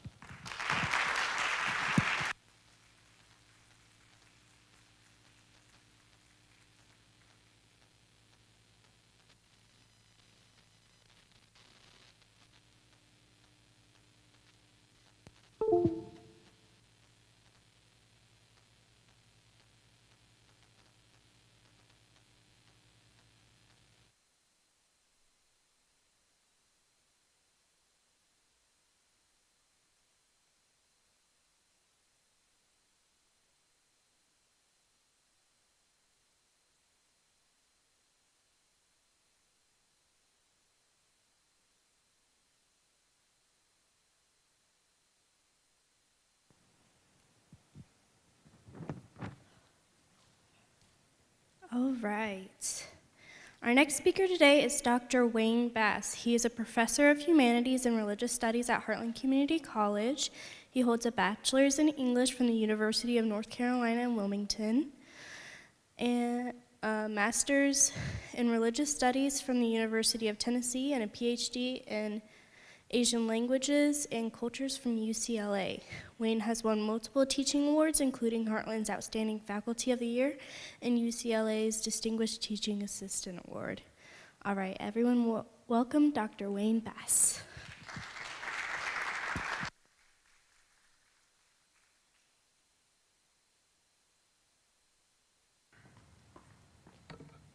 Can you hear me? Is this the one that's live? Can you hear me? Nope. Turn it on. Turn it on. What? What? Can you hear me now? Oh, you can hear me now. I can hear me now. So I have some note cards and some pins in there. Everyone, even those guys in the back, needs a note card and a pen. We're going to involve you in this a little bit. Hi, everyone. So while she is distributing, or while they are distributing those, I will once again introduce myself. My name is Wayne Bass. I'm a professor here at Heartland Community College. I teach humanities and religious studies, and it is guaranteed that when you take one of my classes, you will do something like what it is that you're about to do now. I promise. So what I'm going to do is, for today, when the Hawk Talks came through, and I've done the Hawk Talks one time before, and, it's kind of open, whatever you want to talk about, you can talk about. And I wanted to talk about something that I thought would be useful to everyone here, so I chose the theme of Seize the Day. Pardon me while I take this stopwatch out so I can know how much time I've used. Okay. So the theme is Seize the Day. I know that's kind of a tired old theme, but I'm going to be covering it in a way that, I don't know, I'm just trying to get you to think in different ways or have a kind of experience and open your mind a little bit and think about this idea of Seize the Day in a way maybe that you haven't before. So you can just put all that stuff back in the bag wherever it is and put the bag right there. Everybody got a card? Yeah? Everybody got a pen? Pen? Card? Good? All right, awesome. Okay, so what I'm going to do today is I'm going to lead you through a thought experiment. A thought experiment. As I said, when you take one of my classes, you will invariably do at least a couple of these throughout the semester, because thought experiments are excellent, excellent teaching devices. What a thought experiment is I'm going to take you into a sort of imaginary situation. kind of give you some imaginary circumstances with the objective just to teach you something, okay? It's the situation that I'm putting you in is intended to cause you to realize things about the world around you, to realize things about yourself. And interestingly enough, this is the way thought experiments are one of the main ways that Albert Einstein came up with his ideas. We tend to think of, when we think of Einstein, we think of math. But the ideas that he came to, he didn't derive mathematically. He did so through putting himself in these different circumstances. 2 other folks came in. Could you get them a pen and a card, please? Thank you.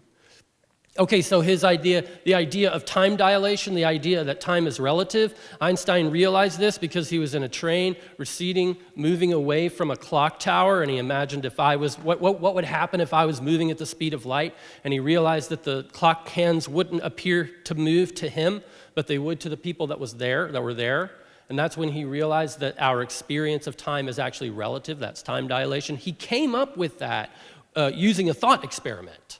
That's how awesome thought experiments are in terms of what it is that they can teach us. So that's what I'm going to take you through today. But it really is very much 50-50, okay? It's half and half. Like, all I can do is set up the situation for you. And what I need for you to do is I need for you to take the situation seriously, and I need for you to imagine your way into it. So it really is a very active process. It's not just a matter of you sort of sitting there and listening to what I say. You really have to imagine that you're there and that what I'm saying is happening to you is actually happening to you in order for the thing to work, okay? So it's 50-50. You have to meet me in the middle, and I'm just going to talk you through it. And then at some point, I'm going to stop my end, and I'm going to ask you to respond to what it is that I'm saying, and I want you to write your answer down on that card. You all have a tiny little portable desk with you. That's your phone. You can just take your phone and flip it over, so there's no excuse. You can take your phone and flip it over and write on the back of your phone.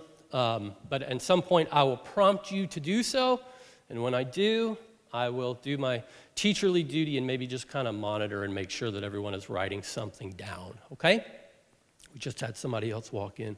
Make sure they get a card up there. Hi. Okay, so here's the thought experiment. Here we go. The day is today. The day is this moment, or this day that we're on now. And you woke up in the morning, and you were excited about today for 2 main reasons. Number 1, you are going to get a brand new phone today. I'm pointing to the floor because that's where my phone is. You are going to get a brand new phone today. Your phone battery is just dead. There's not enough data on it. It doesn't have enough memory to do what you want to do. And so you're going to pull the trigger and you're going to get a new phone today. And you're really excited about it. And yes. And the second reason you're really excited is because you are going to go to Hawk Talks. And so you get up, you get in your car, you start the car, you drive to the phone outlet, it doesn't matter, iPhone, Android, whatever you want, that part doesn't matter. And you go in, you trade in your old phone, they give you the new phone, and the salesperson says to you, you're in luck because we just installed this new feature on these phones, this amazing new feature. And you say, well, what is it? I am in luck. What's the amazing new feature? And they say, just using your name, our computers will do a worldwide search of every database available, and it will immediately and automatically populate your contacts with every single person you've ever known or could possibly be in contact with. And you think, first you think, wow, that's a little bit strange. Is that legal? But okay, whatever. All right, I'll trust you, whatever. I now have all these contacts. And you take your phone, you're very excited about it. You get back in your car, start it up, and off you go to Hawk Talks. You come into Hawk Talks, and the first thing you see, it's between talks, and so you see one of your friends, and your friends go, hey, how's your day going? And you go, my day is going stellar. Why is your day going so well? I just got this new phone. Check out this new phone I got. It's in green now, and I got the green one. And also, they said there's this weird app now that will put you in contact with anybody that you'd ever known. And the person said, I heard about that. Let me see your phone. Give me that. And so they say, let's just test it out. They say, I don't know. I had a friend when I was in the first grade. His name was Dwayne Adams. He moved across the planet. That guy's, there's no way they have that guy's contact. And you scroll through the contact, and sure enough, there's Dwayne Adams. Bang. You know, let's try somebody else. Like, try my first grade teacher. Sure, you scroll down and look, and there's the name of your first grade teacher. And you look in your contacts, and actually, literally in your contacts is a contact for every single person that you've ever been in contact with, everyone that you could potentially want to be in contact with. And you and your friend go, this is amazing technology. Holy cow. So then you sit down for the Hawk Talk.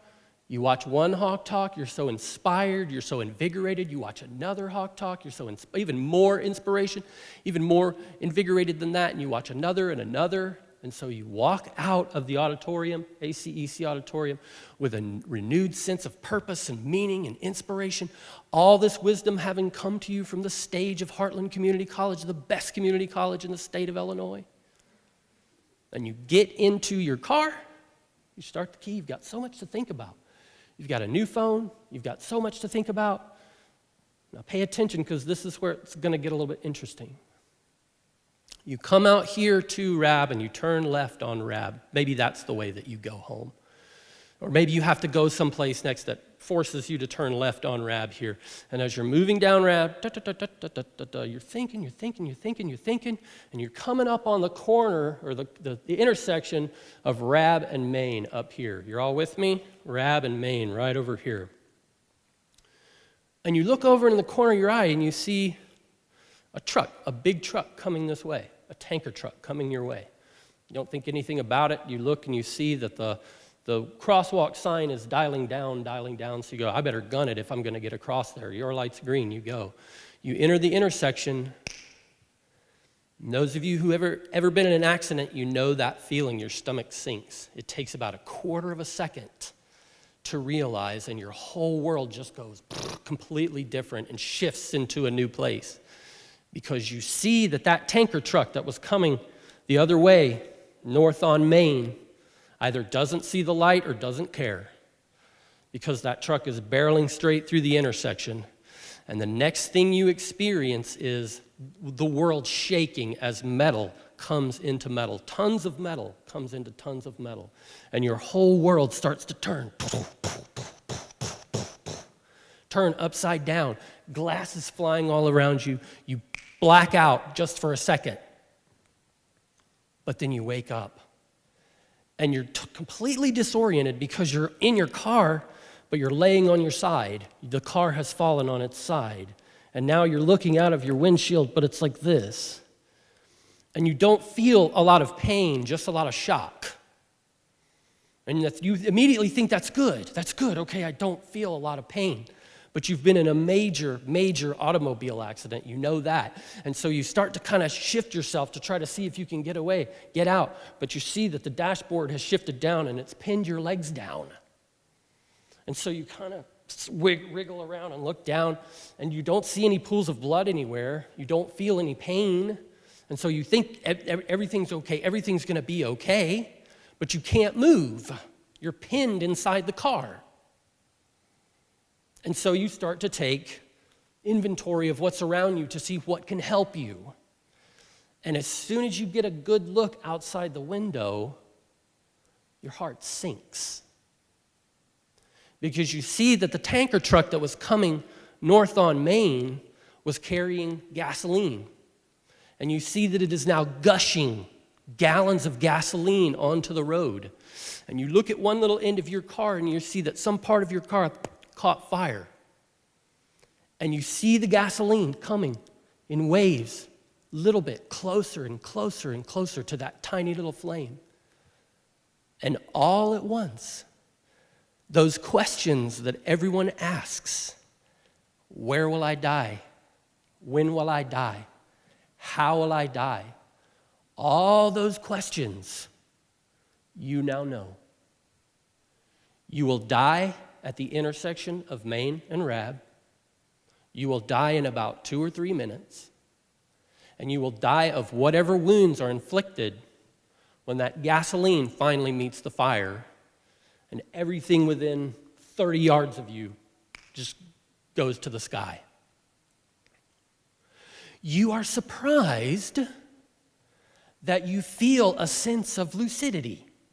You thought that in this moment there might be panic, but instead what you encounter is lucidity, is calm, serenity, understanding. There's nothing I can do to stop this. And then you see something that makes you realize perhaps why.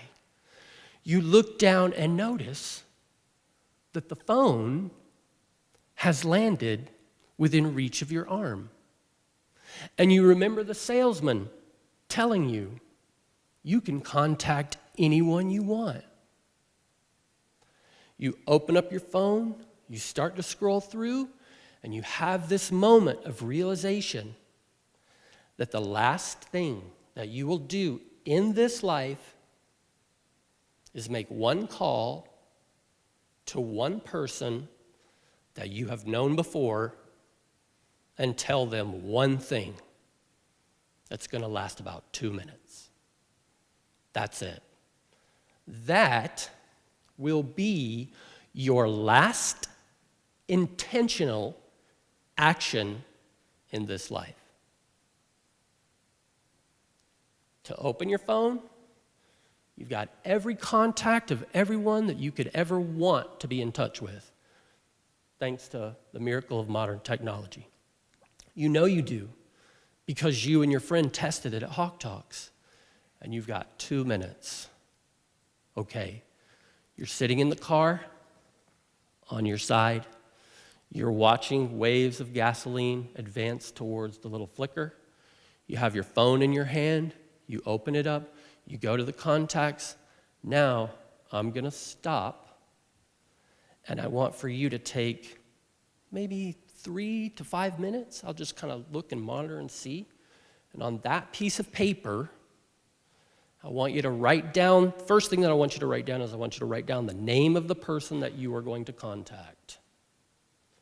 And after you write down that name, beneath it, I want you to write down what you're going to tell them. You don't have to say it word for word, but just in outline, what is it that you're going to say? I'll give you like 3 to 5 minutes. You don't have much time. The gasoline is coming.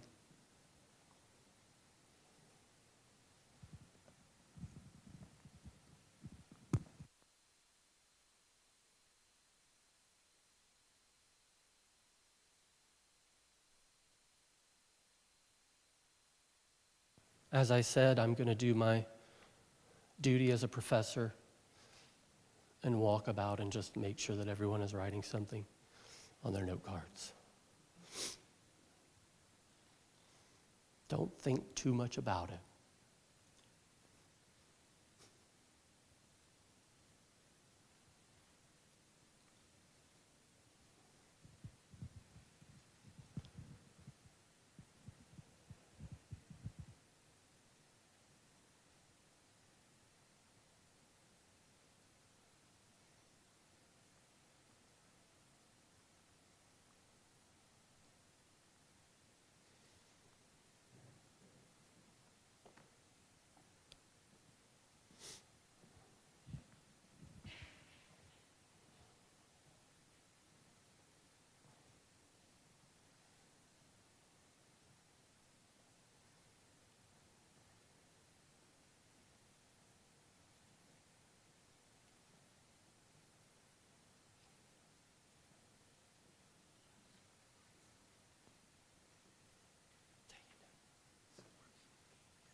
Okay, take just another minute or two.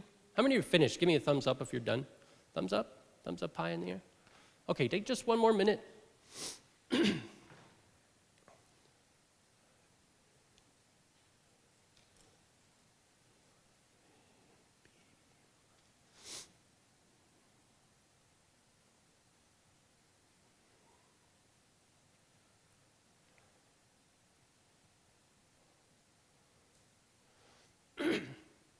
Okay, now I would like for us to go through a little bit of sharing. And in a show of good faith, I will tell you what I would do with the phone. I'm a really lucky guy. Like I've lived a life that is so full of people that have loved me and people that I have loved that there's any number of people that I could call on that phone and say, thank you so much for everything that you've done. I could call my mom, tell her how much I love her. I could call my dad and tell him how much I appreciate him. I could call my big brother and tell him what an awesome big brother he's been. But this would be kind of a hard decision for me because I have an identical twin brother. And the bond between twins generally, I think, and particularly identical twins, is very, very strong.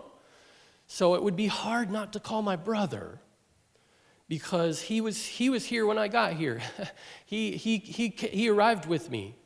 And the idea of him being there when I was leaving, there's just something very magnetic about that.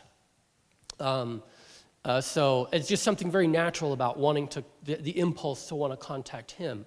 But in the end, I think I would have to call my wife. She's actually at home right now with our new child who's just 3 days old. Carle, my supervisor, was in here earlier, and I was like, oh, Carle saw me. She knows. I know she was like, what are you doing here? I promise I just came right here. I'm going to stay for Tom's talk because I love Tom so much, and I want to see his talk. It's immediately after mine, and then I promise I'm going back home to be with my 3-day-old baby, I promise. But my wife is just such a good partner. She's an amazing mother. She's just been so supportive to me, and she's just magic with our kids.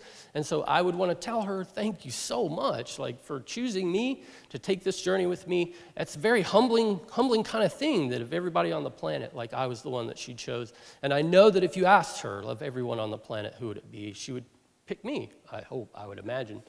And I would want her to know that I appreciate that. Okay, so I'd like to hear from at least one or two of you. You don't have to tell us everything that you wrote down. I'd just love to know who you said and just in general outline, what would you say to them? Who's first? I shared mine. Okay, thank you.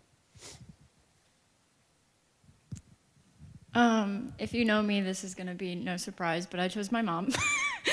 I am an only child, and I don't have the greatest relationship with my dad, so her and I are best friends.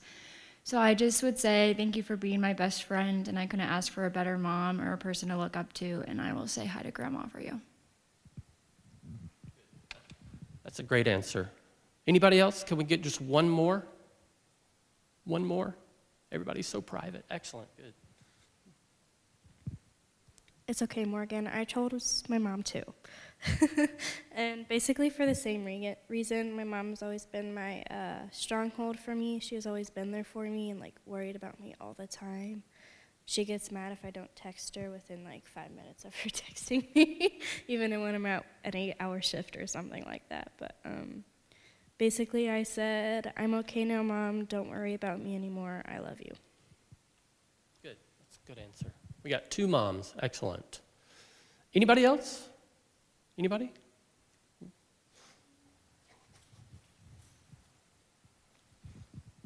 So I actually chose to 3-way call my kids because I have them in my phone like that, so I can do that mom thing. So I would 3-way call my kids and just let them know that I love you, I am proud of you, and that God gave me the greatest gift by making me your mom. Something I didn't write on here is something that I would also tell them, which is that they can do anything that they set their minds to and to always believe in themselves. Awesome, good, lucky kids. Okay, thank you. Thank you for sharing. All right, so you remember I told you that the point of a thought experiment was to take you through an imaginary situation, put you in an imaginary situation for the sake of trying to teach you something. Not just to make you awkward, not just to make you feel awkward, and like, why is this guy asking me this? But I want to try to give you a different perspective right now, okay? Not really even teach you anything, but just kind of open up your perspective by asking you a few questions about this. And the first question is, I want you to look at the name. Everybody actually pick it up and look at the name that you wrote on your card. Look at the name that you wrote. And then just for a second, digest the message that's under there. And never mind the thought experiment that we did, where you're trapped in the car. I want you to ask yourself the question, if I told this person this right now, actually literally, like if this person was actually with me right now, and I wasn't trapped under a car, and I told them this, what would their response be? What would they say? Would they say, I know? Or would they say, I had no idea? Now, I don't know who you wrote down or what your message was. I don't know what the name was or what their relationship is to you or what message you had for them here at the end. But I would argue that if the answer to that question is they would say, I had no idea, then it's probably the case that you have some self-reflection to do. And it's probably the case that you have some homework to do. I have discovered, I can't tell you what the secret to a happy life is, but I can tell you what part of the secret for a happy life for me has been. I'm going to say that again. I can't tell you what the secret to a happy life is. All I can tell you is one part of what I have discovered has been the secret to a happy life for me. And what that secret is there is no one whose name I could write down on that piece of paper. There's no message that I could write down and call that person and not have them say, I know. It's out there. If I called my dad would probably be confused, like, didn't you want to call your wife instead? If I called my big brother was like, did you hit the right number? You've only got 2 minutes, man. But nevertheless, there's not one person that I can think of that if I told them what I needed to tell them, they wouldn't say, yeah, I know, you've told me that before. And that has been a big part of me and my life, and what makes my life worth living is all those people that are out there that I would want to know those things. They know those things already. And in my experience, what I would argue is that if we tracked all this data and we took all these cards and we asked you, the person that you wrote down, if you told them, would they say I know, or would they say I had no idea? I imagine that we would see a correlation between age and whether or not they knew what you were going to tell them. In other words, the younger you are, the less likely you are to have said meaningful things to the people around you. And so that means that a lot of who I'm talking to right now are the young people. Because for you, time is like disillusion. You don't understand. You're not old enough to understand that you don't have forever. I was your age, and I thought I had forever, but you don't. What's going to happen is a little gray hair is going to pop up, and you're going to go, that's weird. Where did that come from? And then a little baby brother to the gray hair, and another, and you're going to go, oh, wow, that thing about time marching on. That was me too. You're older than you've ever been, and now you're even older. And now you're even older. And now you're even older. And it doesn't stop. And you're not going to go back in time and do it. So then the other question would be, if that is the last thing that you would say to someone while you were trapped under a car, why haven't you said it already? Why haven't you done it? Are you waiting until you're trapped under a car? You're not trapped under a car. Do it now.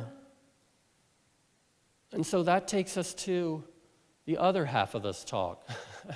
Because if you were paying attention, you saw that the talk was called Your Homework. Seize the day. I've been talking about the seize the day part, but I haven't been talking about the homework. I'm giving you all homework. I'm a professor. That's my right. That's my job. That's what I do. I'm giving you homework. And if you ignore this homework, it will be just like you ignoring any other homework assignment for any other professor in the world. Listen, I want you to take that card, every single one of you, I want you to take that card and go to the person whose name is written on it. And say, blame it on me. Say, I just showed up innocently at Hawk Talks, and next thing I know, there was this dude there, and he's getting all excited, and he was talking about thought experiments, and I was traveling down RAB. Next thing I know, I'm flipping over in a car, and he made me write this thing down. And your name was the name that came to mind, because I want to make sure that you know this thing that I want to tell you. Take that. If you have to call them, call them. If you can't call them, if you write them a letter, that's fine. But ideally, you would do it face to face. Ideally, you would do it with them. And show them the card, show them their name, explain the thought experiment, and say, this guy seemed to think it was really, really important that I didn't put this off. And so I'm not going to put it off, at least for you, because you're the one that showed up on the card. Do it. And I've got one more thing that I'll say.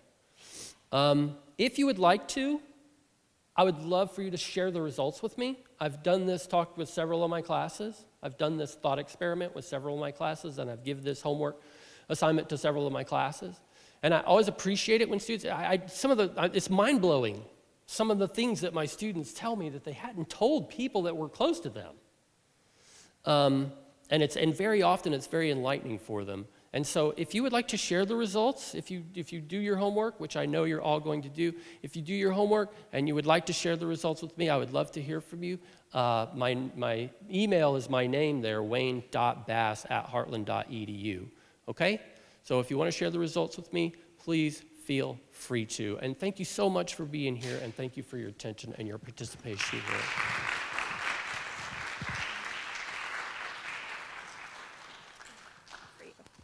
Thank you.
But you need to wait until I introduce you.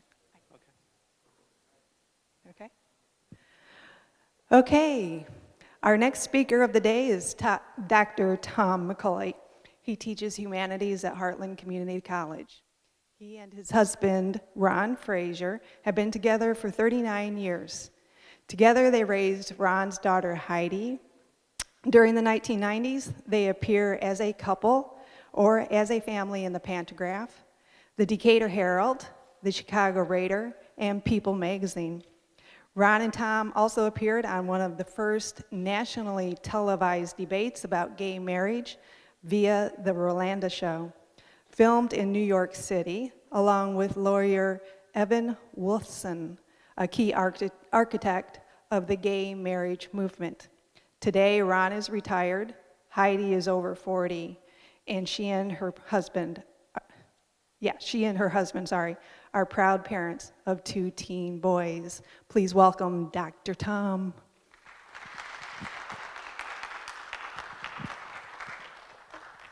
Hey, everyone. Like Wayne before me, I will keep a timer because I like to tell stories and talk a lot. Wayne, dude, go home and be with your new child. Okay, that's all. I can never be as funny or smart as Wayne Bass. Okay. As Jennifer said, on February 11th in the year 2023, so coming up, my husband and I will celebrate 40 years together. And here's the thing, on that day, all across the world, lots of people are celebrating 40 years together, right? It's a cool thing. People celebrate their anniversaries. I want to think our story is at least a little interesting. And so thank you to Jennifer and Christina and the students and the honors program for inviting me, and Heartland for inviting me today.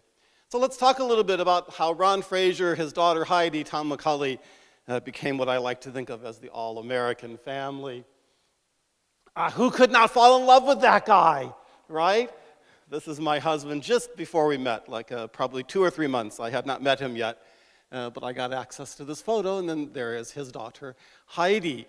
For those of you that are old enough, right, I had kind of the hots for Peter Frampton at the time. If you're too young to get that, that's okay. But if you're old enough, look at the hair, right? You'll get it. I want to tell you that we met in some wonderful romantic way, and that is not true. We met in a very adult way. We picked each other up. And I share that right up, and I want to be blunt about it, because in 1983 in Bloomington Normal, Illinois, there wasn't that many ways for two gay men to meet each other, right? And one of those ways was to pick each other up, and so we did. And so I'm on the way home to Ron's house in his car, and we've picked each other up, and we just kind of start going, and he goes, look, I have to tell you something. I have a daughter at home who lives with me, and if I need to drop you off right now, right, and that's going to be like you're going to run away, I get it. I totally get that. And what he didn't know, of course, is my little heart went, what? Oh, my God, how wonderful, right? And it was love at first sight. And it was love at first sight for Ron, and then the next morning I met his lovely 2-year-old daughter, Heidi, right? And it's like, oh, my God, this is perfect. Ron was 26. Ron was 23. I was 26. Heidi was 2.5. I want to address right away. So where's Heidi's mom in all of this? And for a lot of reasons I can't really talk about too deeply, but Heidi's mom is not in the picture. Some things had happened in their relationship and then in her life where Ron ended up having Heidi at that time. And for the rest of his life, we were able to raise her together. Right. That did require that I helped him understand the need for a divorce, and then ultimately the need that he would seek custody. And he was granted custody. And so he retained legal rights to his daughter, which in those days in and of itself was unusual, right, for a man to retain legal rights. But he did. And we say we would have married each other within 2 weeks, probably, if it had been legal, and we would have, I think. We were deeply in love. But here's the thing, right? Adoption, when I meet Ron and Heidi, is not a legal option for us. I cannot adopt this child, as much as I would have probably almost right away. I can't do that.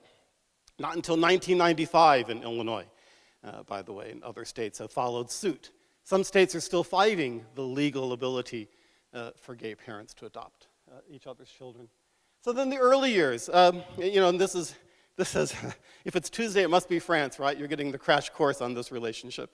But we decided Heidi should go to a Catholic grade school, St. Mary's on the west side, wonderful place, I want to tell you.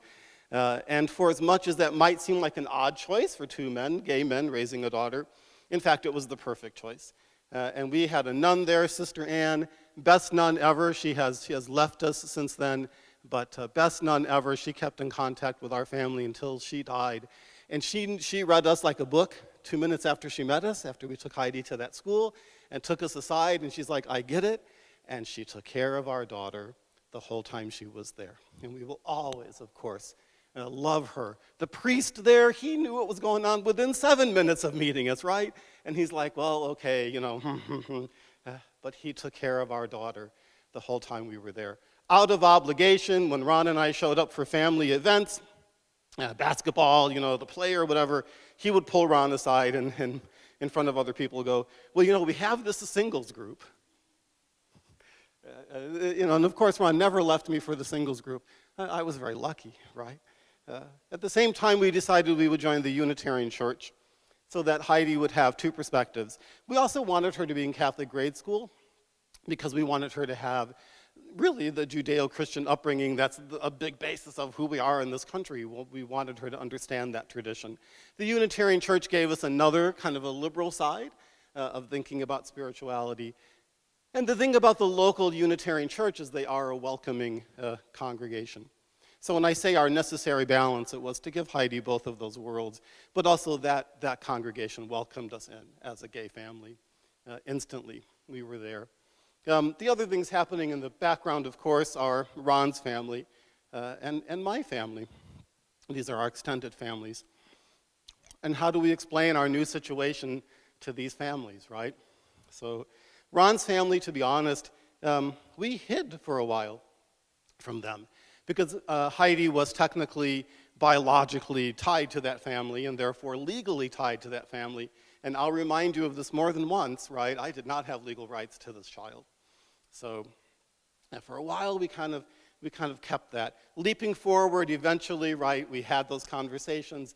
Those things turned out. But I want to share about my family, right? I come from this big, brawling, you'll see a picture of them all later, Wisconsin, dude, blue-collar family, right? Let's go drink beer and watch the Packers.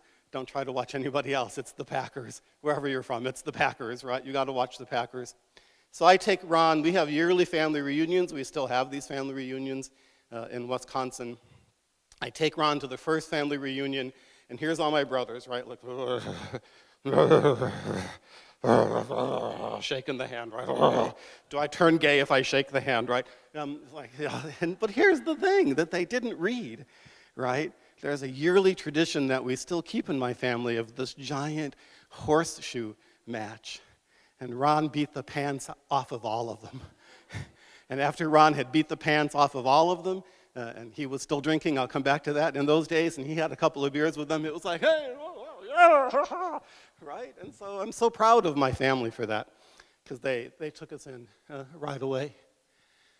So then we're going to just jump ahead again, right? So then how do two gay men deal with puberty with their little daughter, right? How do two gay men deal with puberty with their little daughter? And so some of my friends in the audience know this story. So what do we have to do? Heidi has her first menstruation, right? So we had already prepared for that. We had all the products at home. But the night that she told us that, we sat down and had the all-red dinner. We had beets, we had red jelly beans, we had red Jell-O, we had Kool-Aid, we had steak, right?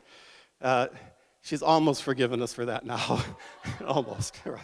But what else do you do except say, this is the way it is, right? This is what two men can do.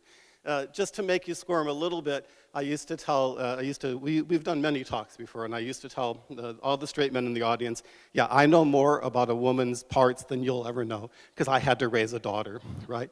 I worked in a small business at the time, and Heidi would say something, and I would run to these women and go, tell me about this thing, right? And I learned so much about the woman's body. Men, you have it easy if you don't know that, right? And the next morning we took her to Planned Parenthood, and it's like, we don't really approve of the idea that you would start having sex, but you need to be prepared, so let's make sure that happens. The upside down pictures are because, guess what?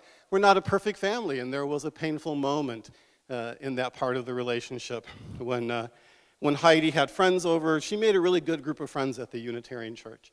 I just want to praise them a great deal. A really good group of friends, some of whom she is still friends with. But we came home one day after we'd been out, and we came home that night, and her friends were over, and every family picture in the house had been turned upside down, right? So my heart was like, oh, man, right? I wanted to throw up, and I think I did go cry for a few minutes. And then, we talked about it, though, and we worked through that.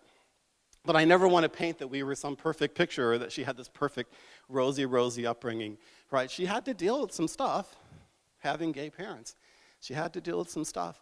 All teenagers, right, hate their parents, and so maybe this was a normal moment of rebellion.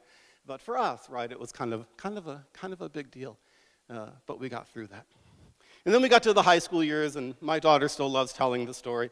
It's like then she's in high school, and the high school friends are kind of putting it all together, right? And maybe this happened in junior high a little bit. But the high school friends are putting it together, and they would walk up to Heidi, she would say in the hallway, and go, Heidi, like we met your parents at the play last night. Like, Heidi, your parents are gay. And she said she would always go like, no! I had no idea. Oh my God, what do I do? I have to go home and tell them, right? Like, oh my God, do you know you're gay? But we worked through that. High school year was also, again, so that you know how normal of a normal family that we were. High school years also involved, because HIV had come rearing its horrible, ugly head into the world at this time. We, of course, both went to get HIV tests. I had lived in Chicago for 3 years before I came and met Ron. I used to be a young and handsome lad, and so I maybe had some fun in Chicago, right, when I was there. And so the assumption was if anyone tested positive, it was going to be me, not Ron. Raised in central Illinois, Decatur, Maroa, Bloomington, right, not Ron. But in fact, I came home one day, and he told me, I'm positive, right, I have HIV. And that was a really hard time. And it was a hard time for the family because, again, I'm going to keep reminding you, I had no legal rights over this child. I had been with for quite a while at this point, right? If something really happened to Ron, what was going to happen with me and Heidi? This led to Ron into alcoholism, into drug abuse, and he's recovered, right? Or I would not be sharing that with you today, and has been in recovery for a very long time. I'm so proud of him about that. He was diagnosed with bipolar, which of course the HIV and then the alcoholism had kind of covered up. And so we had to work through that. We had to work through that together. One of the other most painful moments in my life was feeling that our daughter had withdrawn from us and that she wasn't inviting friends over anymore and that she had crossed some line I didn't understand because we'd been so open and so supportive as a gay family. Right, so open about this, the challenges that she might be facing at school. And so I just asked her, and we had quite a battle one day, and I asked her, what the hell, right? Why now? Why is this happening now?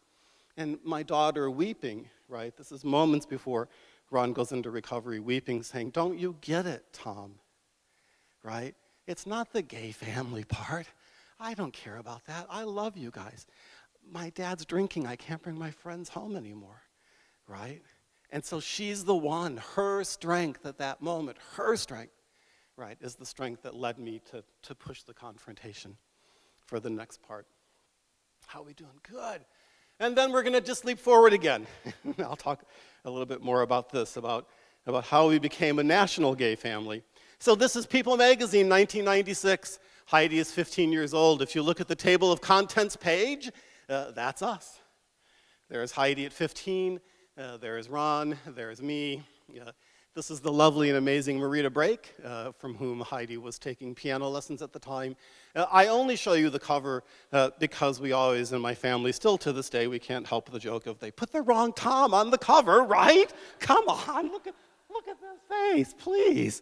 They put the wrong Tom on the cover. In 1996, the idea of a healthy gay family was still so novel. Right? We made it onto the contents page. This is usually where the famous people are, right? And then here's just the front page of the actual article. Happy families are not all alike. Yeah, I have enough to slow down and tell you a little bit about that article. So through the Unitarian Church, we were members of a gay and lesbian parent support group that met at the church and did things. And we went up to a conference in Madison, Wisconsin, where we probably for the first time talked about our family, about what we had done to stay together, about just two men raising a girl at that time, like a young woman, in Bloomington, Illinois. What do I say? Bloomington Normal, right? Bloomington Normal, Illinois. And here we are with our gay family in Normal, Illinois, right? And we came back from that conference. We'd met beautiful people. We'd sat in conference halls. We'd been in little meetings, right? And this phone call comes, and it's this reporter whose name is Barbara. I'll leave her last name out. She has passed on since, but this is Barbara. I'm from People Magazine. We're like, yeah, hell no, you're not. Come on, leave us alone. But she was.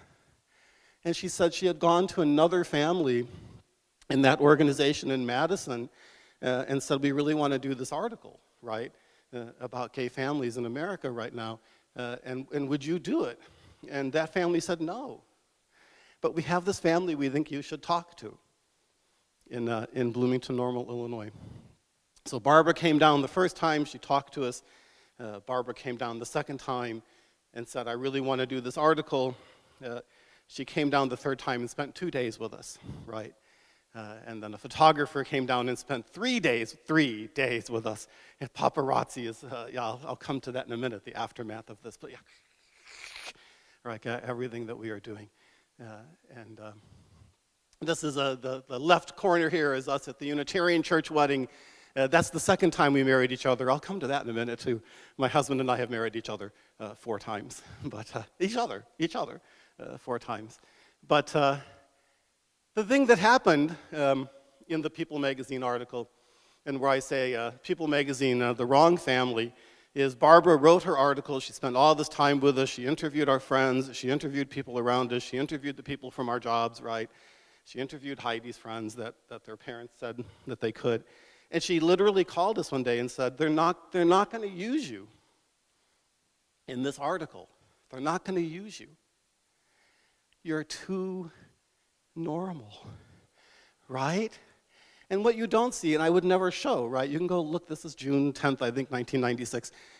This article goes on after our article. We were the feature of this article in Gay Families. The 3 gay families after that were families that had real issues, real problems dealing with that. And don't think that means I disrespect those families. They had a lot going on, right? And it was difficult.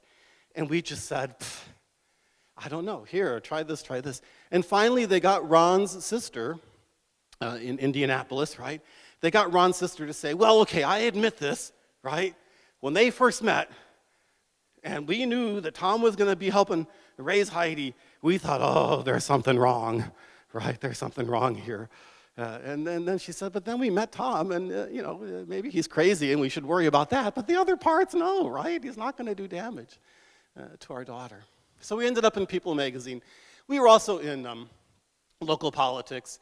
We appeared both in front of the Bloomington and Normal city councils when they both initially rejected their gay rights ordinances to represent gay families. They both came around, right, and chose to protect our family and other families, and so they passed their ordinances. But they came around. After the People show, we were contacted by, People magazine, we were contacted by Rolanda. Rolanda was an offshoot of Oprah. She was a protege of Oprah. She was based in New York City. A syndicated show, not nearly as big as Oprah. If you've never heard of the Rolanda show, that's okay. But she said, will you come and appear? And we have these other people appearing, and we would really we read the People magazine article, we really want you to come. Heidi could not come because of school obligations, but Ron and I went. And we ended up sitting on a panel with Evan Wolfson, who was one of the key architects of the Obergefell of the gay marriage law, right? He goes on to become one of the chief lawyers to appear in the Supreme Court many years later, right? But to appear in front of the Supreme Court. And the Hawaii couple, because Hawaii was the first state that began to look at passing gay marriage. We ended up on a panel with them, and of course, an opposing side. And we did this panel talk. We were in New York City. Come on, 2 gay men in New York City. We had a great time when we weren't on the TV show. It was a great time. They called us about 2 months after the show aired, asked if we would come back. And would we come back to appear on a panel that was strictly an us versus them, because the first panel wasn't like that. It was going to be strictly us versus them, very conservative preachers, right? There would be like yelling, Maury Povich, and we just said, no, right? We're not going to do the circus. After all of this, Heidi came to us again. I just love her courage, right? She came to us and said, yeah, I just want to have my life again, I'm glad that we've been the gay family. I'm glad we've been out there. I'm glad that I've been in pictures and on People with you, and that you've talked about me on syndicated TV and in the local newspapers. I just want to have a life, right? The rest of my high school life and whatever happens next. And we were enjoying the limelight, I got to be honest, right? But we said, yeah, you know what? We get it. And we stepped back. And said, we won't do this anymore. And that's part of the aftermath. And part of it, to be honest, was, she's 15 reminding you when People magazine comes for 3 days with a camera. Well, can you do this? Can you do that? And here's our 15-year-old daughter, of course, being all of 15-year-old honest, going, we don't do that. And they're like, we need this picture. It's like, oh, okay. But of course, we needed to respect that. And so we stepped back from advocacy. We're always going to be advocates. We're advocates today, right? But we stepped back. So why did we marry each other 4 times? Look at this cute couple. Oh my God. We were so young, right? We were so young. This is 1985. So 2 years after we met, this one was on me because I looked at Ron and said, if I am going to stay with you and help you raise this child who I'm madly in love with and I so much want to be a part of a family, right? Going back to that first night we met, he thought it was going to be the killer that he told me that he had a child, and it was like, oh my God, what a dream. I'm a gay man who's going to have a child, right? Then we have to do something. So this is the first time we married each other. I'd always told Ron I wanted, just as my little side note, this felt illegal. It wasn't illegal in Illinois. But in most of the country, sodomy laws, i.e. that we would have sex with each other, we were still illegal. We were very lucky to be in Illinois where we weren't, but this felt transgressive, this first wedding. It felt like we were breaking the rules, right? Our second wedding, Ron just surprised the heck out of me because he knew I always wanted a big church wedding, and we ended up with a big church wedding in the Unitarian Church, about 200 people, right? It was just great. It was wonderful. So why can't you stop there, really? Isn't it enough, right? 2 times? No. In 2012, Illinois passes the domestic partner law. So we go back down to the McLean County Courthouse and get married again, domestic partnered by a judge who happened to know me from another part of my life. It was so much fun. She was so happy. We were so happy. There were like 3 people there. And then finally, in 2015, right, the law that changes everything, and this is the ruling by the Supreme Court in Obergefell that makes marriage legal for gay couples in America. And so, of course, we were just like, yeah. We're old, and look at my white beard, right? Think of that first picture of me. Look at my white beard. It's like, oh, no. And it's our lovely, courageous, wonderful Heidi who comes and says, look, if you don't marry each other now, people are going to wonder, what the hell, right? So we got married in the Japanese garden. We decided let's go for full circle and go back to a garden. So we got married at the Japanese garden. What happens today? Heidi struggled with college. I'm a teacher, too, at Heartland, right? And I tell my students all the time about lifelong learning. My daughter took 6 years and 4 colleges. I promise you, she's way more successful than I am in life now. Not in life, that's not fair. Monetarily, how's that? She's done quite well for herself. So she grows up. She and Michael get married. The little tiny bit of irony, returning to the Catholic Church briefly, they get married in the Catholic Church because of Michael's very large family connections to the Catholic Church. The Catholic Church wants to call the parents in, right, to talk to them about the prospective bride, and should this bride be married in the Catholic Church. And here's the thing, they bring me in, even though they won't recognize our relationship. They won't recognize that we're married, right? But they bring me in, and I talk to them. I'm not going to block my daughter's happy day. So we talk to them. And then, oh my God, we have 2 teenage grandsons. What happened, right? And so then the circle returns. The 2 teenage grandsons, they don't wait till high school now, it's about junior high, and the 2 teenage grandsons come to us at different times in their lives and go, Grandpa, it's like my friends. They're like, dude, your grandparents are gay. What? Right, we just go back through the same cycle. This is us about 4 years ago. The boy's not quite reaching maturity yet. In Mexico, right, zip-lining. That was such fun because the zip-line guys, I was the oldest one there, and I didn't quite know how to brake, if you've ever zip-lined. And they kept saying, Papa, we can't take you any higher if you can't learn how to brake. So for the rest of the trip, here's my grandsons, Papa, we can't take you any higher if you don't learn how to brake. All right. These are our families today. This is my enormous Wisconsin family on the left, right? Since this picture was taken, we've lost the patriarch, because part of being a family is that people grow old and die, right?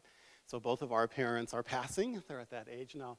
But this is my enormous family. This is my husband on the far right. He's the one who's flying the drone, right, that's taking our picture. And then this is Ron's family about 2 years ago.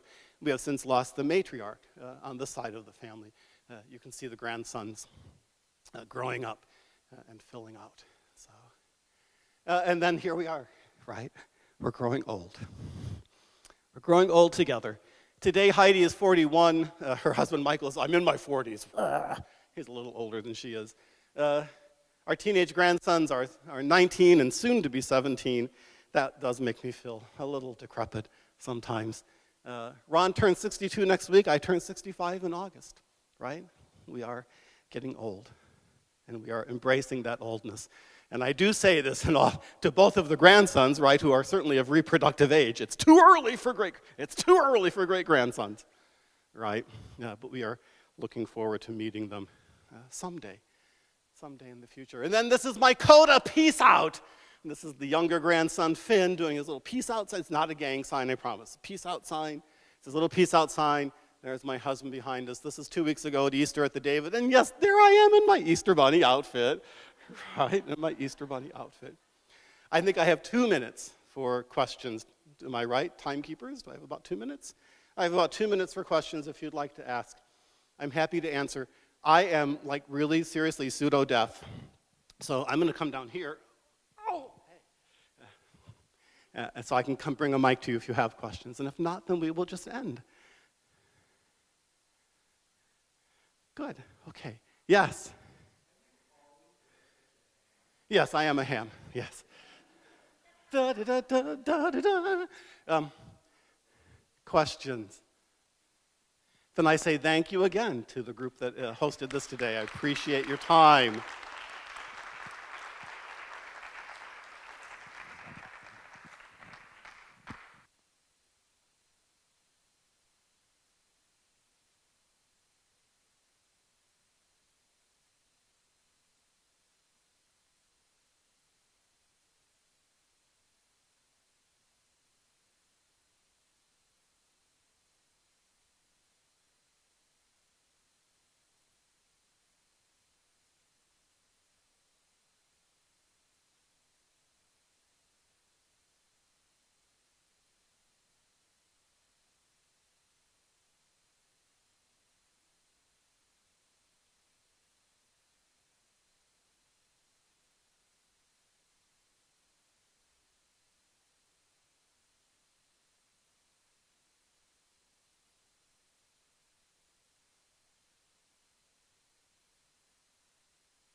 She has some stress balls that she wants handed out after her presentation.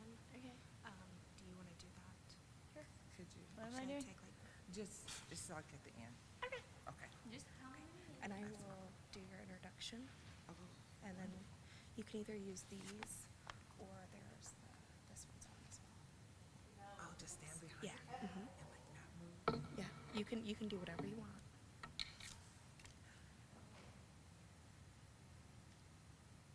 Oh, he stole the clicker. You stole the clicker.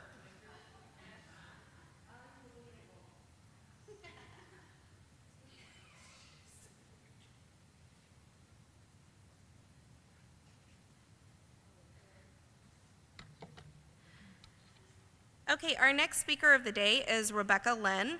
She has lived and worked in the Bloomington Normal area for 20 years, pursuing her associates at Heartland Community College and her Bachelor of Science at the Illinois State University. She later earned a certificate as a certified alcohol and drug counselor from Illinois Central College in Peoria, extensive training from Chestnut Health Systems, and even a master's in mental health counseling at Capella University. Now, after receiving her clinical professional licensure through the state of Illinois, she has narrowed her expertise in the field to focus on trauma and addiction. As of 2018, she has established Blue Skies Counseling, an organization that will provide a more intimate space and time to connect with others to walk beside them in their healing journey. She hopes that as her organization grows in the future, it will become a healing center for trauma, addictions, and family dysfunction.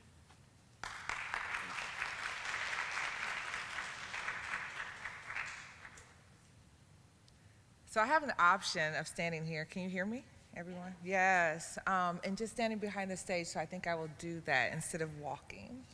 But 2 years ago, fear captured our heart with COVID-19. The whole world was captured by fear. We were afraid to hug, afraid of friends and family. We were afraid to connect with others and even spread the disease. Fear circulated around the world.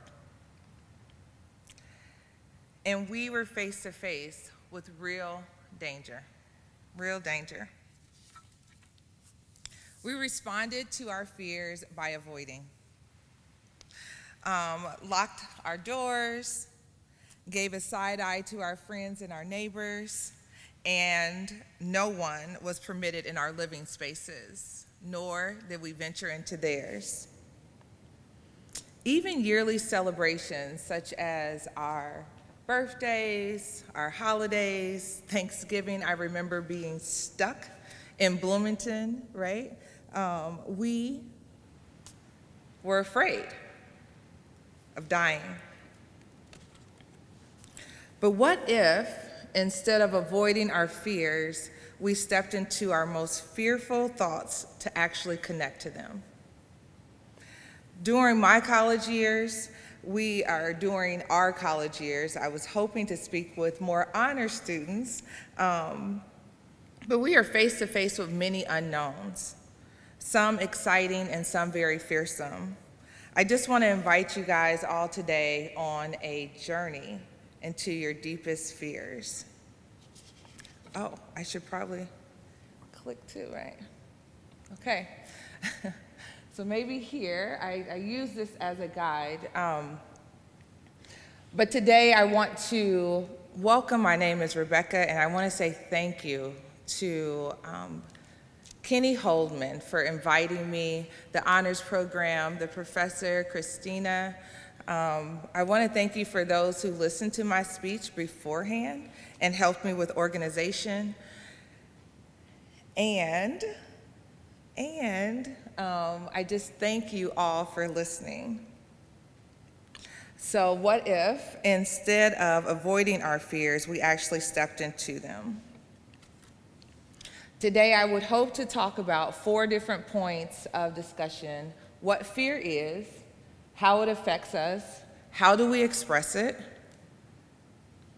and then I will go very personal and talk about fear of failing, fear of succeeding, and of being an imposter, and then a proposed resolution of how to handle our fearful thoughts, and a personal challenge to all of you who are listening.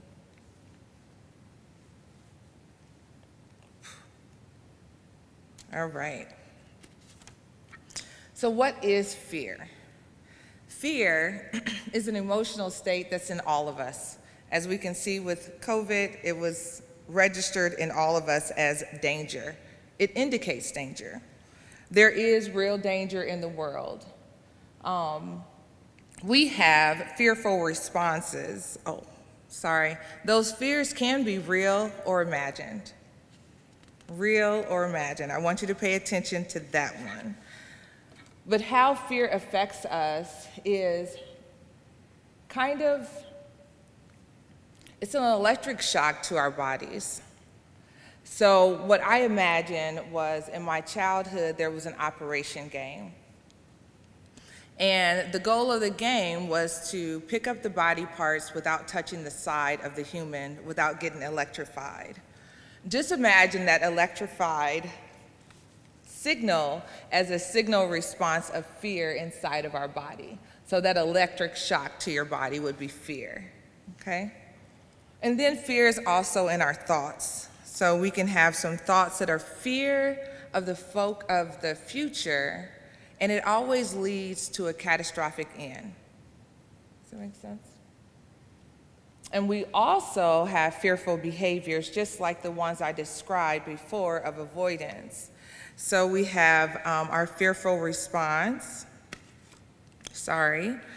Who actually enjoys walking inside of a dark alley with unknowns all around them? We usually avoid those places, right? Who ventures to touch something that is hairy, scary, creepy, or crawly? None of us. And who would dare put their head inside of a lion's mouth? I think you got the picture of how fear operates inside of us, right? So I want to first start talking about my own personal journey with fear and the fear of failing. I'm sorry, I totally missed something. Let's go back. How is fear expressed? This is super important. I've talked about avoidance, but fear is not something that we always talk about, okay? Many of us can express our feelings of anger, sadness, and even joy, such as, I'm angry, or I'm so sad, or I'm so happy by jumping up and down with ease. But when fear is expressed, it is like a hidden whisper. I'm afraid. I'm really scared. Probably the reason why I'm hiding behind this pulpit right now. But we are going to give a microphone to our fears. We are invited to explore a deeper connection with our fears today. So now I'm going to actually talk about some of my personal fears and the fear of failing. So my first verbalized fear was at the age of 13, and I can remember it like clockwork. We were driving home from Springfield after burying my father, and my stepfather was the person driving. I was afraid, I was sad, and I was all in tears. I felt like all hope was lost because I thought my father would be the only person who could walk me down the aisle. This is a 13-year-old girl, right? That was my first verbalized fear. But I don't recall ever verbalizing fears in my adult life. So during college, all of my fears was inside of my mind without being able to share them with others. I would like to share with you guys the fear of failing here at school. So as the introduction stated, I was an ISU student before I became a Heartland student. And I ended my ISU career, so to speak, with a .65 GPA. I came all the way from Decatur to Bloomington, and I failed my first year of college. So I came to Heartland to regain hope, and then I failed again. And this time, it was with English 101. Now, it might seem simple for most people, but English 101 was a required prerequisite for all of my other courses. So what I did was take all of the classes that I needed to and was stuck with English 101. I failed it 3 times, and the 4th time I passed. Okay, so fear of failing. Sorry. The next fear I'm going to talk to you about is fear of succeeding. So as I was in school, my hopes with a college degree was to be successful.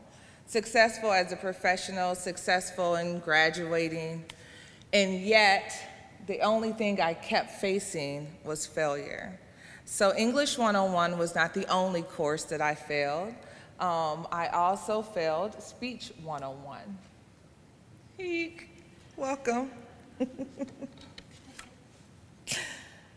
Which led to the fear of being an imposter.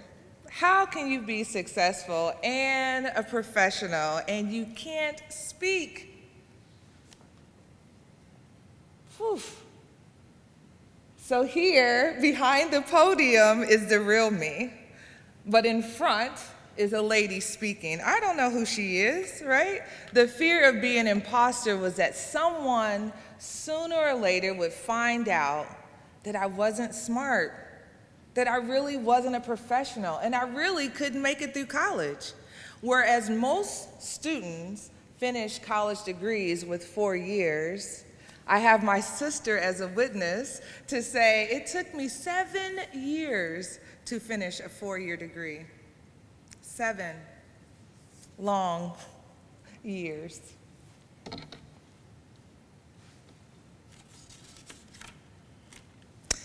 So I think I kind of spoiled this surprise already, but I really wanted you guys to hear those three fears: the fear of failing, the fear of succeeding, and also the fear of being discovered as an imposter. But guess what? I did fail, and I tried to share with you already about what happened with ISU.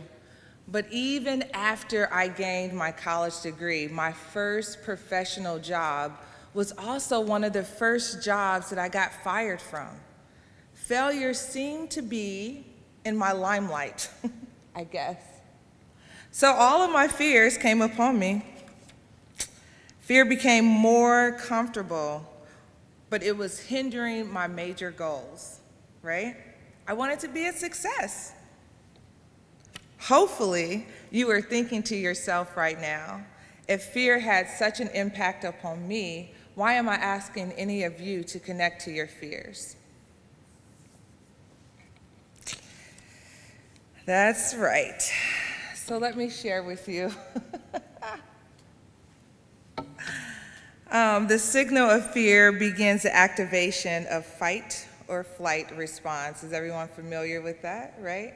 So obviously my response was to fly, to avoid things instead of fighting, because fighting requires way too much energy. So that actually disengages our rational thoughts. When fear is taken over, we're not truly thinking about the right thing to do, right? So I want you to recall, in pursuing my college degree, I experienced fear of failing, of succeeding, and being discovered as an imposter. Here's the part where I want you to consider your own fears. Just for a moment, if you would, think about something that you fear, but equally you want to achieve.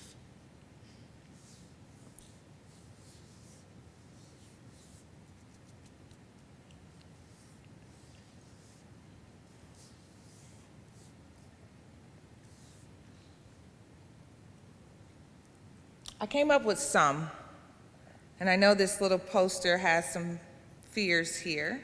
Change evokes fear, but what about the fear of rejection? The fear of change? The fear of judgment?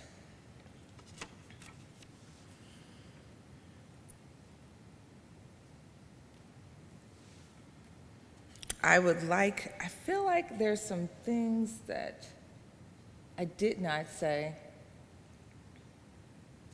because we're at the resolution part, and I'll get to it. So when you are looking at your fears, I really want to provide you guidance. Perfect. I want to provide you guidance into how to handle the fearful thoughts. First, by identifying your fears. Even though I clearly stated my fear of failure, fear of success, and fear of being an imposter, it really required that I talk to other people and gain help and insight into what those fears were. So first, just identify what exactly is your fear. And then next, you would identify what dangers that may be lurking. If it's not real danger, such as COVID, then I'm going to encourage you to go for it, to actually embrace your fears. So then the next one is to connect with your fears. And here is the reason why.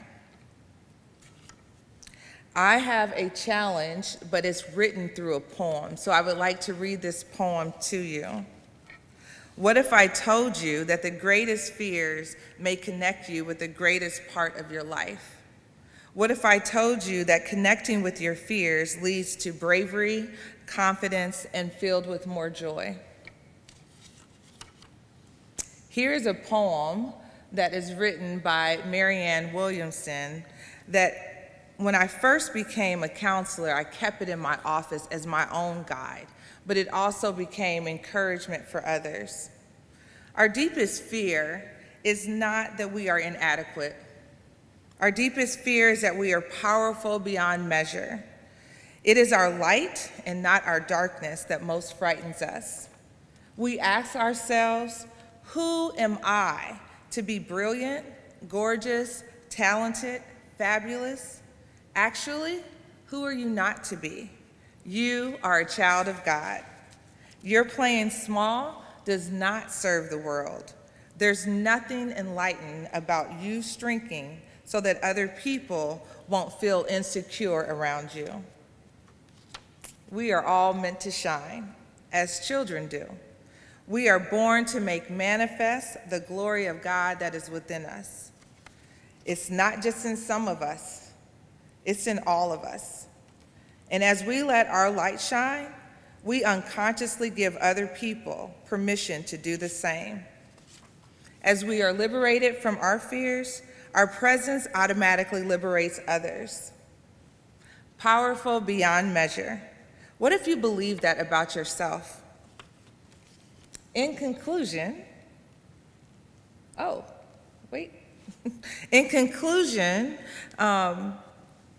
connecting with our fears is the invitation of a lifetime to see the greater strengths in all of you.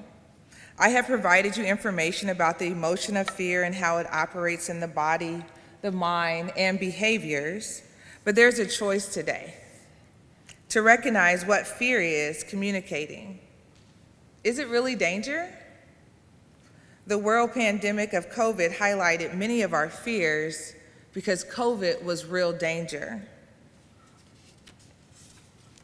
But many of our personal fears are not dangerous, but they are imagined by our thoughts and even experienced through our bodies and behaviors. Still today, I find comfort in my office space speaking one-on-one to people, but speaking to a group of any size creates the dry mouth, the tummy rumbling, the sweaty armpits, and the adrenaline rush. Yet here I stand, connecting to my fear of speaking. Emotions are indicators and not dictators. Any questions? Yes.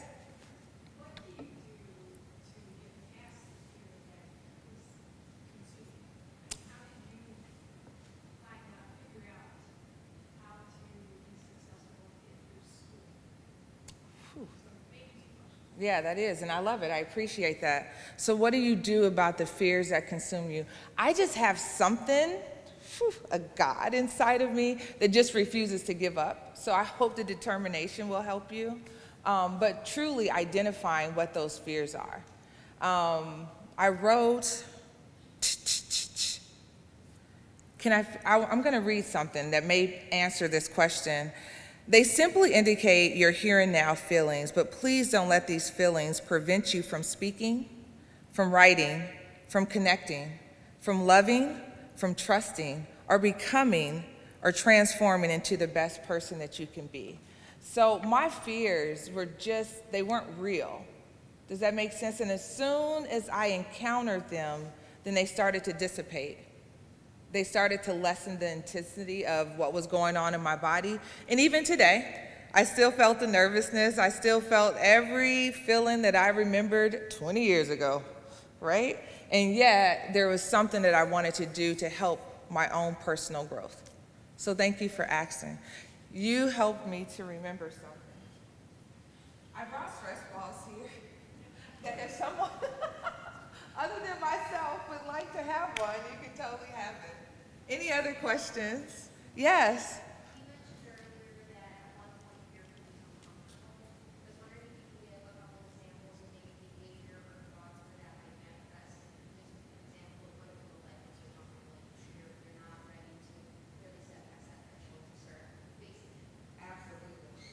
One of the indicators for me that fear was super comfortable is that every single time that fear would register inside of my body, I would freeze. It would literally paralyze me. So I would freeze with speaking. I wouldn't open up my mouth. I would freeze with doing things. So I think that's a sign that you are using it as a comfort mechanism because it started to direct my decision making. Oh no, I don't want to do that, I'm afraid. Thank you for asking that, for sure. Yes? So what kind of advice advice could you give a parent? I love it. I love This it. parent, Yes. who is dealing with a 9-year-old daughter who is just afraid, and we don't know. She can't explain what. Where it's coming from. Yes. Yeah. And it seems so much gentler when we are children that are dealing with fears than when we're adults. It's like, children are more forgiving. I would encourage you to comfort her. Right? So when I was afraid of the dark, I was comforting myself, putting my head under the covers. But if she's afraid, figure out what that fear is. Just kind of walk with her through that process. You be her strength while she's afraid. Right. Ooh, sorry. Any other questions? Yes. Yes, ma'am. It does. Did you see how both of the fear of success and succeeding led into imposter syndrome? Yes. So how do you suggest overcoming that particular piece of it? How do I overcome imposter? Become it. Become it, and then you're true to yourself, right? If you know that there's something greater inside of you, become it. Be it, and then you're no longer an imposter. Yeah. Thank you for asking. Thank you guys for taking the stress balls. Hopefully they are useful, comfortable, and they also advertise tax write-off. Thank you. Talking my language. Yes, yes, yes. Thank you so much for listening today. Oh, wait.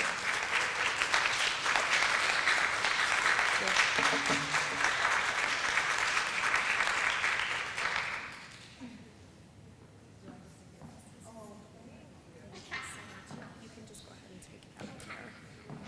Thank you so much. Thank you for Appreciate coming. it.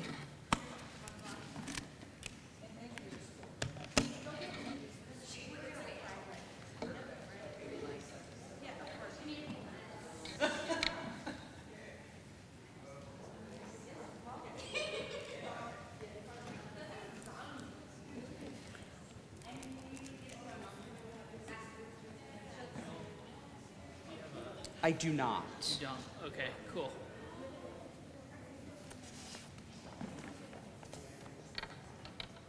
Can I use this though?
Our last speaker today is Shoemaker.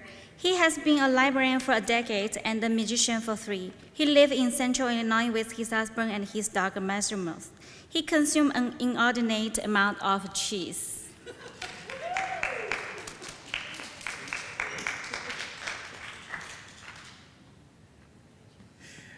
One evening, the potato family sat down to dinner.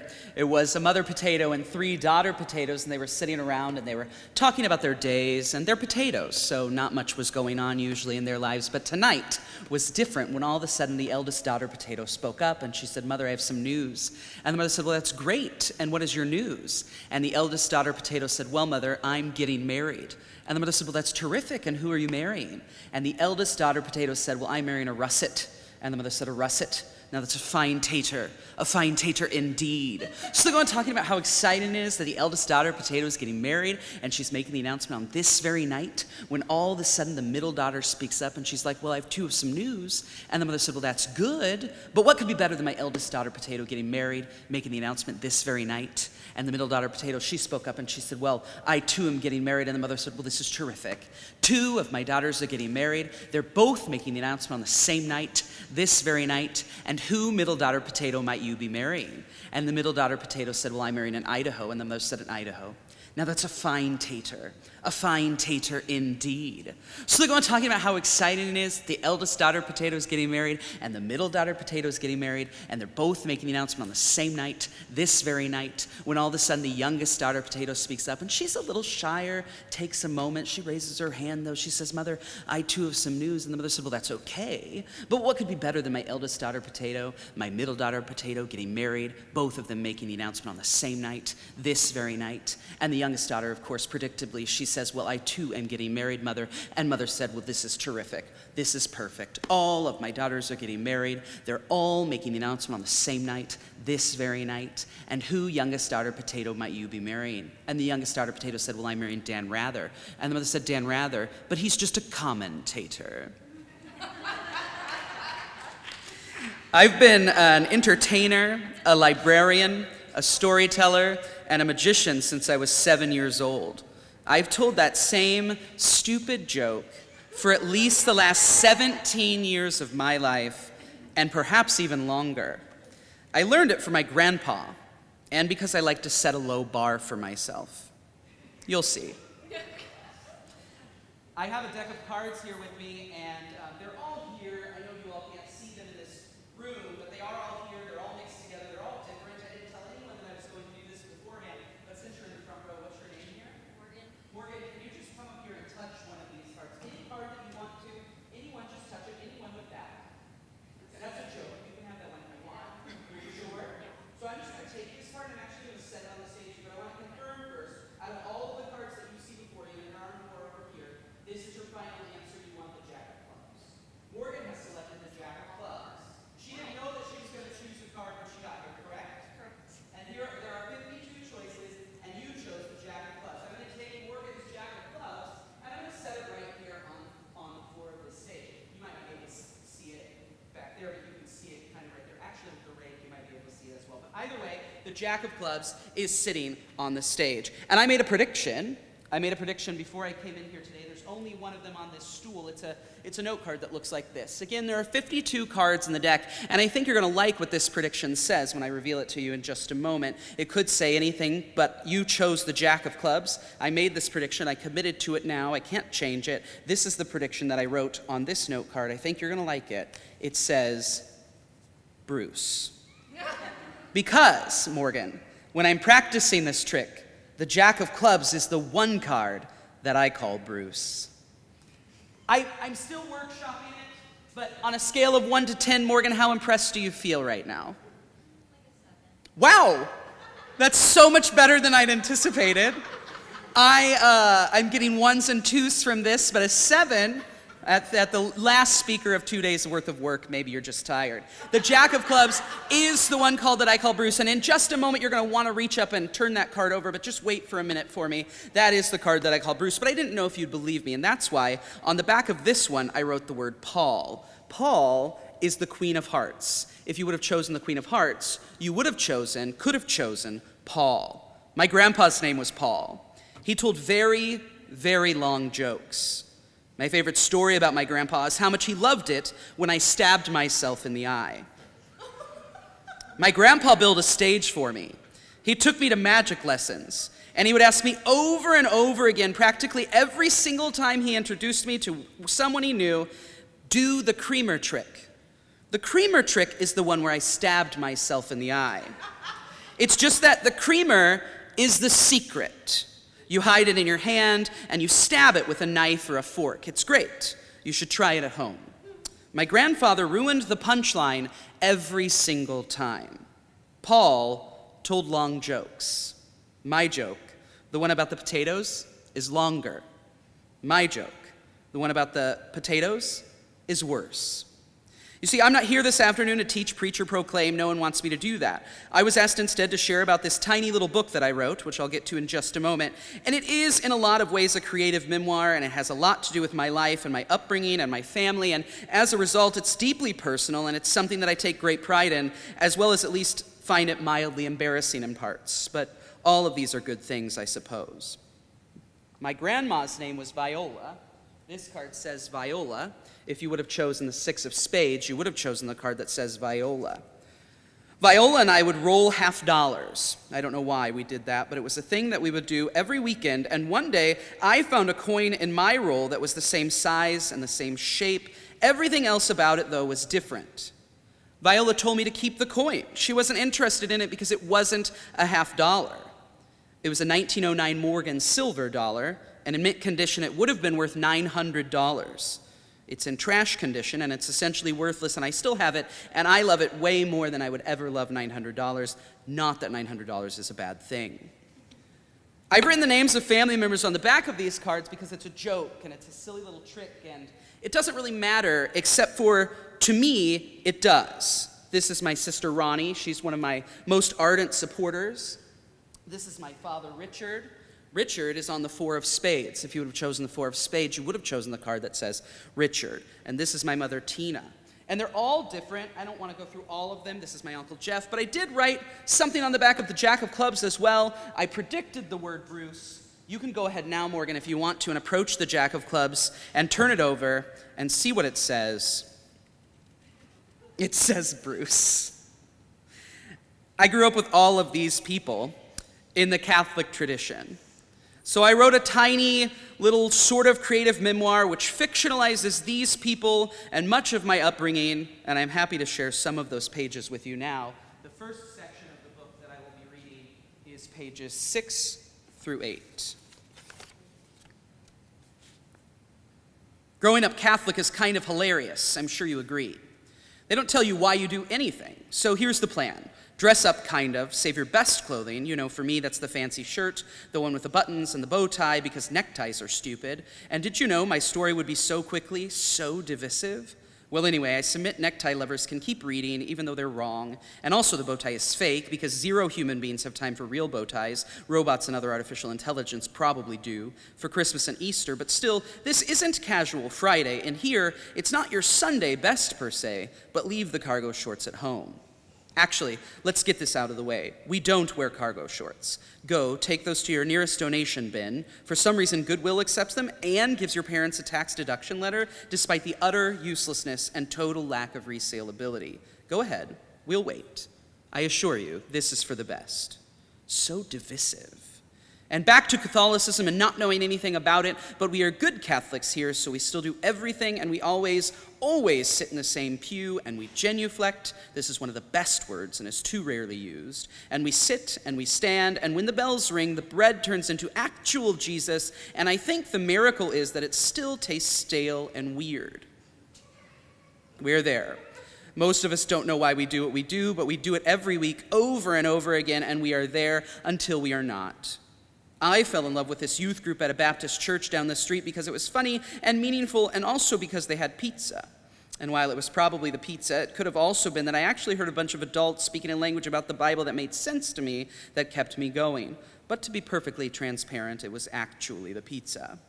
Also, while cargo shorts are evidently inexplicably allowed here, we still never wear them. When they say love the sinner, not the sin, it is my belief that this is what they may be referring to.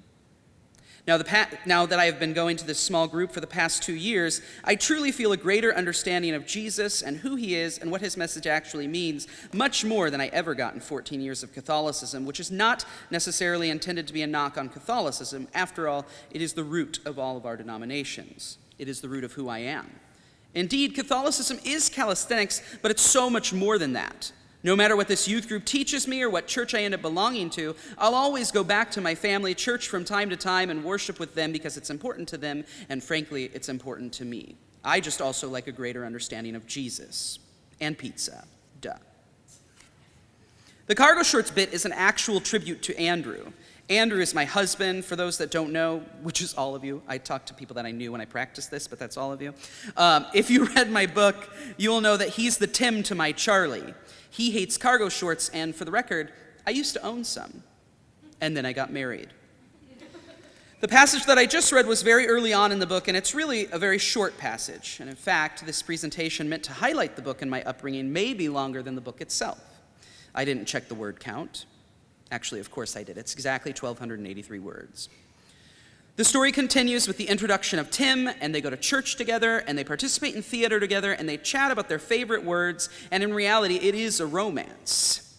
Gag, I know, but I've pretty much committed to reading it anyway, so here goes nothing. This is from pages 131 to 136, and by the way, my book is called Bacon Grief. I don't know if that's anywhere, or if I ever said it, but that's what it's called.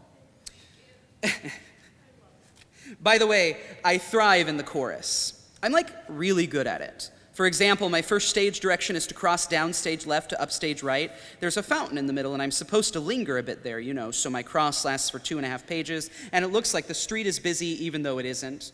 In fact, the same 3 or 4 people, even though it is in fact the same 3 or 4 people over and over again. This is heavy Shakespearean stuff. And I just feel like a lot of people struggle to sell these sorts of crosses. We have some students who will, inexplicably examine the fountain as if it's some extreme curiosity, or perhaps there's some sort of inspector or detective combing for fingerprints. Hokey. Honestly, who but their parents is buying that? Me, on the other hand, my casual saunter is so real, it's as if I walk this street every day. My pause at the fountain is so natural, I know my mother is staring at me, loving this, beaming with pride. She doesn't even care that the arguably much more important dialogue happening downstage. That's acting, and she knows it. I am thriving. Crackers, it turns out, might be terrible fodder for singers. I have sort of crumbs in my mouth, and they're kind of spewing forth during this number, hitting other chorus members, saltine saliva. Just a bit. Whatever, my dancing makes up for it, and I finish my cross.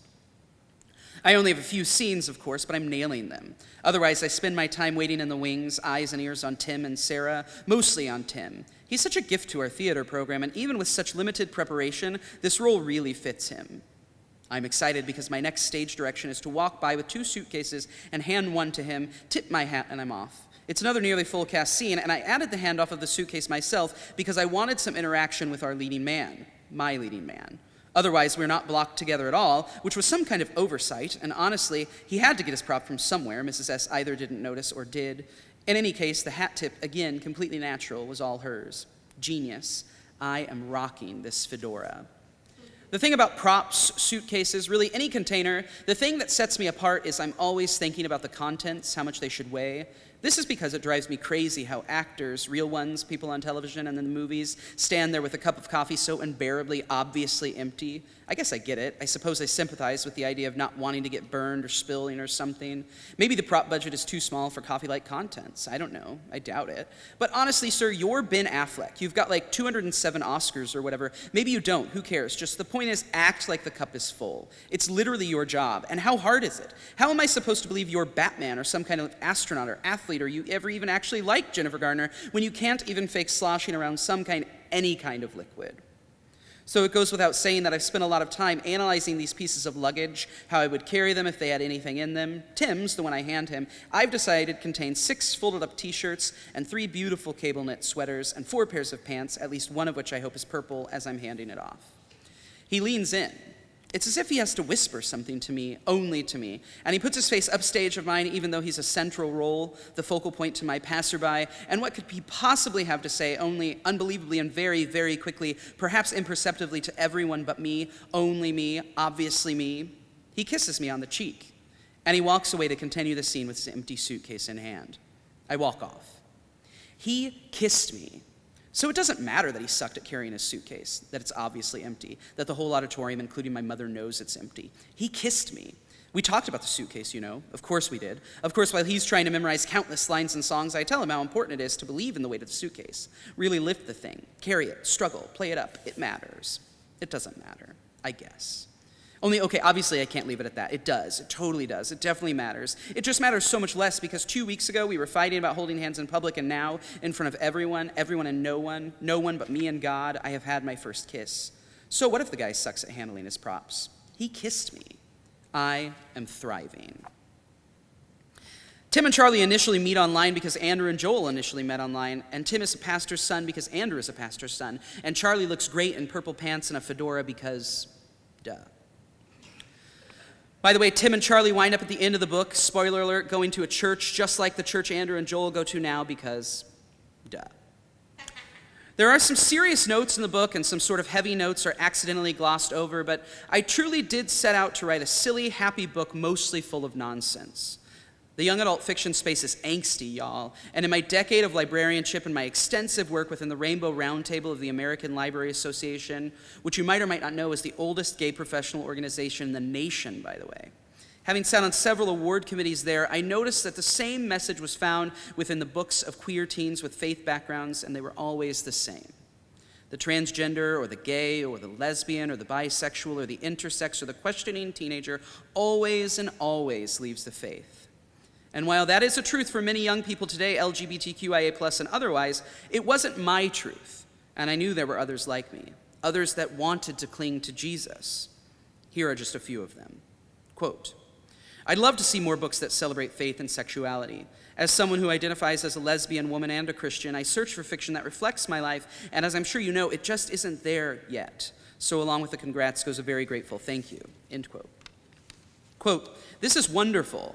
I'm buying it for my library and posted it in the New Evangelicals Facebook group. There are about 3,000 people in it, and I think many would find your book really helpful. It's a group of people struggling with their faith, LGBTQ affirming mostly, everyone is at different places, asking questions and asking the American Evangelical Church to do better. I'm so happy you wrote this book. Thank you, end quote. And finally, and might I add, one of the only 4 to 5 star reviews that also just happens to be my favorite. I don't usually write reviews, but for this book, I felt compelled to do so. This is by no means a linguistic masterpiece, which is rude, and the non-traditional format took some getting used to, but as a whole, the elements of the book came together to better tell the story. Having grown up in a conservative Catholic household and as a member of the LGBT+ community, the themes of this book hit really close to home. I've been struggling with my beliefs and identity again recently, and this book, given to me at a school meet and greet I almost didn't attend, seems very much like a sign from God that I'll be okay. Thank you, Joel Shoemaker, for that small comfort, end quote. Bacon Grief is just a silly little creative memoir that might make a few people feel less alone, and that might be worth everything. That might be the point. Grandparents die. I fictionalize their death in this book just to keep them with me in some kind of way. I think family members move away, or they grow apart, or our priorities, they just change. Life happens. Still, Paul and Viola and Ronnie and Tina and Richard and way more than the 52 others, these are the people that have affected me and have shaped me and have made me who I am today. You can read about some of them in my book. Thank you.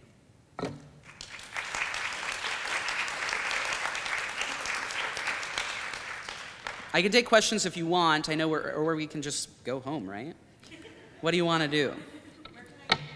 You can get my book from Amazon. You can get my book from the trunk of my car. I mean, it's like a drug deal, but yes.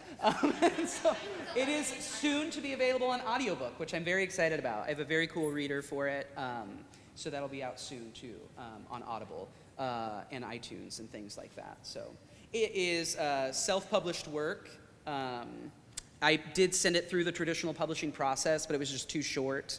I've been a librarian for a decade, as I've mentioned. I don't know why I mention that so often, but and the one thing that I noticed was we need more work for reluctant readers, especially in the queer community. And so this work was built for a reluctant reader. So you can read it in like 12 minutes if you like to read, but it's slightly larger than a pamphlet.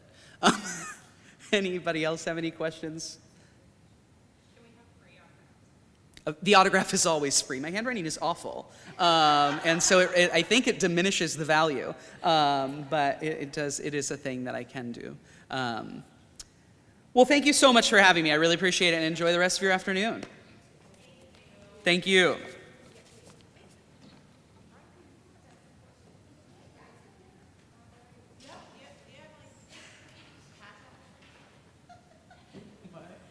She really wants to have Oh, yes, I do too. They actually in the trunk of your car because we will buy them. They are. Right, we really